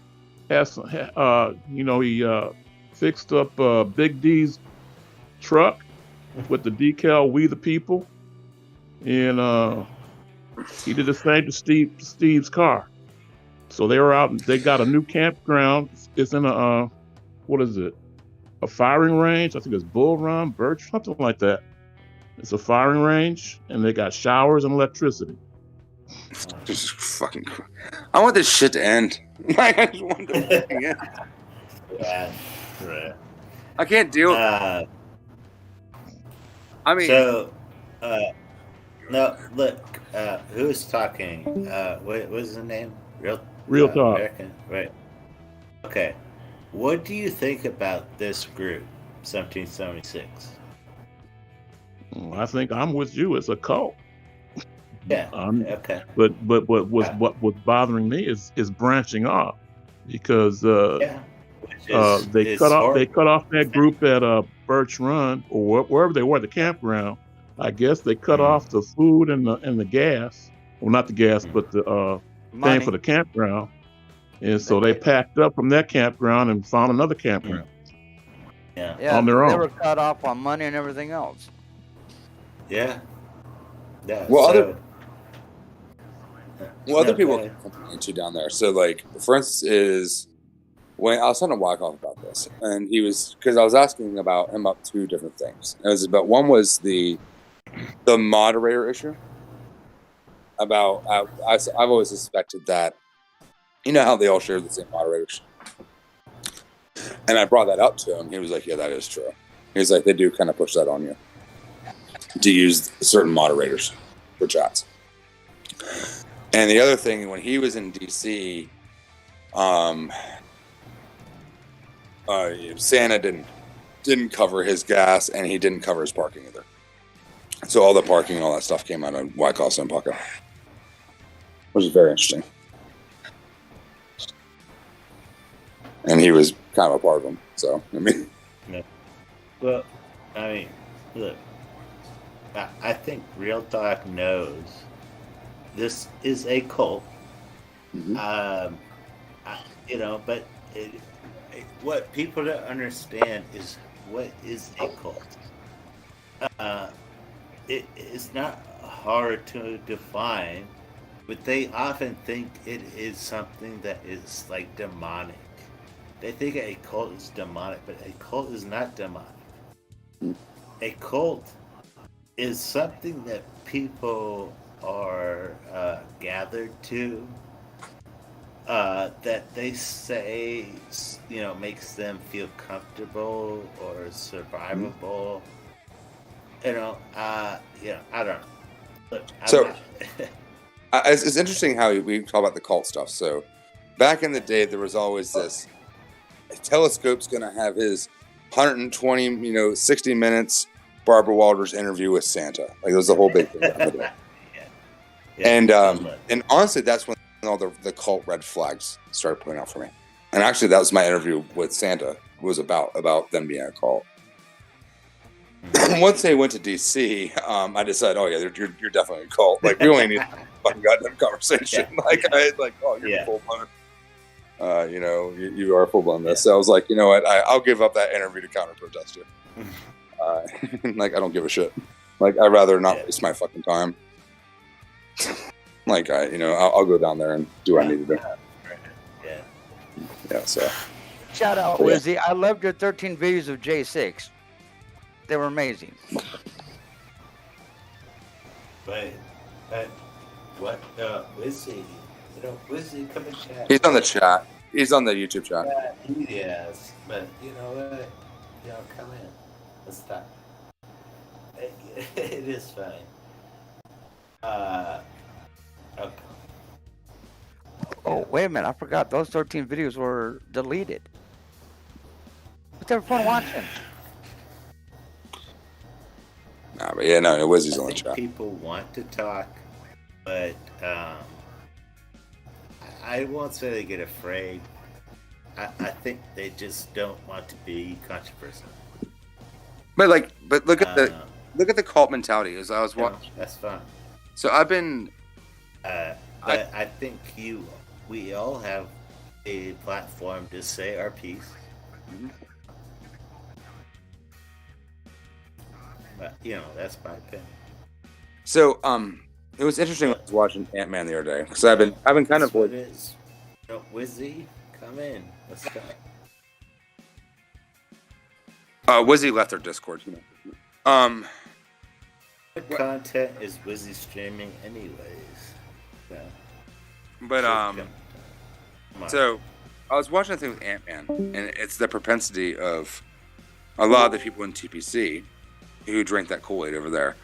And Ant-Man was bringing up the one day about how he was involved with 2 cults in his entire life. And I'm like, well, we're gonna count TPC as a third. You know what I mean? That, and definitely, like I said, the evolution of the idol worship of Brian Braze into what you see with Santa there and stuff. I mean, because honestly, in all seriousness, Santa was really no one in TPC. He did some security, I guess. He did some, but nothing really like spectacular. I mean, he wasn't like a Saznak or a G or anything like that. He was just the only time David Rydell was relevant was when he started 1776. Absolutely. Yeah, for real. Yeah. Because everyone was. You know what is funny? No, look. Okay. No, go ahead. I don't want to cut you off, but he said there were women on Facebook hitting him up looking for men where I don't know his exact words, but basically like they were looking for men like him. Mm-hmm. Because there weren't good men anymore. I'm gonna. Do you remember that? Yeah. Yeah. And I'm gonna give a shout out. I do because that's so fucking hilarious. I'm gonna give a shout out to Carl now that he made the funniest fucking goddamn video. I'm literally like I'm not even lying. I fucking cried in tears. Like, I was crying because I was laughing so fucking hard when he made that 90-day fiance fucking with Santa. Like it fucking killed me. I'm fucking gonna have an asthma attack. I'm fucking literally crying because I'm laughing so goddamn hard. That thing was genius. Fucking genius. Yeah, insane. But you go ahead. Go ahead. No, I mean, David literally said day one, I'm in charge. I make all the decisions. No one can tell me what to do.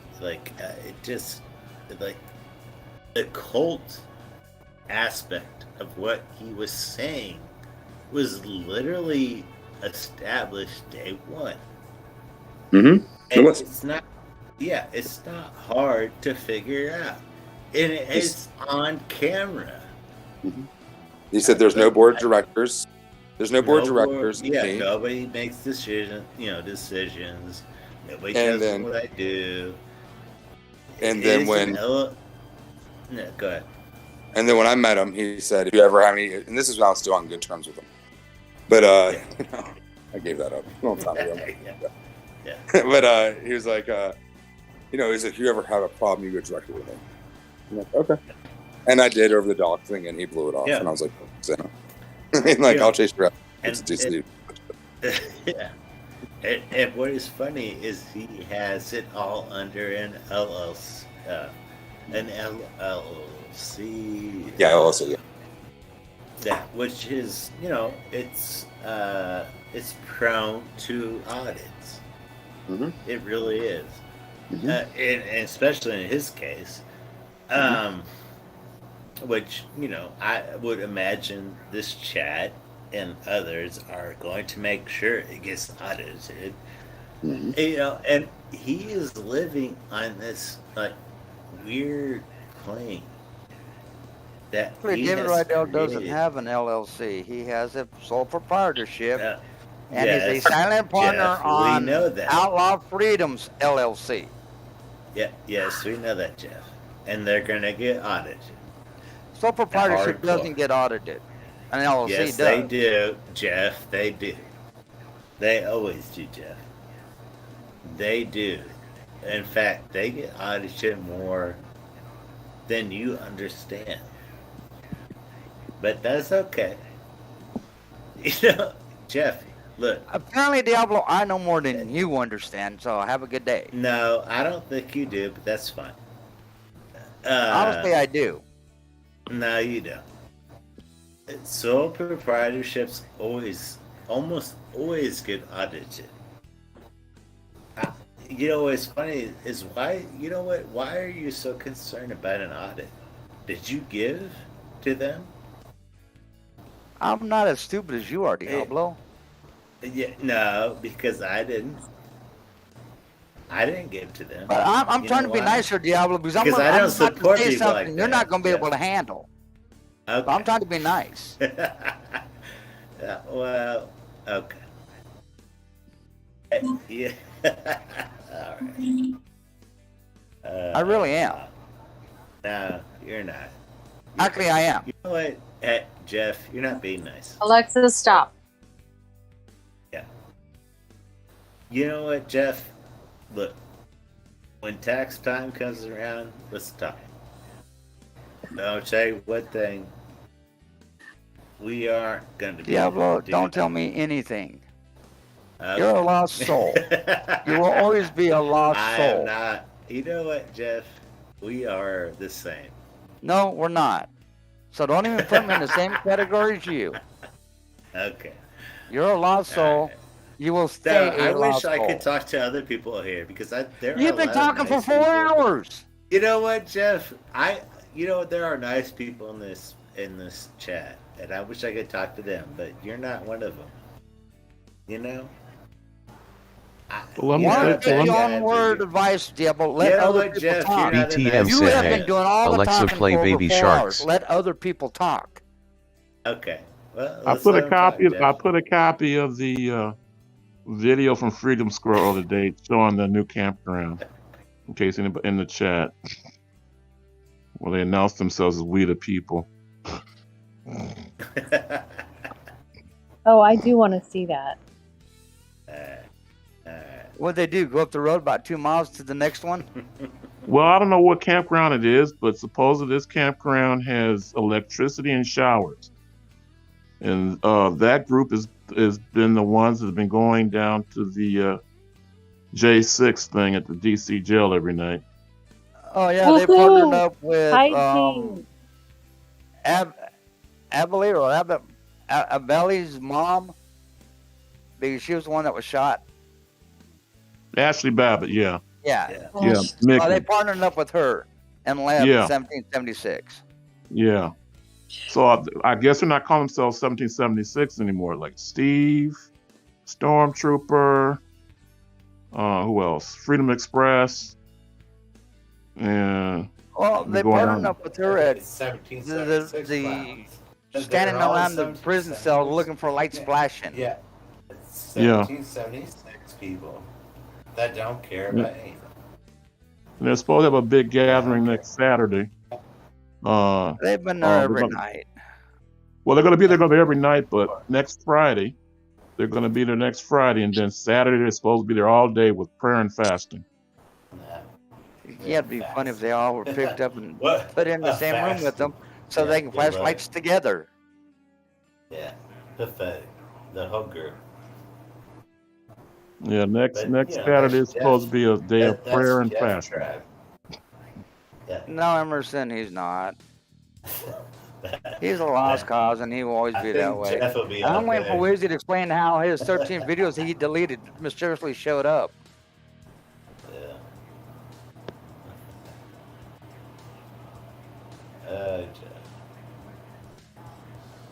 Especially number 13 when he's standing at the door for the Capitol building.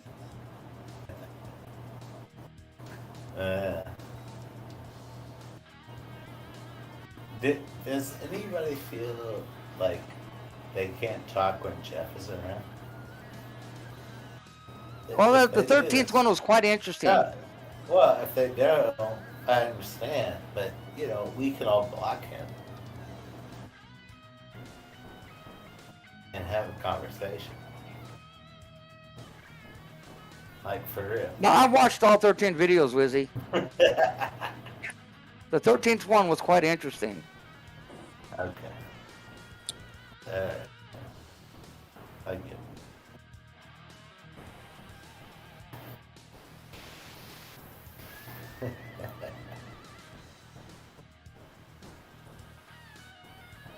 Okay. Hey, Jeff.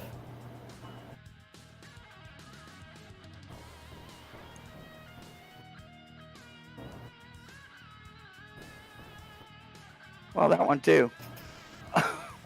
But number 13 was quite interesting when he was standing outside the door, videotaping people walking in the door.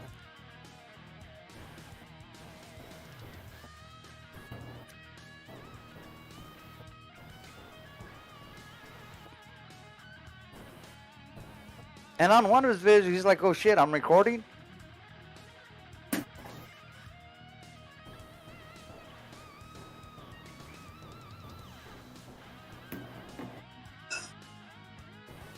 But they were good videos. Good watching.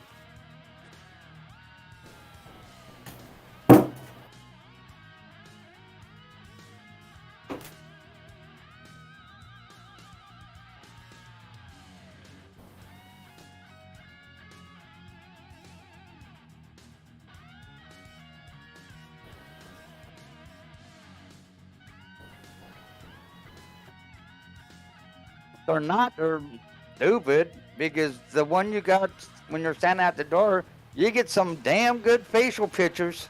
Hey, chat. I'm gonna peace out. Night, Jeff. Look, I'll be back. I think Jeff wants another take. But anyway, night off. Go have another beer, Diablo. Have a good night. Yeah, alright, peace. Peace, Jeff.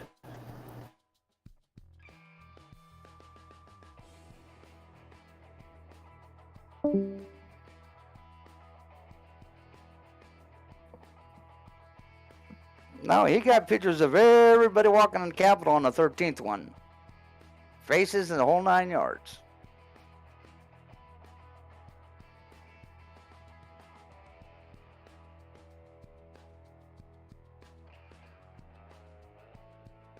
And by the way, Wizzy, welcome to Haggoostown. Hope you enjoy it, because it's going to be a lot quieter than California.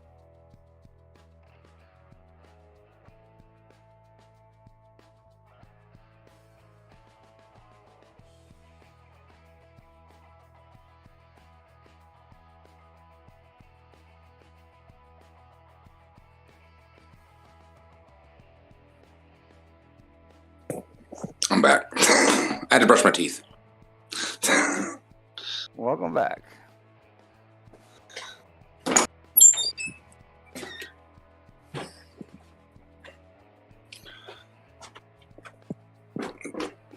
So who's still alive on here besides you, Jeff?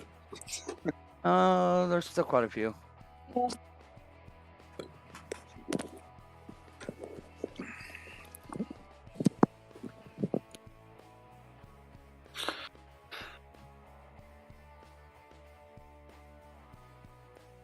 I let your back telescope read your DM. Okay. I'll check it. I've literally lived like on my phone like all fucking day.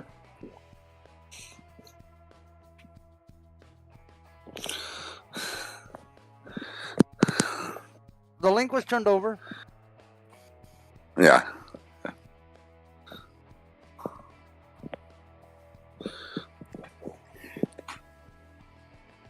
And now, yeah, I've been like, I literally woke up to Red Squirrel call me like twice, and I was like, I'm so fucking tired, I'm not answering this. And then like I answered my phone today, and like I looked down, and it's like Jersey Jabe like sent me like 5 different text messages. Did they ever make it where they were going? They're on a trip. Well, they're on a trip. I'd about to be on a trip, that's for sure. They're in a hotel right now. Yeah, they're in New Mexico, I think. That'd be the safest place for them. So they probably haven't made it there yet, is my point. Yeah. No, they haven't. They're doing other things. They took the day off. That would be the safest place for them. They did They need to 28 stay in hours. the hotel. They're taking their time. Yeah, they did 28 hours straight driving. And like, I've done that yeah. before. Yeah, and then like I was talking to Red Squirrel today, and he was like still hyped on energy. I'm like, how the fuck are you doing it? Like, he was all excited and like talked to me on the phone for like, I don't know, an hour and a half today. You know what I mean? Like, he's all hopped on energy still. So, Oh, but he's not in there. I was going to ask Gary a question. he's been going through this like existential crisis of like, he's like, 5 months ago I was this far right person, like, going down the DC and dealing with everyone, like really like, like looking at my philosophy and kind of like just, looking how I view the world. And it's like a lot different now. I'm like, yeah, it's part of growing up, dude. You know what I mean? Like sometimes you have experiences that kind of change that for you. It's a good thing. And it's definitely good that you're kind of understanding that's happening. Not being so extremist on a certain angle. Oh, are you talking about Red Squirrel? Yeah. I heard him say something about that, how he wasn't, he had changed a little bit and wasn't as far right as before or something. Yeah. That's what he was talking to me about today on the phone. Yeah. Like, I'm like, it's part of growing up, dude. You know what I mean? Like, you have experiences, and I mean, all of us are a bunch of leftists over here, anyways. But like, yeah, like that's what happens in life. But they're taking the day off, though. I know that. I was like, you guys need to take it. As far as they're driving, they might need it. Mm-hmm. They did 28 hours straight. I was like, Jesus fucking Christ. Hopefully they switched off. Yeah. So I talked to him. Mel was sleeping in the hotel, and he was out doing errands.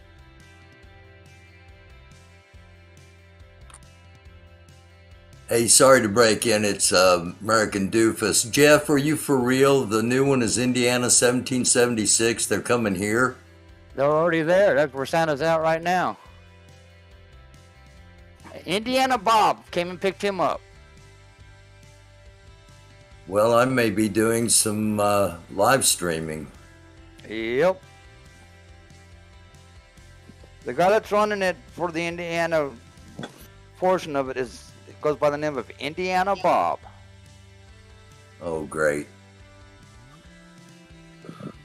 I'm not surprised. Yeah, it was on his live stream as they were driving, and he accidentally let the name out.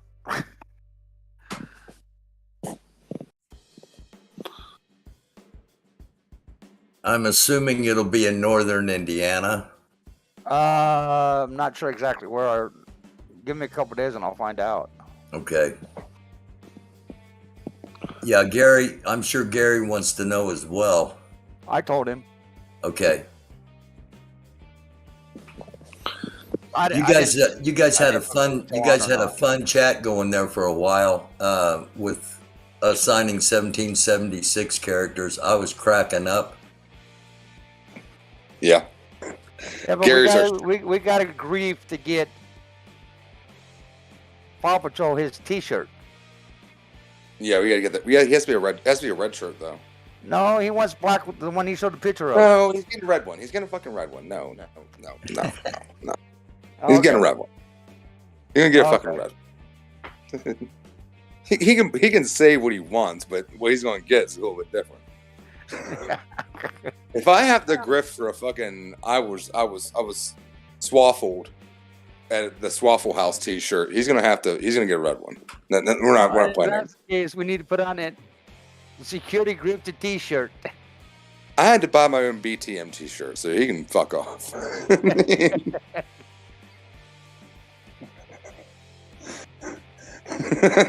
Period. I've had my house threatened to be fucking by Oreo. And I don't know if you're in there, Wizzy, you fucked up on that one too when I watched a little interview earlier.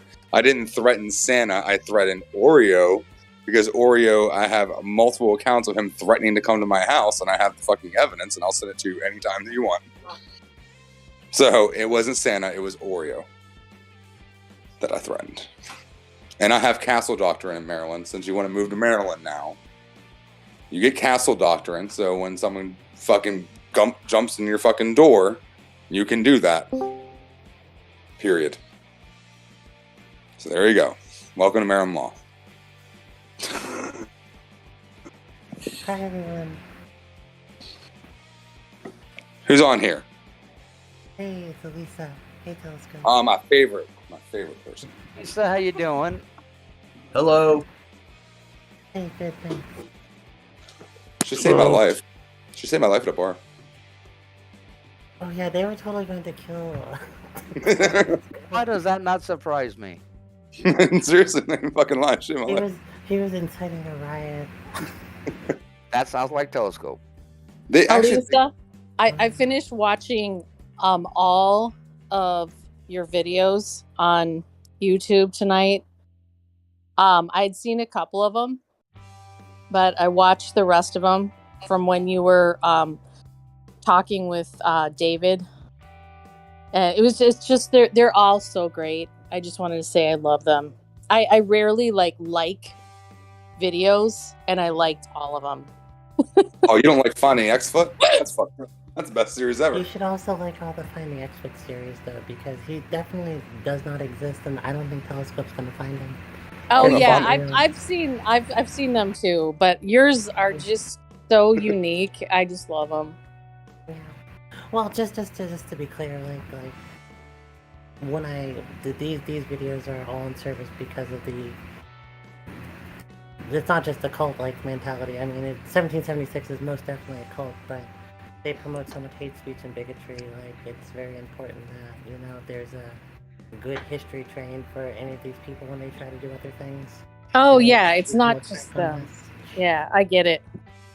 I mean, the activism is built in, but it's hilarious too because they don't know how to deal with it.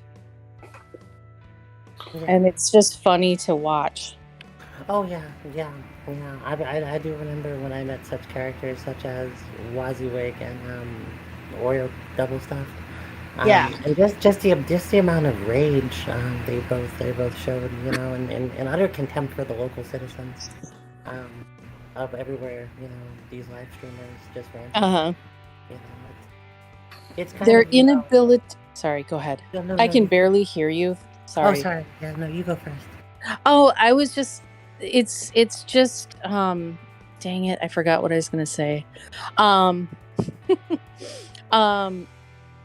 They just. I mean, it's not only that they don't know how to deal with it. It's like when someone was asking them point blank a question. It's just funny how, David can't even answer ever like a direct question without evading or backing away, and it's just good to have the documentation on all this stuff too, from so many different quarters.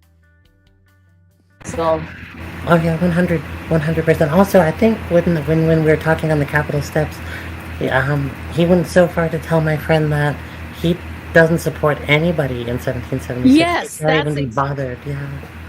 Yeah, that was exactly the one I was thinking of when I said that. Yeah, that question reveals so much.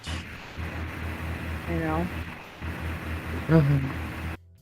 My biggest question is, how long has WYSIWYG actually been associated with Proud Boys?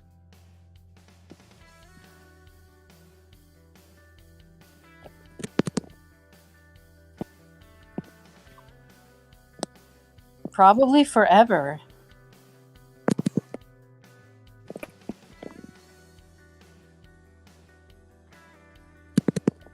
Oh, that's interesting. I did not know that. Well, before J6, he went and talked to the Proud Boys before they stormed the Capitol building. So that's why I'm wondering how long he's been associated with them.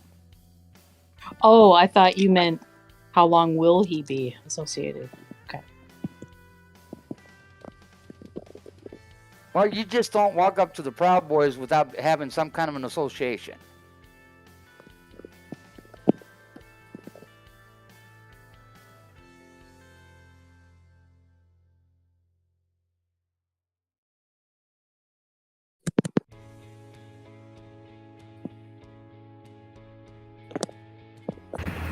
I certainly don't see him answering your question, Jeff.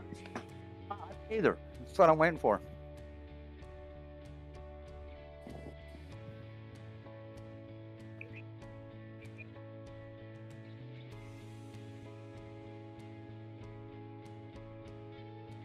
Because we already know he's a Scientologist.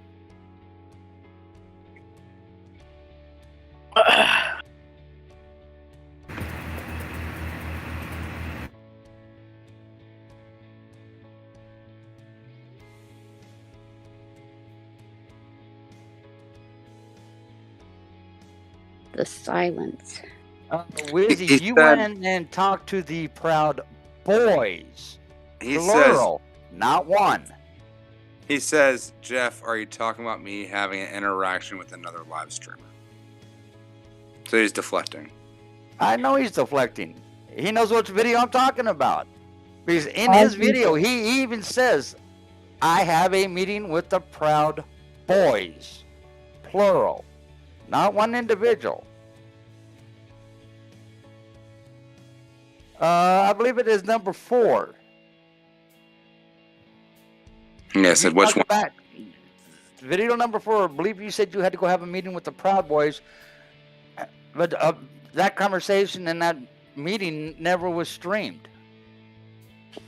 I wonder why. I guess he ran out of batteries.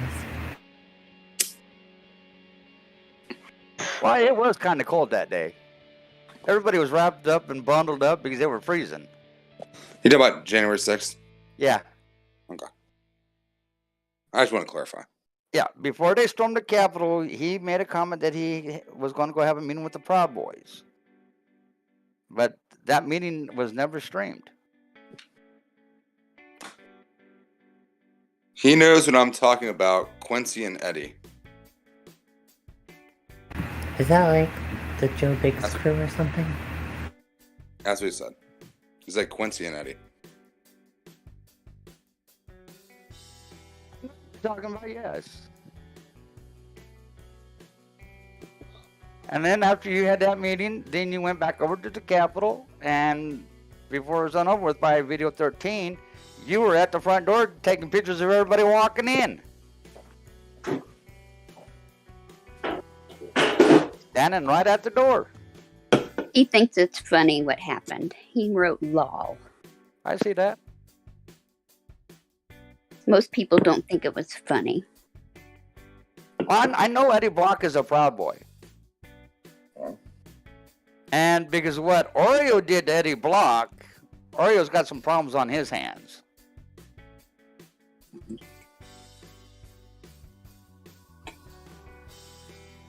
And Eddie Block happens to be a good streamer. He has captured a lot of stuff in California. I mean, I do think it's pretty ingenious he tried to get that t-shirt signed by fucking Oreo. Oh, that was funny than all get out. That's pretty good.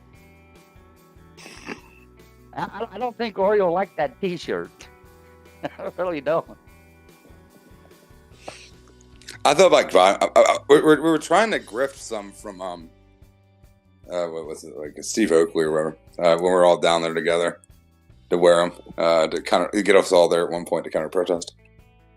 Just have us all in the fucking Oreo shirt. What assumption, Wizzy? Eddie Blocks will tell you he's a Proud Boy. There's no assumption. He'll let you know. He's a legitimate Proud Boy. He'll tell you straight to your face, he's a Proud Boy.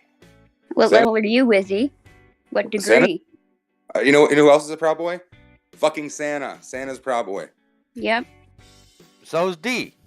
So's Marcus. So is BCP. Yep.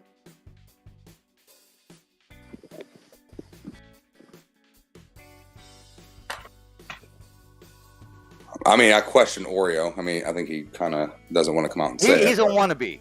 He's a wannabe. Oh, chasing that clout. Oriole is a wannabe. He wants to be part of the Proud Boys, but they won't accept him. No, they won't accept him. He's a wannabe.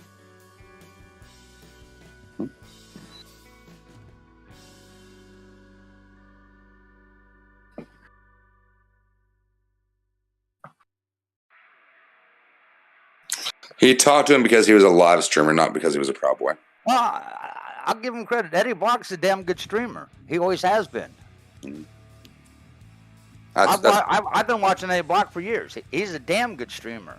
And he gets some pictures most people don't get because of how he gets in there. He had some amazing pictures of the riots. I mean, at least he's honest and tells you what his affiliation is.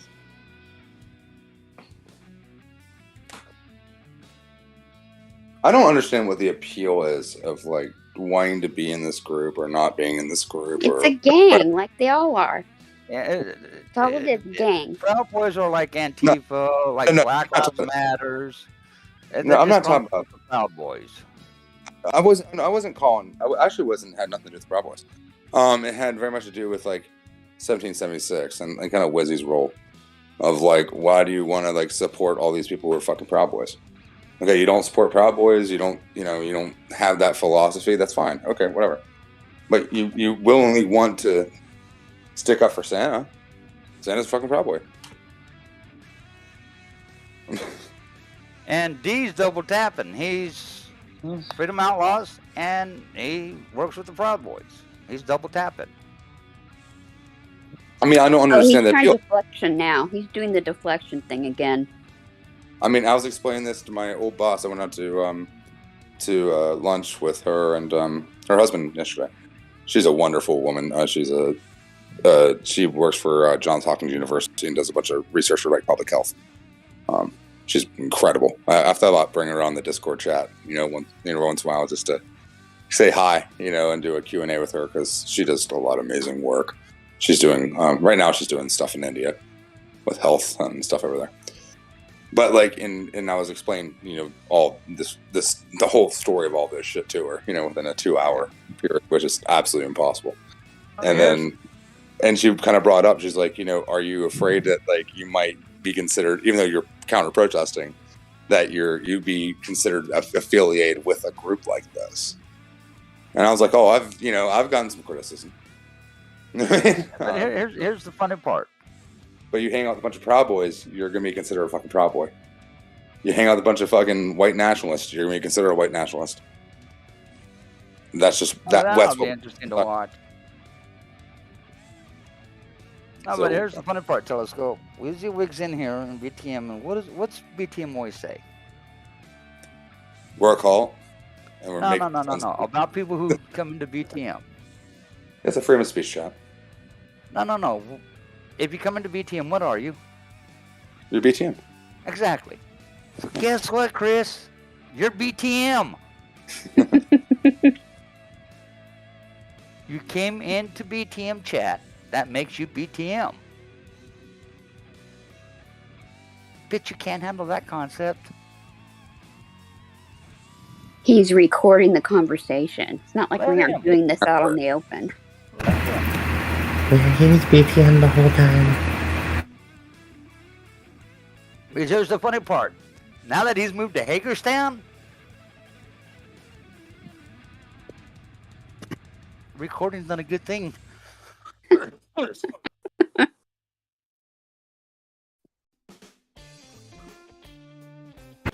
I think it was WYSIWYG who promoted, I saw one of his live streams where he promoted 40 Ways to Fight Fascism. And I had to wonder if he got that from BTM because he's here so much. He is BTM. He just said he does not support us. Actually, he does, because if you think about it, we're mending the bridges to get our country back on track, correct? We're trying to close the gap. Wiz is trying to do the same thing. He's trying to close the gap. So he does support us.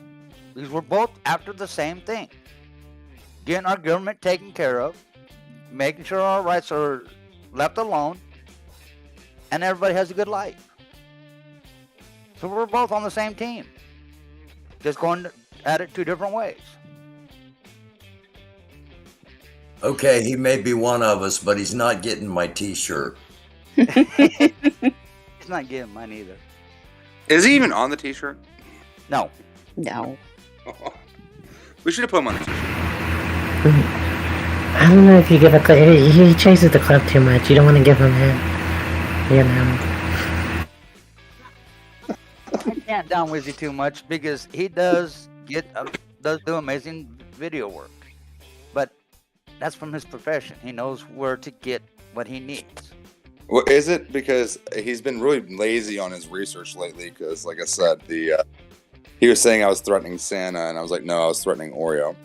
And he wouldn't let me call in about the doxing, doing the doxing interview, because I've actually confronted Santa about this, and Santa supported it. And he was like, well, I don't think Santa would support that. Oh, he did. So, Wizzy, you're saying you want to be a sovereign citizen? Or do you want the Constitution to be left alone? And our government to be not We're anymore? not capable of kindness. We're trying to achieve the same thing, Wizzy. Open your ears, open your eyes. We're standing up and trying to defend our Constitution. Nobody's blocked him on the YouTube chat, so I think that's pretty kind. So you're telling me you're not standing up for the Constitution? If you're not an American standing up for the Constitution, get the hell out of my country. But you're standing up for the Constitution. That makes you an American.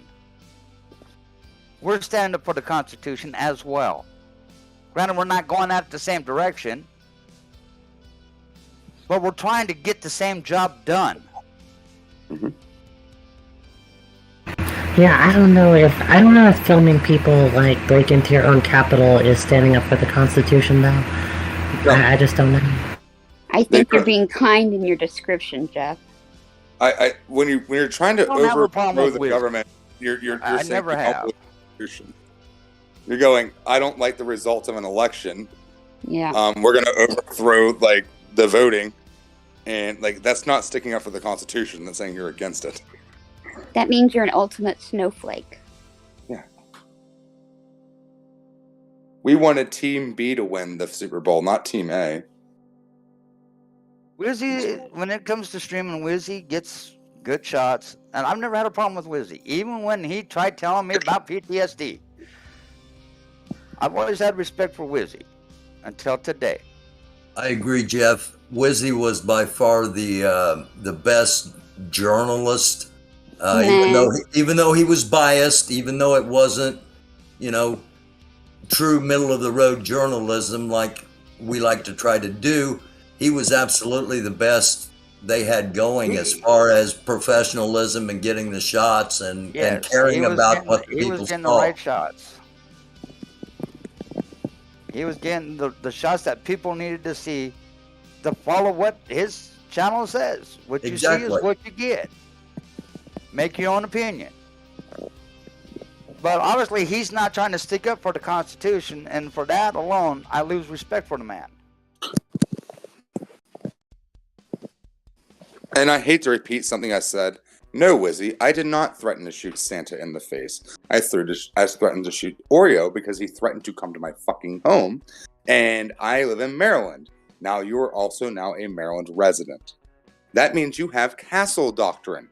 We don't have stand your ground laws here in Maryland. We have things like castle doctrine. So if you break in my fucking house, I'm allowed to defend my fucking city. Yeah, it's because WYSIWYG is anti-Second Amendment, and I think we saw this at the Berkeley Springs rally when he obsessed on his live stream about why I should not be allowed to open carry a pistol. He just doesn't like the Second Amendment. He hates it. It drives him up a wall that there are people who are him who are allowed to have firearms. He hates it. But at least he just said earlier today he was out shooting a gun, so he's not anti-Second Amendment. Well, no, for other people. He's pro rights for thee, but not for, not for other people. Yeah, I agree with that. And that he does seem like that. And he's not a resident of Maryland just yet. Today's his first day. Well, he doesn't become a Maryland for, I believe it was, 10 days? I don't know. Who knows at this point? Right now, he's just a visitor. Yeah, but I'm saying, like, we have Castle Doctrine in Maryland. I have the videos, and I will send them to you, Wizzy, of Oreo threatening to come to my home. He did that twice on a live stream. Twice. I live an hour and a half away from fucking Bunker Hill. And he's threatening to come to my fucking house. So what do you expect me to do? Am I allowed to just let him do what the fuck he wants to do? Not allowed to defend my family? Not allowed to defend myself? Threatening to come to my fucking house. You have every right. So yeah, I threatened to shoot Oreo in the fucking... You come to my fucking house, yeah, I'm gonna shoot you in the fucking face. Not you, Wizzy, but a person like Oreo. You can come to my house anytime you want, Wizzy. I'll have a bonfire and I'll cook some burgers. I didn't threaten to shoot Santa. Yeah, I'll come too if you come with me. So if he wants to produce that evidence of me threatening to shoot Santa, go ahead. Because I would love to see it myself. I didn't. All you have to do is run a foot race with Santa, for God's sake. Yeah.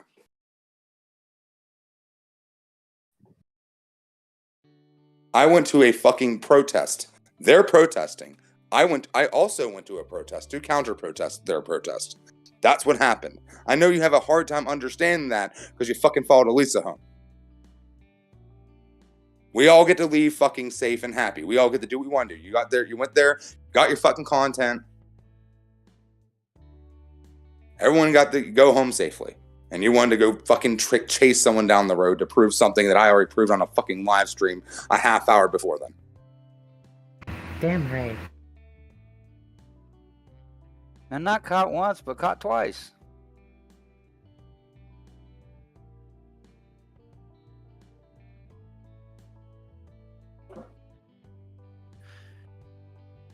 Jesus Christ. Yeah, it's ridiculous. And it's ridiculous he made that into content too. You know, just chasing people. That's content, sure. And Lizzie, I don't understand what you're fighting for. But I know what I'm fighting for. I took an oath. And I've been relieved of that oath. I fought in foreign, now I'm fighting domestic. And as long as that oath is in place, that's exactly what I'll do. Whether you like it or not. Well, Elisa, I have to say I found it incredibly creepy that a guy would chase a woman home. I just found the whole thing absolutely creepy. Yeah. Well, not only chased, but parked and waited for him. Mm-hmm. Just gross and creepy. And it was... Honestly, he was standing beside me when I was talking to Elisa. All he had to do was walk over, and he literally heard the conversation. And he was like, well, I need to prove this. Like, what are you trying to prove? Like, she already admitted it. Nothing to prove. I remember they were filming that van for like 45 minutes to an hour. It was ridiculous. Just filming a van. I filmed the van because the internet said... Because honestly, you were there. If you watch one scene, you got them all. And like the internet's like, just show the van. I'm like, okay, I'll just film the van. I don't care. Like, all of them are like, huddled around their fucking knife. It's like doing Santa's stupid fucking normal speech anyways. I mean, I'm like, I'll just film the van. I mean, it's much more interesting. And what surprised me most about Wizzy in Berkeley Springs is the fact he was standing right there when an older gentleman held a child in a chair and did absolutely nothing to stop it. With AJ, right?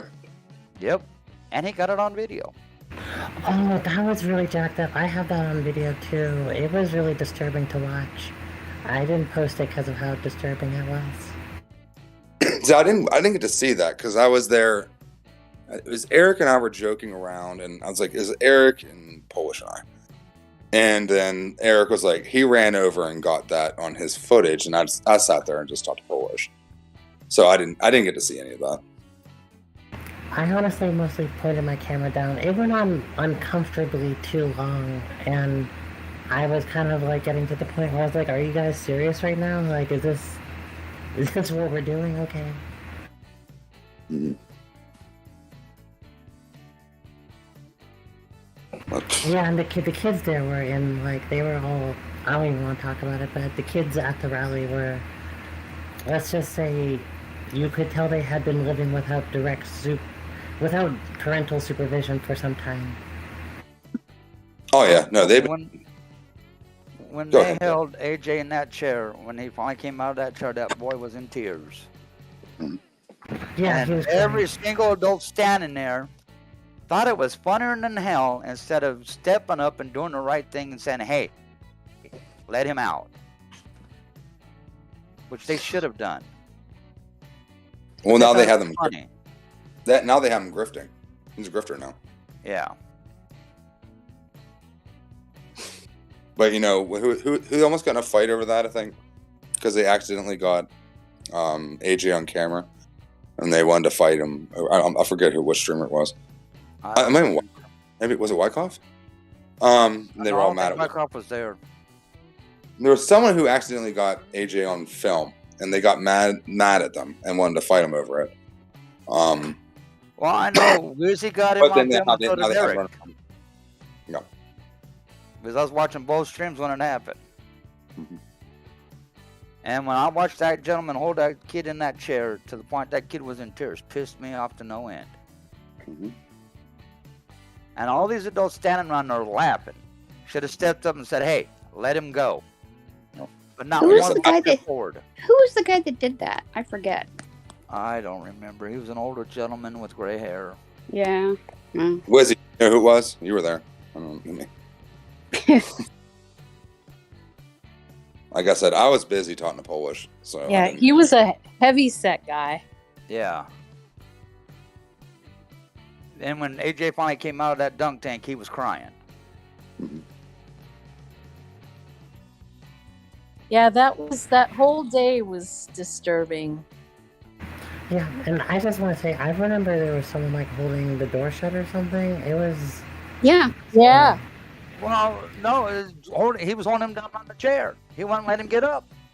Oh, right.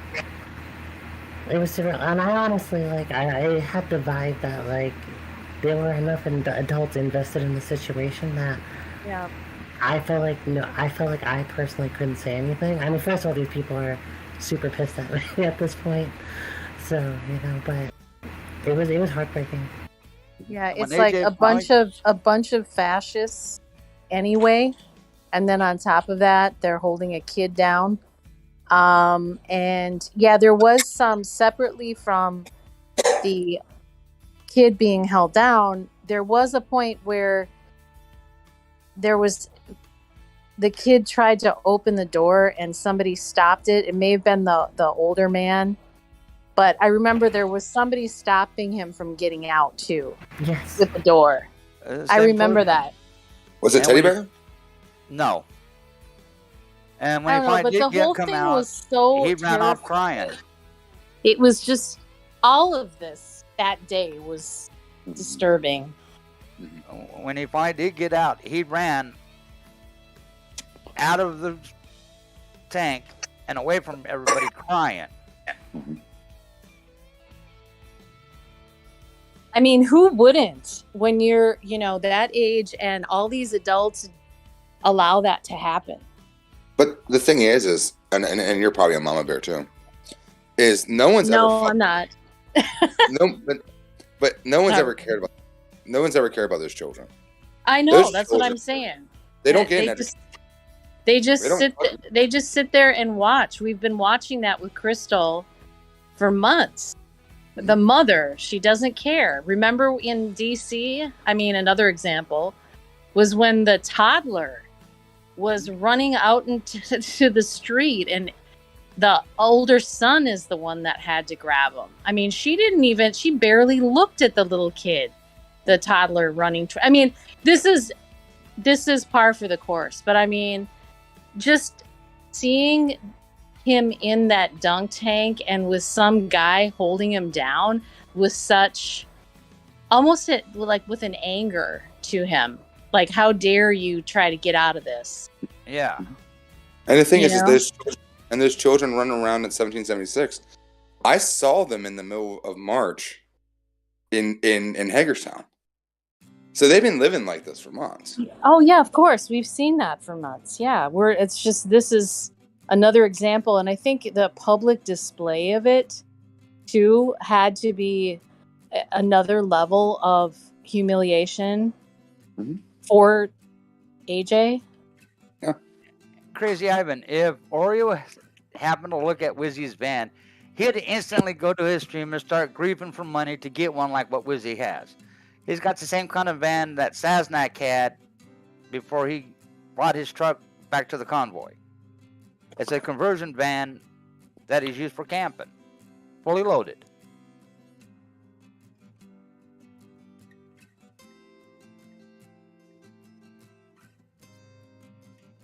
Just sits in the lot. Hey, Wizzy, would you make a clip of that and send that to me? Because I never said I would shoot Santa. So, there you go. Because I would love to hear it. Yeah. Eric turned away from it, and he should have gone over and said something, but that's neither here nor there. But others just kept filming it and laughing. Yeah.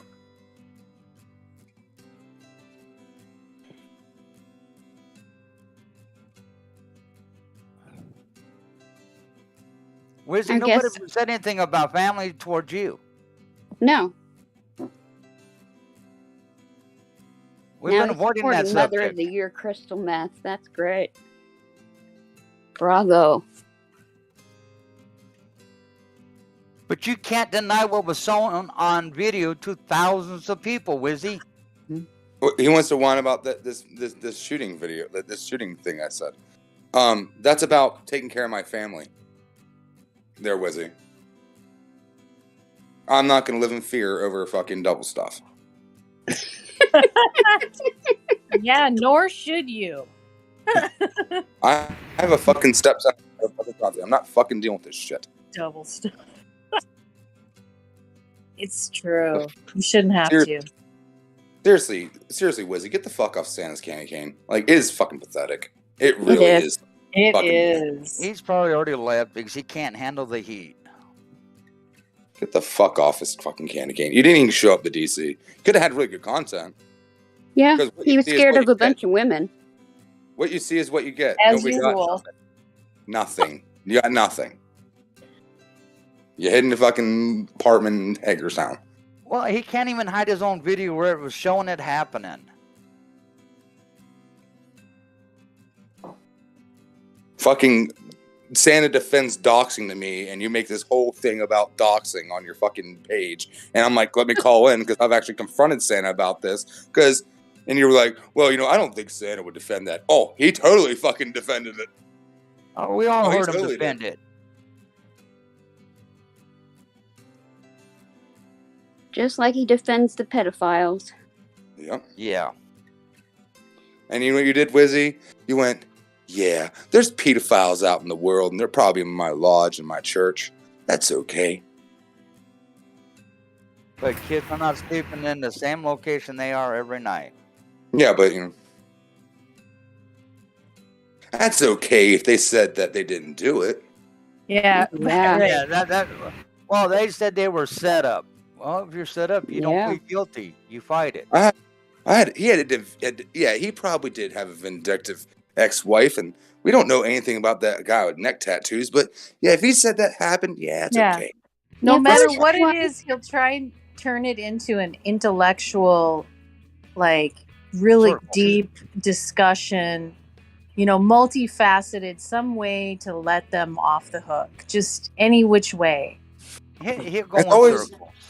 Why is it everyone else who's charged guilty for a crime is guilty, right?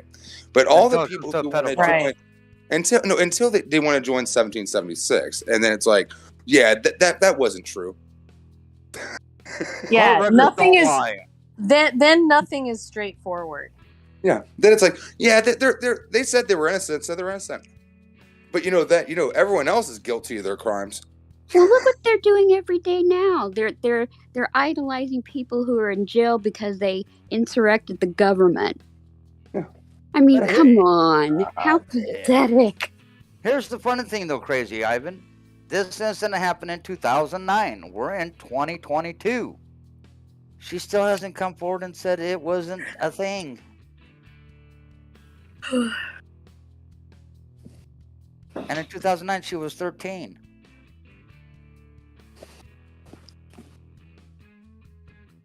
And we're in the year 2022, and she hasn't come forward saying, no, I lied.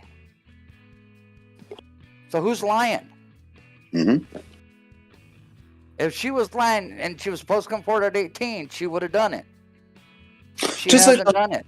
Just like the whole thing, their idol worship of Ashley Babbitt. Secret Service had no fucking choice not to shoot her. Exactly. No fucking choice.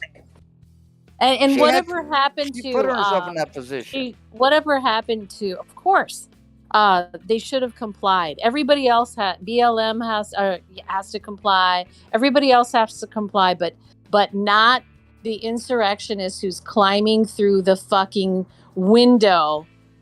Okay, they don't have to comply. Oh my God, no! Trying to stop the transfer of power. Oh, look, he's defending the pedophile. Now, look, he's defending him in the chat, the pedophile. What do you think about this claim that the victim made a statement about his innocence, but the mother made it all up? If he was innocent, he should not have pled guilty. He did 18 years.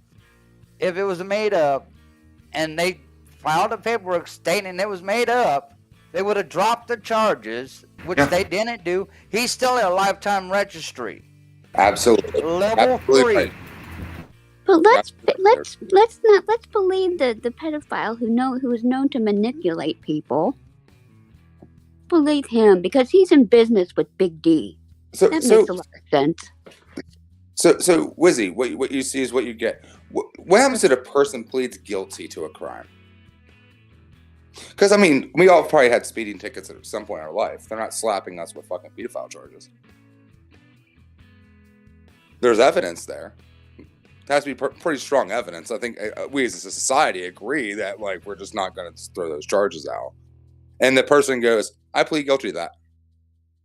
It's pure speculation that hearsay. I mean, we have right now, we have the documentation and the records showing that he did it. So all these people, including Wizzy, who are, they're just speculating. This is all speculation, and it's bullshit. It's they're believing they're believing a convicted pedophile. Yeah, and they're making, if this was anybody else but Bandit and other people from that group, they'd be saying the opposite, you know? Yep. And here's the funny part. Hypothetically, let's say it was Ant-Man. Oh, they'd be out there every day. Yes. Doing the same stuff that Ant is probably doing. Posting everything, talking about it in the chat. I mean, it's all so hypocritical. Look at Jersey. Everyone knows about Jersey J's gun charges or Wycott's fucking history of selling cocaine. And it's they can't shut the fuck up about it. They're fucking talking about it in their streams every fucking day. All so full of shit. But here's the funny part. And Wizzy, I know you got his record from court. Look at his court documentation. If it was a letter was written saying it was falsified, there would have been an addendum to the court paperwork and the court record showing that, and they would reverse the charges. There is no letter in his court record anywhere. And the thing that I get worried about and think about with as far as he goes is like he's not registering himself most likely. We don't really know. Well, let's say he's at BH. Okay, well, he's not registering there. Let's say he's in New Mexico. He's probably not registered there. So all of this stuff about him, like, where is he? He has to register somewhere, and he's not doing that. That's what's on my mind with a lot of the stuff that we talk about. Is he's not? We don't know that he's registered anywhere, and he has to do that. And you're He's absolutely falling through the cracks, is what I mean, which is very dangerous. You're absolutely correct. They're not registering. They're downplaying their things. So Wizzy, He pleaded guilty. He pleaded guilty. And they're not registering. We have a social fucking contract. That's part of the social contract. You commit crimes. So that is irresponsible on the part of, I mean, nobody really talks about this, but that is irresponsible on the part of 1776 and all those people is they're not making sure that he's registered. They just want to sit in vans and go, they're not guilty of that. There's pedophiles everywhere. I wouldn't take a pedophile. Yeah, they just keep making excuses, and it's just, it's so sick. It really is. You support 1776 that support these pedophiles, and he wasn't the only one. There's been 3 that have gone through TPC and 1776. Marcus isn't the only one. Marcus, and you had Frank, Yeah, you there's had Frank. Outlaw Bandit Outlaw. Outlaw Bandit Reform And Ministries. the thing is, they're always welcome. It's not like, you know, these idiots talk about it like, oh, he's not there. Well, he's welcome to come and go. And the same with the other one. So here's the funny part, Midnight Blue. 2 days ago, he was filmed at Bunker Hill. At the gas station, too. No, people have in the seen. compound. He was in the compound 2 days ago. I don't doubt it at all. I've been saying that he's there the whole time. Why is there streaming restrictions in 1776? Yeah, exactly. Remember, here, Wizzy, if you're still on there, I want you to really think about this question, okay? And it was something that Santa said. And he brought up about how there was tons of live streamers and they have security there, and it's concise. You know, Santa gave a hug to a woman, like 2 women one day, and his Filipino fucking girlfriend texted him up. And he said, well, we're all secure here. We have streamers. We have security. And you know what happened to Santa? He went to fucking jail and didn't go back to fucking DC for a month. And all that cult went down to fucking DC. Remember that conversation? Santa said it wouldn't happen under his eye because he's always there and he's watching out for everything. Even those people. He wasn't there. And then what happens is when they went to DC, they put streamer restrictions in Bunker Hill. You know why? Because there was photos of Bandit there riding on the fucking thing with Crystal. Well, that's the funny part. They get him riding a scooter. Crystal. Hippie mama. I'm sorry. They get him riding a scooter. And now all of a sudden, you know when he's there, they do a blackout. That way nobody sees him. When he's not there, they stream all over the place. But the moment he shows up, it's a blackout. Mm-hmm. It doesn't take a rocket scientist to figure out what they're doing. They want nobody seeing that Bandit's back in there. So they'll just not stream. When he's gone, you can stream all you want to. But when he's here, don't stream.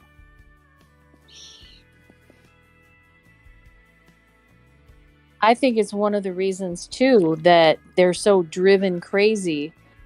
One of the reasons with the protesters outside, they're afraid that he's actually going to be seen more. Yep. And what's the fastest way to solve that? Get rid of the protesters. Because they can't control the protesters' streams. No, and that's why they don't like it. Because we don't fucking turn off. Yeah. And they're such loose cannons anyway. Like, all of them are loose cannons and, you know, out of control about different things that you never know when someone's going to pop off or slip up or something. So they're worried about both sides seeing something or doing something. And it's just the extra paranoia of being watched. Okay, so for instance, I hate to cut you off, sorry. Jumping thoughts. But so, for instance, the Wyckoff thing, okay? He has the video, but it's muted because Justin told him to fucking mute it. And after that happened, I mean, obviously he was pissed at Santa and all that stuff for it happening. And Justin. And he was like, I was dumb and muted it. I'm like, why did you ever fucking do that? Like, you never do that. You know, you do that with a person you fucking trust. He goes, hey, you know, like not that kind of, those kind of people. He's like, yeah, I learned my lesson. But they were even doing that in their own sides. Well, here's the funny part. Wizzy's supporting a bunch of idiots who falsify police reports and have done so 22 times, 22 being today, about lies that aren't happening. Yeah, and why? For future content? Here's the funny part. Wizzy knows I record police radio conversations. Wizzy records our fucking chat. I know he does. But tonight, Lori wasn't even anywhere near Bunker Hill. She was up the road and went and watched an accident. While she was at the accident, your group that you're supporting called in a false report saying she was down there making noise. An officer drove by and said there ain't nobody here. It's all on radio. That was the 22nd false report they have done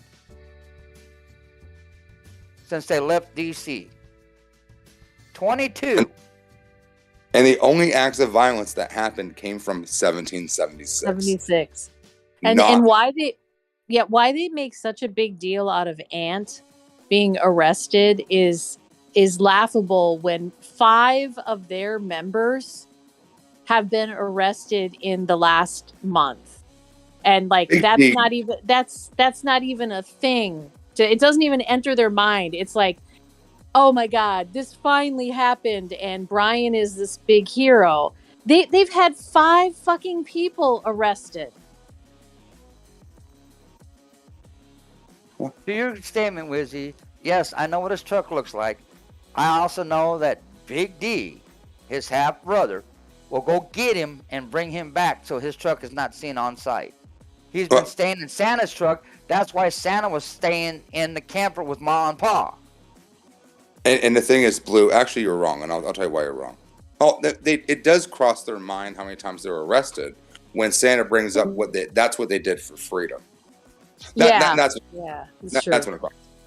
No, I know, but like I'm talking about. Yes, I totally agree. Like it's positioned completely differently, but I mean it with them they completely like take the element of breaking the law out of it and just focus on like their sacrificing and stuff like that when they do acknowledge that there was an arrest. But other than that, I mean, it's like this one arrest with Ant, it weighs so much more than than 5 of their people and 2 of them assaults from their group.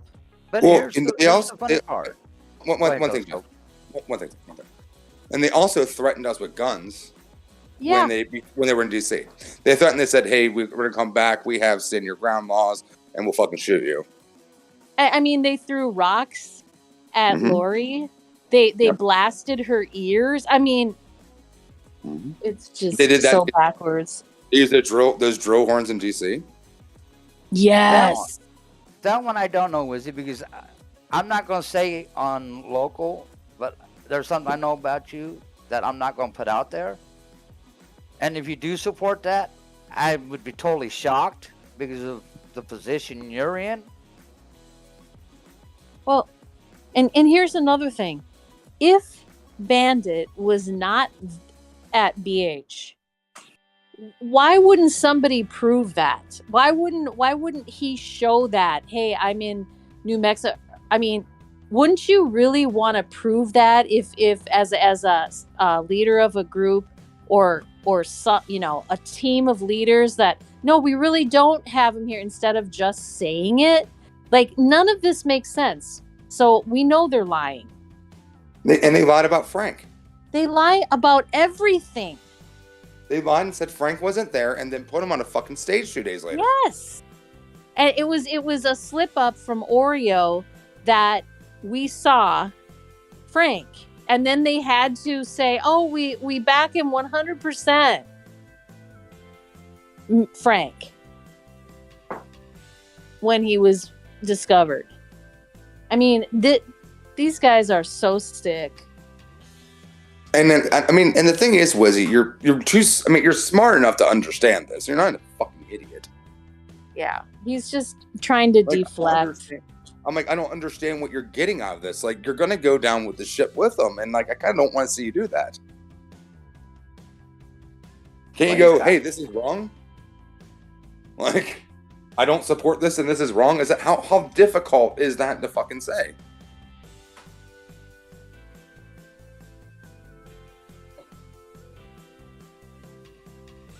But you don't support the counter protesters. That's what you come out and say. Well, here's the funny part. They have maced, they have hit. Right now, with a gun. But their excuse for those were they were fighting for freedom. But if one of us or anybody else down there were to hit one of them or mace one of them, they would file a complaint of assault and battery quicker than shit.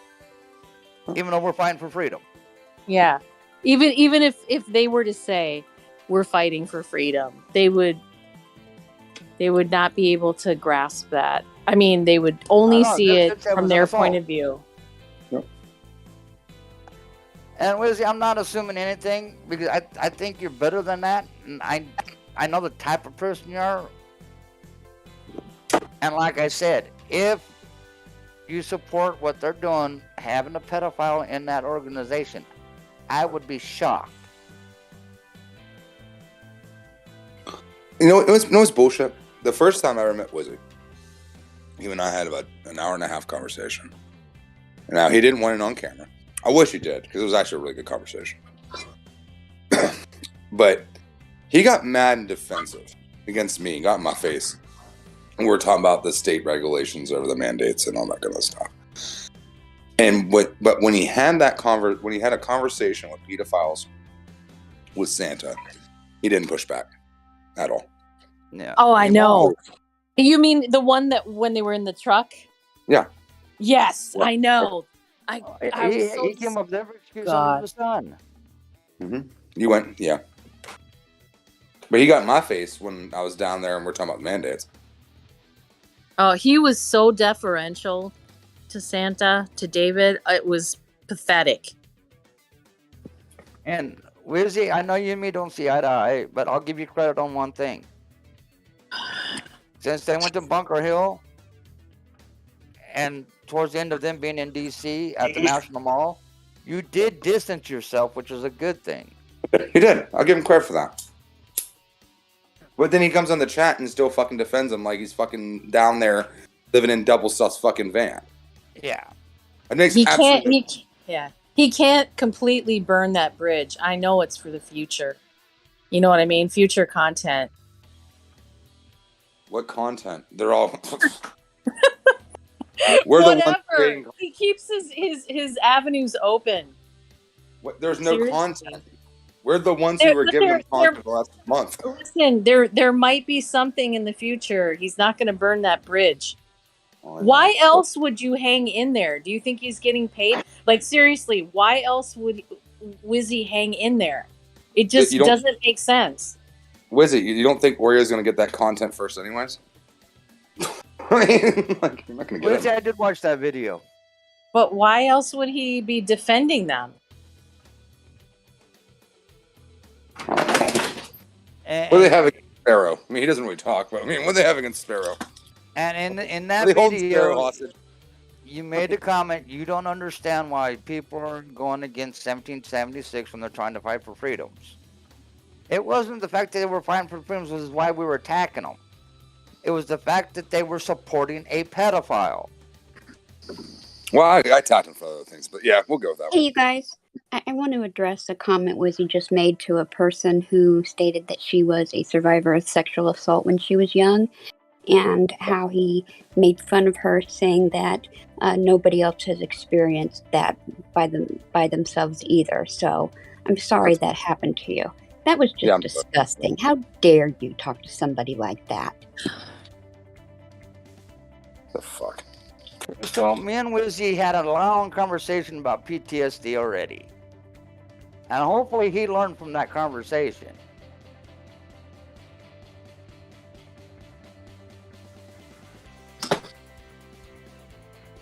Because he made a comment about PTSD and how he knew how I felt, and I came back at him and told him no, he doesn't. And when I got done saying what I was saying, he's just right. I don't know.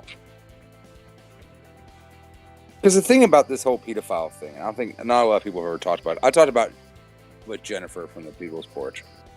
You know, because they were one of the first people who actually talked about the pedophile stuff along with us, like months ago. And it was like, what about the victims' rights? Because, you know, like we're all like, everyone's like all hung up, like especially you with me, are all hung up about the rights of these pedophiles. Like, what about the rights of the victims? Like, what about their PTSD? What about their trauma? Like, who's speaking for them? You know, because I'm gonna tell you what, is Frank or Marcus probably gonna hurt those children there? Probably not. I'll give you that. Probably not gonna happen.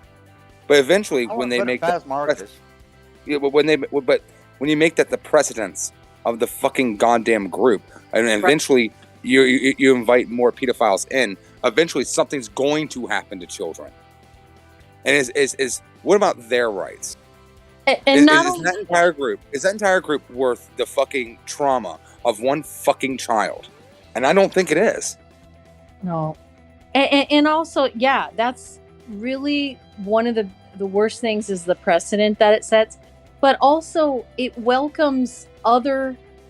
I mean, it does. It welcomes other ones in too. It could, you know, because it becomes acceptable. And we've also seen how untaken care of kids are in 1776. We've already seen that.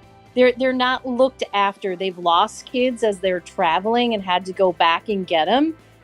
I mean, Santa lies when he says, oh, the kids are really well looked after, blah, blah, blah. I mean, we've seen that that's not true. So, I mean, having these people around that are third-degree sexual offenders, I mean, we don't know for sure that something isn't going to happen when all these kids are running around and not being looked after by their parents or others. I mean... Because the thing is when you study cults, okay, you look at Waco. Why did Waco really get in trouble before the gun shit? Look at Virgin Ridge. No. Waco got in trouble over the sexual assaults of children. That's why they got in trouble. And then eventually the feds came in, and there was the whole gun issue and everything, because they could have took down David Koresh any day, and they decided not to. But they got in trouble over the the pedophiles and the sexual assaults. And this is very much reflective. They are trucker fucking Waco. Period. Yeah. And you've got a bunch of adults, frankly, that are acting like kids. They are not being responsible about so many things. Fucking Crystal was crying to me in DC when we were waking their fucking asses up. About, can you guys just please stop, please? Like, fuck you guys. Like, they act like 5-year-olds. They're all a bunch of entitled 5-year-olds. Yes. I mean, you've grown men scootering day and night. I mean, concerned about, you know, their main concern literally is vehicles and honking horns. I mean, Oreo is a 44-year-old man. And Wizzy wants to cry about my Jesus as a. He wants to cry about my Jesus as a cunt T-shirt. Well, you know what? I thought I'd just meet them where they were at. Honestly, that's why I wore it. I was glad that you wore that. Mm-hmm. I loved that. Mm-hmm. Yeah. Because Santa doesn't speak for me. Right. Was it you were a fucking Scientologist? I mean, like, literally, you believe in Xenu. Fucking Xenu. fucking, we're all embodied by alien fucking spirits. I mean, like, literally talk about your religion. I mean, it's fucking hilarious. Cry about my Jesus is a cunt t-shirt and you're not even a fucking Christian. Fucking Xenu, dude. Seriously. Literally. We got to get a t-shirt that says that. We'll get a t-shirt that says Xenu is a cunt. Fucking Xenu. ATM make some Xenu is a cunt t-shirts for us. Oh my god. That is so funny. Yeah, I don't, other than bridges being burned, I don't understand why Wizzy would be defending these people at this point. Mm-hmm. I don't understand it. I mean, I don't get along with Ant-Man, but I support counter-protesting. I mean, like... Yeah. But, like... There's nothing there. I mean, this is one of the sickest little groups I've ever seen in my life. I mean... I just don't understand the defense of, like, even, like, Wizzy, of, like, you're not even around them anymore. Like, what's the point of, like, defending them? That's what I mean. Unless there's money involved somehow, or he's thinking of burning bridges or waiting until his movie is produced or some shit like that. What else could it be? He's got to have some skin in the game in someplace. I mean, he used to cheat on me with Sparrow, but now I found Jersey J. So it's either the money or he agrees with him. I've never heard Wizzy say he doesn't. I don't think he supports pedophilia. I don't think he does. But he's never publicly denounced them. Nope. He'll publicly denounce us counter-protesting. I think that's interesting. Yeah, he always has something negative to say about the other side. And he equivocates until the cows come home about 1776. And the Proud Boys. Mm-hmm. And et cetera, et cetera. I'm not a Proud Boy, but I support a bunch of a Proud Boy fucking cult. I mean, Sans a fucking Proud Boy. Exactly, Hugh. Wizzy will defend his bald, bearded weirdos till the end. Mm-hmm. I don't think Wizzy's a fucking Proud Boy, but I think, you're obviously defending them. I mean, eventually. Yeah. It's the same thing. It's the same my old boss said. Like, are you afraid that you're going to be viewed as being a part of them? And I was like, well, not really. I mean, pretty vocal and open, but, like, I think you're kind of right. Like, you hang out with a bunch of pieces of shit. Like, you're eventually going to be viewed as pieces of shit. Like, we naturally do that as in at a culture and society. You kind of are who you hang out with. I know it's an sorry, go ahead. No, I think there's also something to, he doesn't want to admit he's been wrong. I think there's something about that in there too. Like, he may have been wrong that they weren't as innocuous as he might have thought. Or maybe he agrees with them. You know how pathetic that is to hear that? Because, I'm sitting there having an hour and a half conversation with Paul today on the phone about how he felt that he was wrong. And it wasn't about, like, the TPC, just him, this philosophically and existentially. He's like, I was wrong. Like, he's like, and it really, like, bothered him. And I was like, there's nothing wrong with that, dude. And he's like, it's really opened my mind. And he's like, months ago, I wouldn't even see this. Like, honestly, telescope. He's like, if you were down there and I would have saw you and, things you kind of said about the TPC, he's like, I would have punched you in the face. I'm like, yeah, I probably do that. He's like, I don't feel that way now. I mean, like, I'd call you up and talk for 2 hours and stuff. But, like, why is it wrong for Wizzy to fucking experience that? Yeah. Because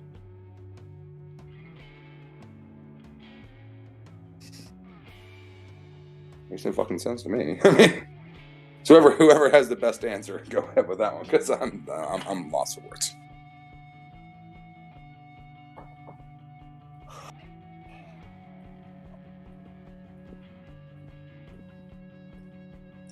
That shirt is funny. Didn't it make it seem as a cunt t-shirt for me? Yeah.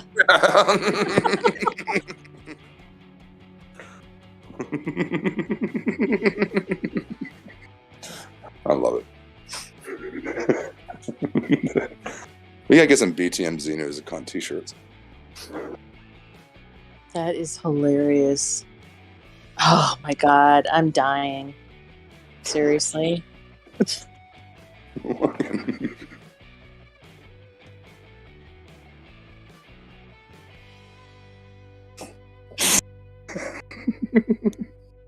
We're getting new merch by the day, aren't we?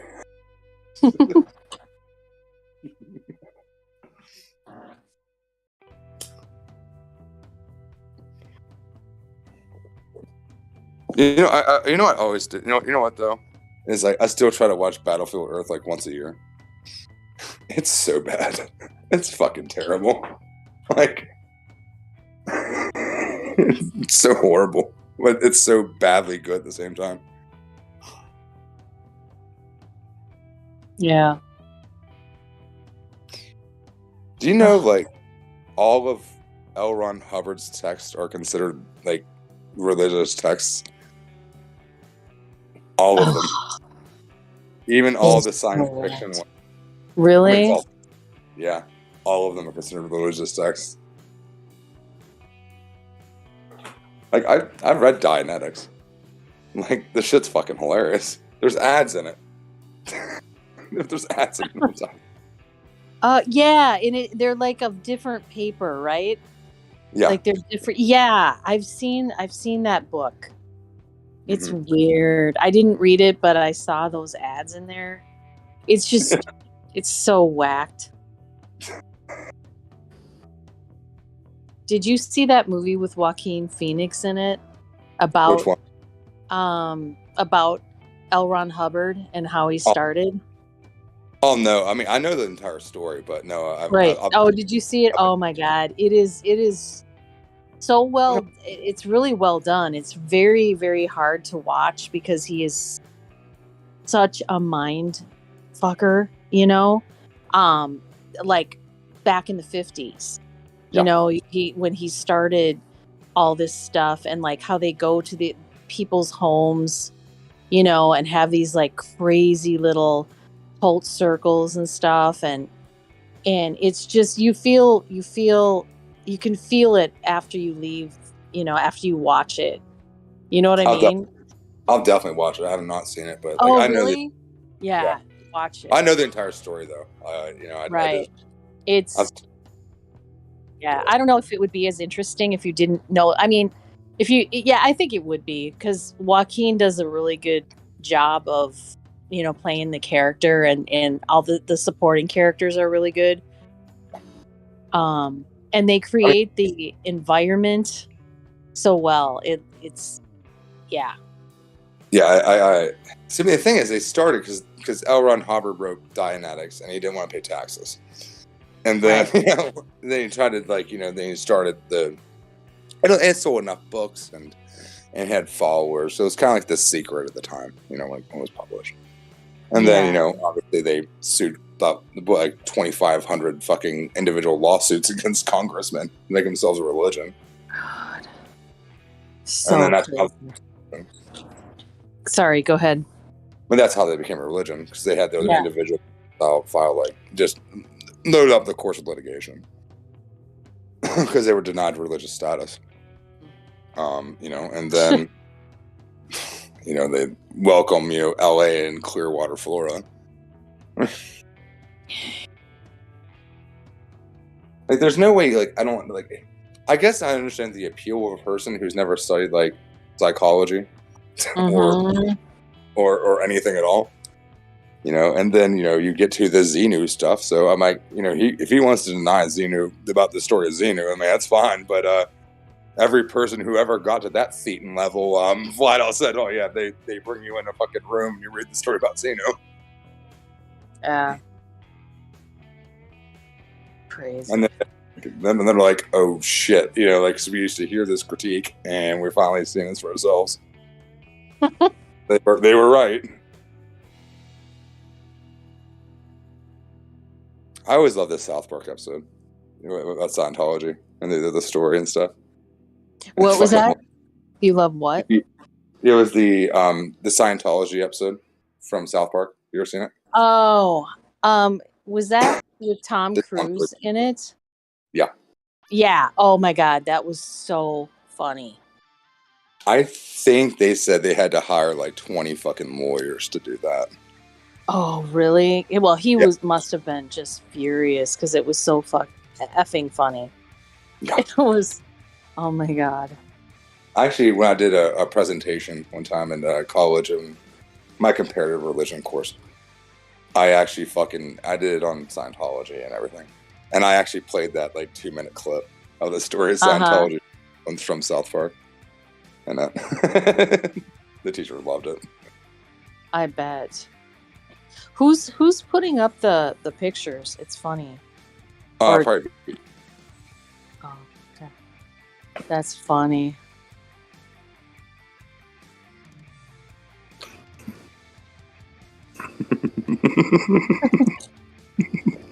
I love this. He was a cunt. What we need to do, no, BTM, what you need to do is put Santa on the front of it, and then I'll try to find you the font from the back of my Jesus is a Cunt t-shirt and make it look like, you know, that. I think it'd be hilarious. And below we can put Behind the Mirror. I'll buy it. I love the voodoo doll. That's hilarious. I actually have the voodoo doll that Whistle Girl made. Oh, the red yarn one, right? Yeah, I have. That's actually really cool. Mm-hmm. Yeah, she left it. Honestly, I was going to ask her if I could have it, but then like she left, you know, and it was still in my bucket, so I still have it. Oh God, yeah. It's with my keep that. Yeah, it's with my collection of the stuff. So I have like a 1776 flag, and I have some of Mona's flowers. I have the Pocket Constitution. I have their handout flyer. Actually, I have, because they have two different ones. So I actually have the old one and the new one now. And then I have, you know, the voodoo doll. So, and then I got some of those, you know, the Antifa beat Santa little. Mm-hmm. I have some of those. Mm-hmm. Yeah. Who else is on here? Still.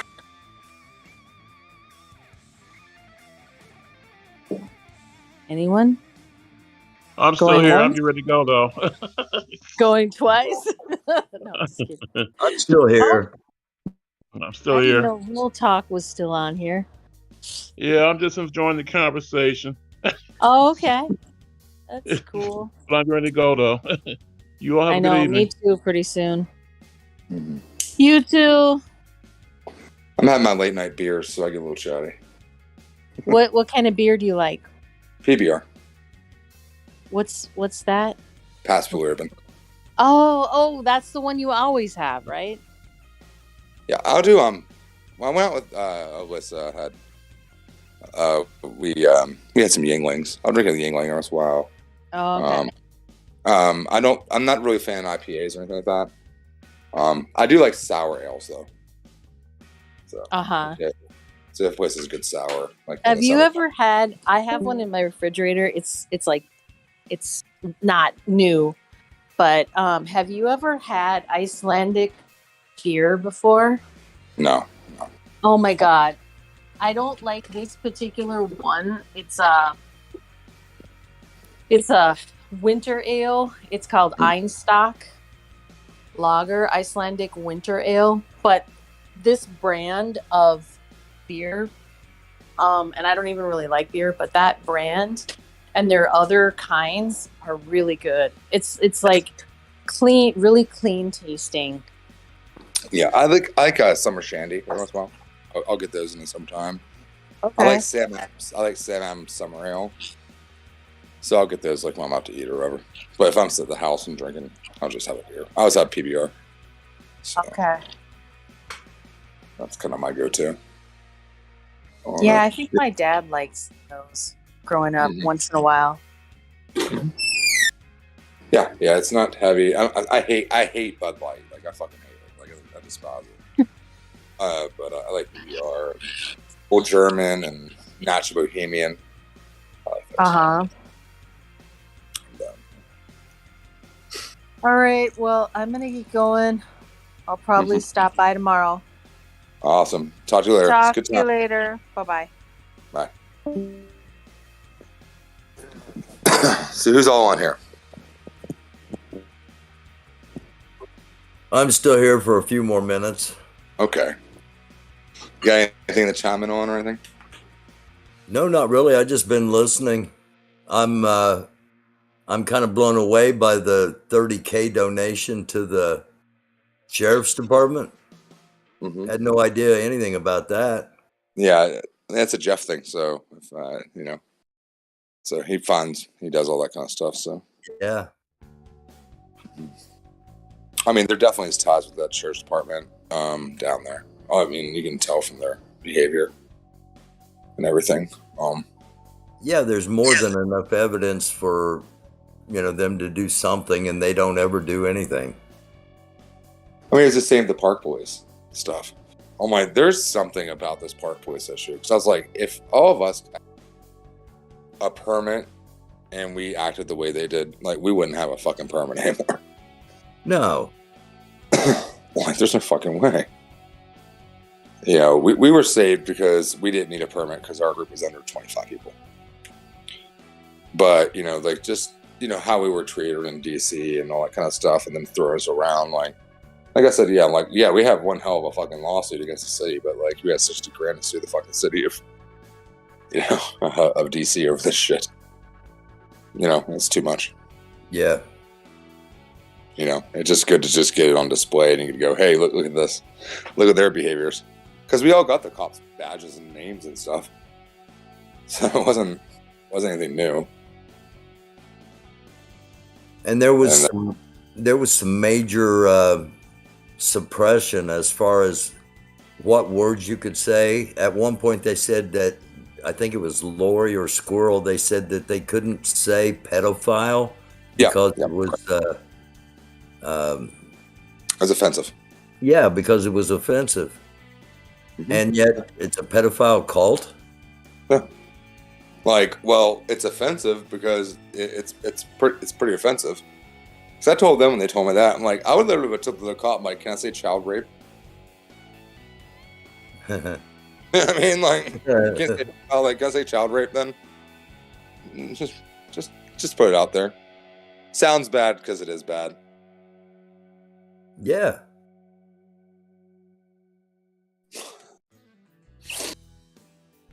It's all fucking garbage.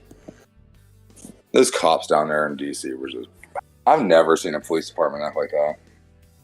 Even how shitty, like, even like, hey man, got arrested or whatever. But even Berkeley County was actually okay. You know what I mean? They were much better than the park police were. Really? Yeah, I thought so.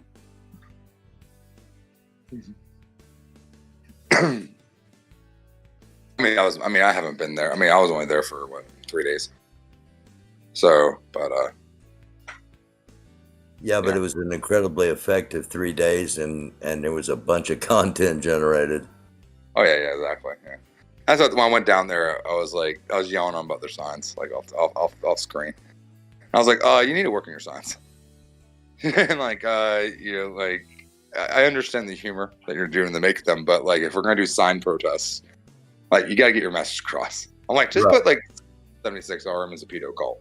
Right. It's got to be viewable at 45 miles an hour in like 3 seconds. Yeah.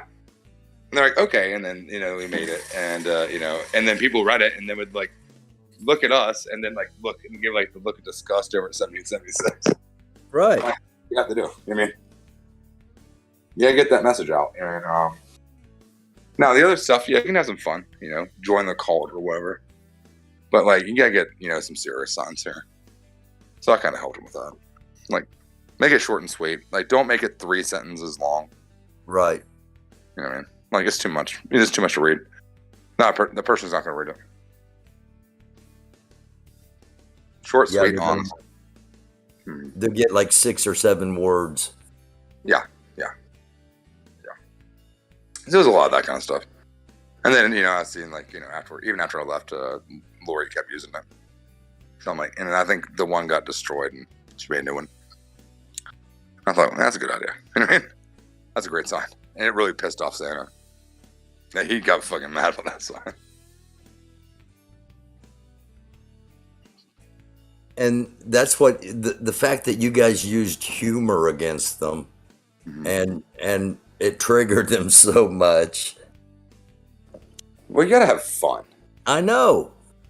Like, I don't understand. Like, I've read this shit online, and people criticize that, and I'm like, okay, like, we're literally like here protesting pedophiles and a cult. Like, to say that we're not dealing with and we're getting threats on our life, we're getting threats in our families' lives. We're getting doxxed. Name it, it's happening. Swatted. It's very much in a Nietzschean response. Like, you need to laugh at the fucking abyss. You know what I mean? Like, it's this shit is very serious. Like, when you really think about it and like walk away from it for a few minutes, it's like, fuck. You know what I mean? Like, this is pretty heavy shit. Like, let's laugh and fucking have some fun. Yeah. The involvement of the Freedom Outlaws, to me, elevates it to a different level. Mm-hmm. I think that's a way. That's more on like the Squirrels and like JJ's kind of forte than mine. Yeah. Because like I hear from them all the time, and I'm like, well, not really. Mine's much more of like, with Diablo on here earlier, is like, about cults and all that kind of stuff. That's more my forte. Okay. Like, hey, this is bad. Jeff says that they're going to branch into Indiana here. And if they get land, which is one of your major concerns, then this becomes the center of all of all of this. Yeah. I heard they were looking for land in PA. Well, I think they're looking around here. I hope that's right. I'd rather have them in Pennsylvania than here. Well, I'd rather not have them in Pennsylvania because I'm not that fucking far away from it. But I mean, I'm on the other side of the country, honestly, up to me. But I'm not that far. Make Oreo's house their new home base. Yeah, go Fresno. Sounds great to me. I heard he has a pool. Enjoy it. No, I want them very far away if they're going to get land. But I don't think they're going to want to. I think they're going to try to stay out here on these kids, sadly enough. But you know what? They might find some dumbass farmer in Idaho. They give them 3 acres. And they build up their cult up there, and do their thing. Because at this point, like, all of them are homeless. I mean, they're a bunch of homeless grifters. And they're going to use this, they're definitely milking that fucking cow of, we're fighting for your freedoms, but we don't exactly know what freedoms we're fighting for. Right. Yeah. We have to take a constitution class to figure out which freedoms that we believe in. And the way I kind of define everything in a nutshell from my perspective is that what happened with, that was triggered by, go back to Trayvon Martin, etc., up to George Floyd, Breonna Taylor, those protests were people fighting for their rights to be treated as equal human beings. And I think what we're seeing here is people protesting for trying to retain their privilege. Absolutely. Yeah, you're absolutely 100% correct on that. I don't think it'd be worded any better. They're mad. They're mad, but they don't know what they're mad at. Right. Like, okay, there was this, because like I understand. I grew up. I live in a fucking deeply conservative area. Like, I understand people. Like, not that difficult. Okay, you want to go to work. and you want to come home and you don't want to be bothered.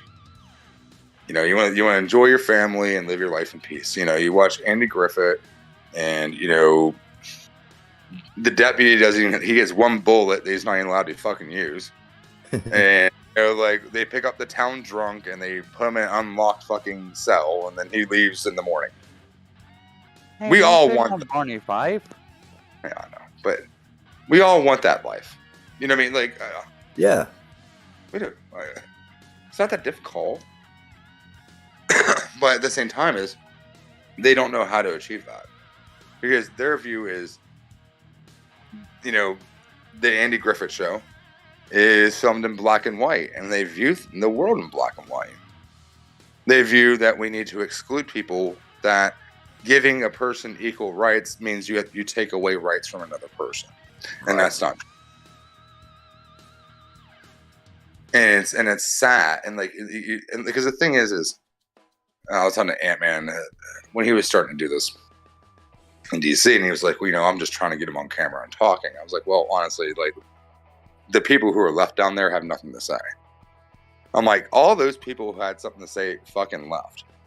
Like, you know, I can sit there and talk with Eric for hours. You know, I could talk to Wizzy. You know, when you decide not to get off Santa's dick, but you could talk to these people. Like, the people who are left down, like, what intellectual conversation are you going to have with Crystal Meth? What intellectual conversation are you going to have with Big D?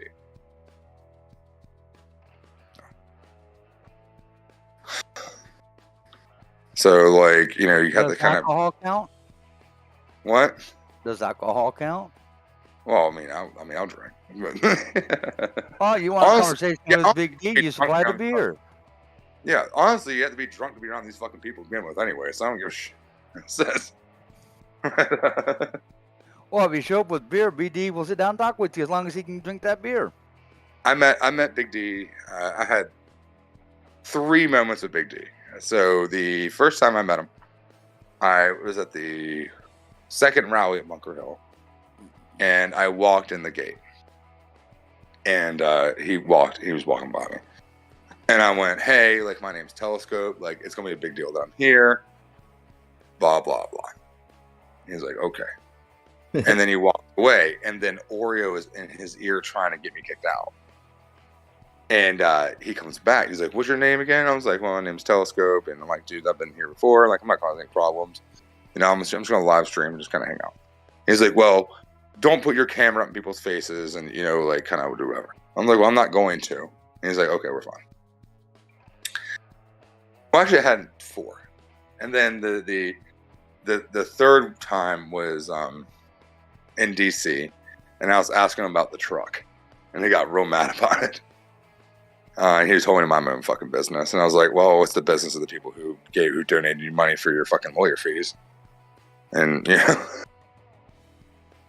know, so, and then you know he was doing karaoke, and then I told him his karaoke fucking sucks, and he invited me to the stage, and he gave me the microphone, and he was like, you know, if you break my fucking microphone, I'll break you. And I'm like, dude, I'm not gonna break your stupid fucking mic.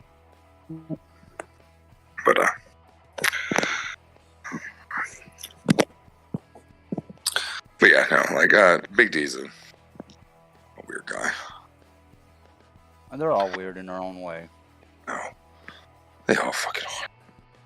Goddamn, like, dealing with crystal meth is just like a person that lives in like my hometown, like standing in front of me, like just wasting all the time when I'm trying to buy some cigarettes or something like that. Like, she's just absolutely annoying. Like, all of them. I don't fucking know. I don't know anymore. I've been around these people too long. Drama Central, it's Jerry Springer 2.0. Oh, it's fucking, yeah. Like I said, it's Trailer Park Boys. You ask yourself, where in the world did they find these people? Oh, yeah. Just like you would with Jerry Springer. Where in the world did they find these people for this show? Fucking Bunker Hill. All over. Yeah.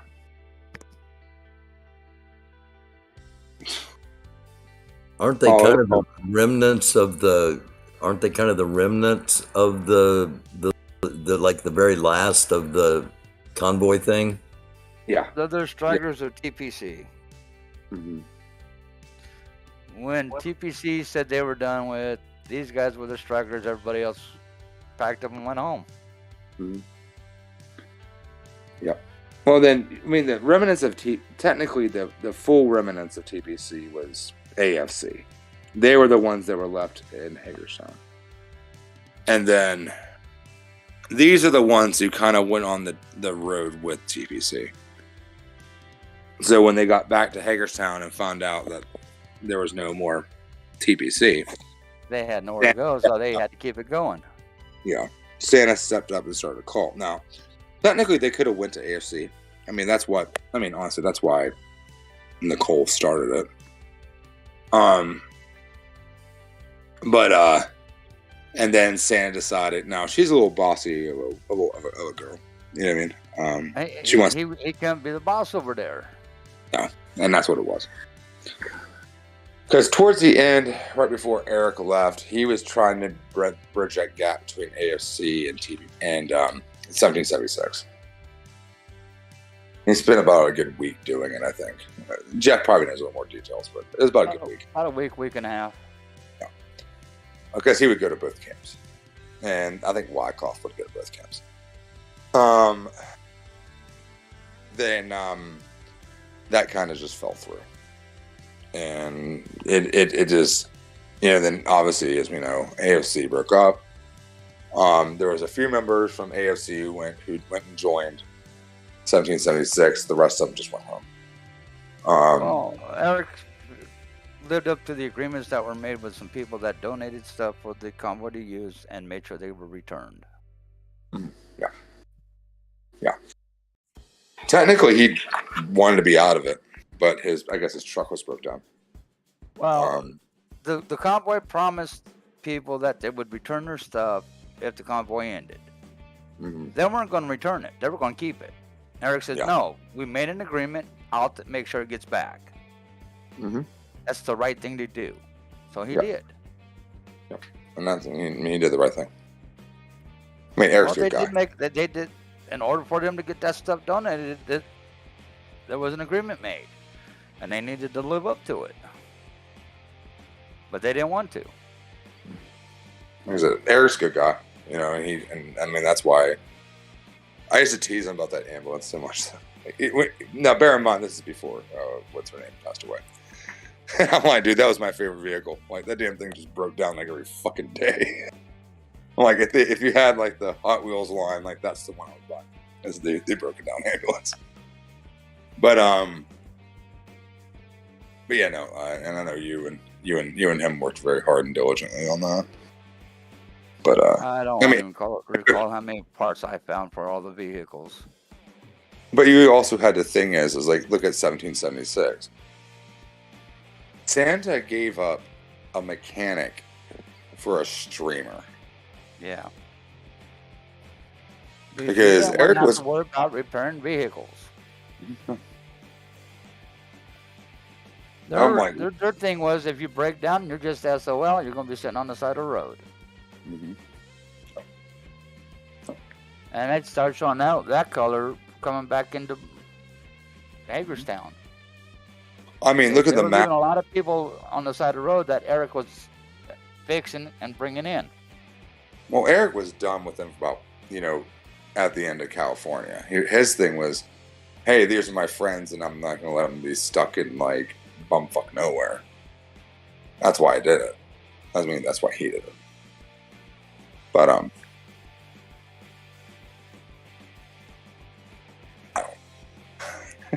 like I said, Santa gave up Eric to keep Oreo.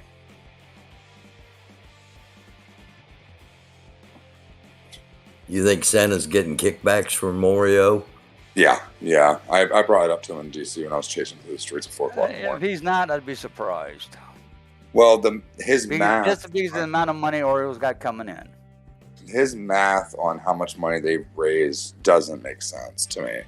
No. Because when I did it, it was about $25,000 to $30,000 in that first month. Oreo He's was bringing in boasting- 10,000 a month.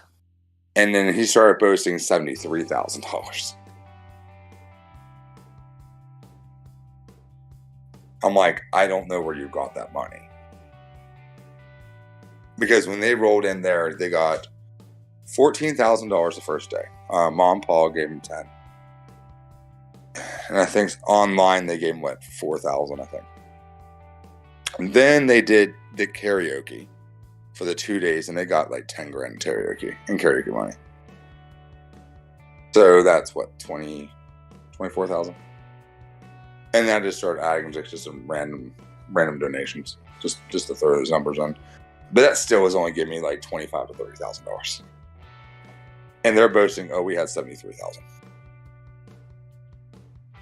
And if they gave 30,000 to the sheriff's department, that takes a big chunk out of that miscellaneous. Well, that donation might not be under that. What happens is they said in the first month they spent $32,000 in fuel costs. They didn't fucking go anywhere. I was just about to say that. Where'd they drive? Yeah, no kidding. They sat at DC. They did 2 trips to DC. I think they might have done 3. They said $32,000 in fuel costs. They didn't fucking go anywhere. They fucking hung out in the goddamn compound.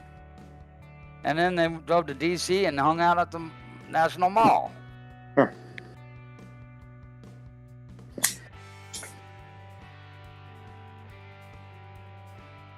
They probably spent $6,000 in parking in DC. That's probably what they spent. Probably $6,000 to $8,000.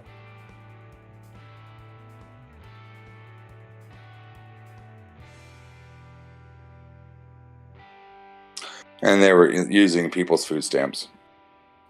And they were using, and they get all that shit donated. I mean, that microphone, actually that really nice megaphone that Steve walks around with, that was donated.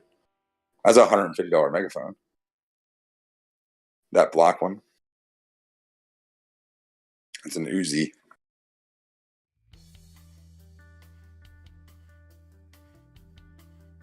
It's just amazing. It's just.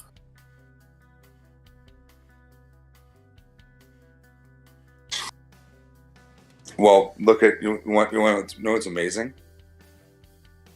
What do you think? How much money do you think Oreos made? Don't tell them, Jeff. Oh, since they came to DC or what? The beginning. The beginning? Mm-hmm.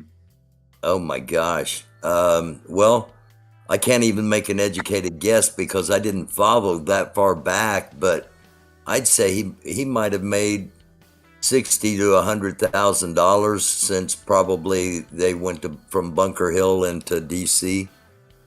He's probably made almost close to $500,000 this year. $500,000? Yeah. Probably between $250,000 to $500,000. Yeah. Wow.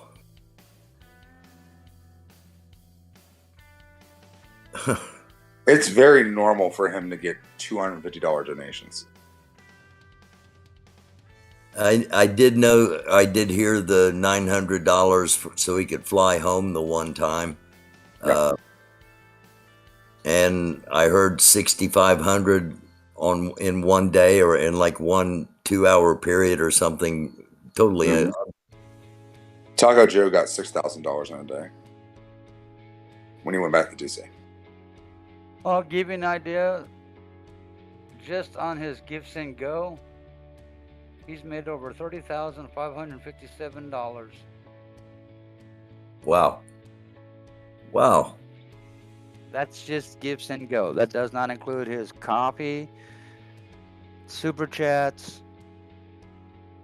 or any other donation platform he was using. Yeah. That's just one platform. $30,000. When he destroyed his car, he got $6,000. $6,500.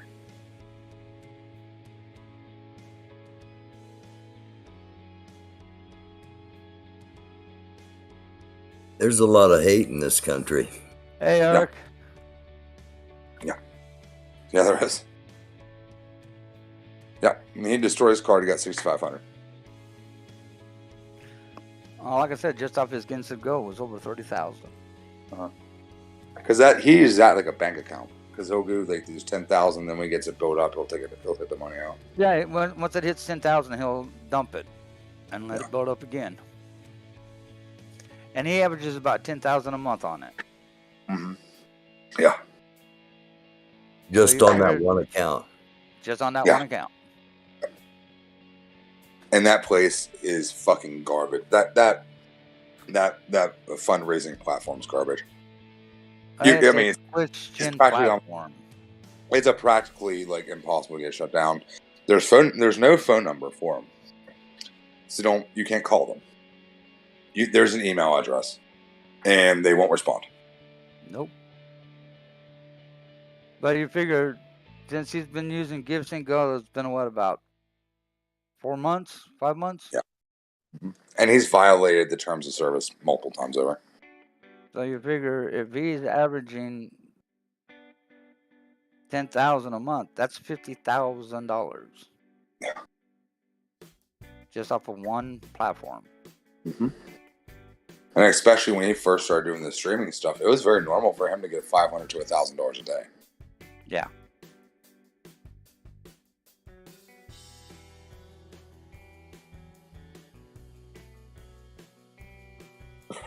There's a lot of money. I mean, yeah.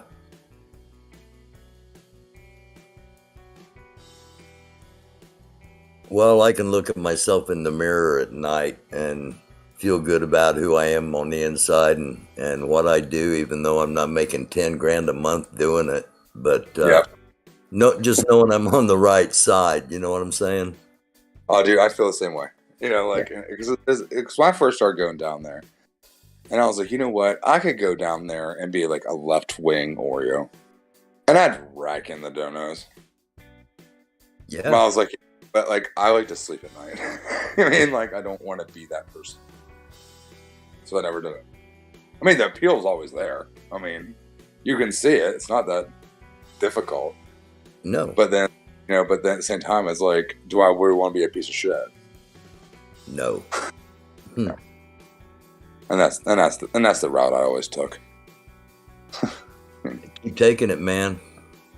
Yeah. I think it's the right thing. I always believe in truth and justice, and that's the whole thing. Why I kind of did my protesting and stuff against them. Yeah. It was about that. It wasn't about the money.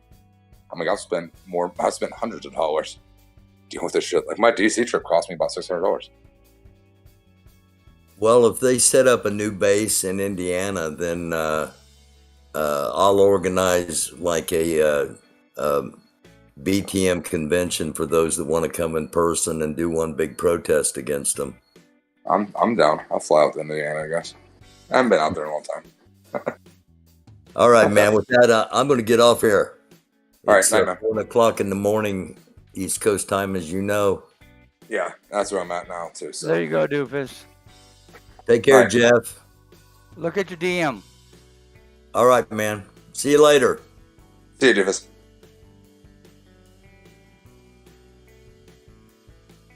I'll send you the same thing I sent him. Okay. Yeah, it's fucking... All of it's just... I was explaining to my old boss the other day.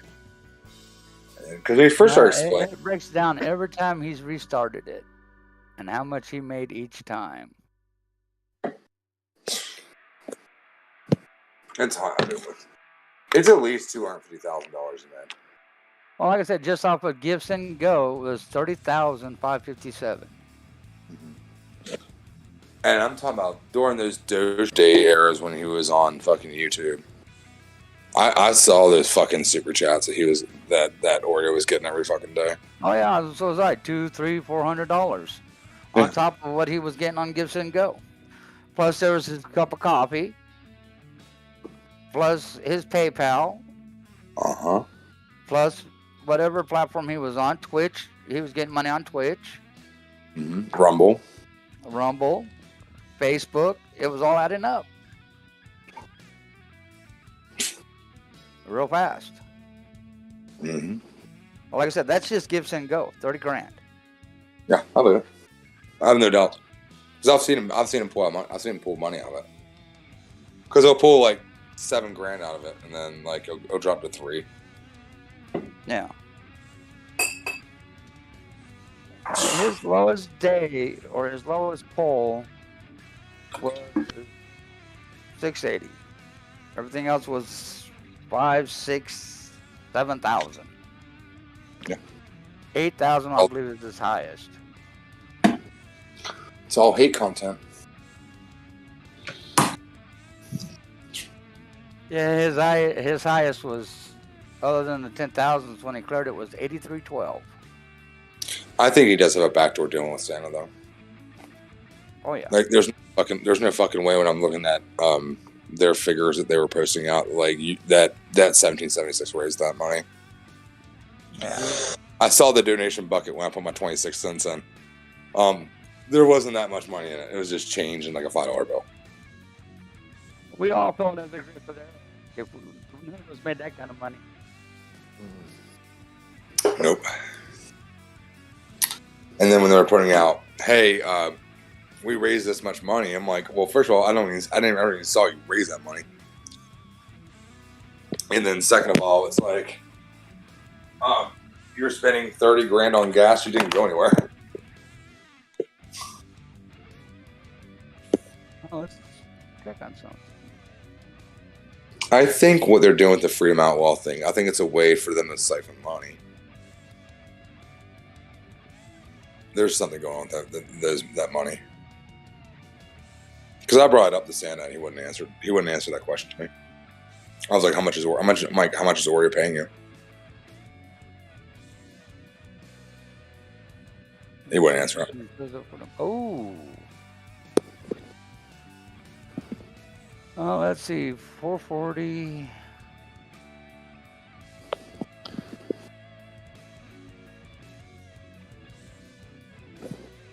$44.40, $54.40 for the 1776 Restoration Movement on Give, Send, Go.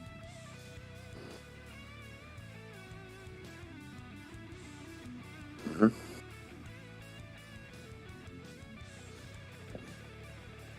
And that's not including all the other platforms they were running.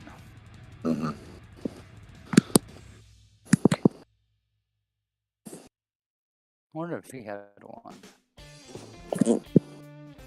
Let's find out.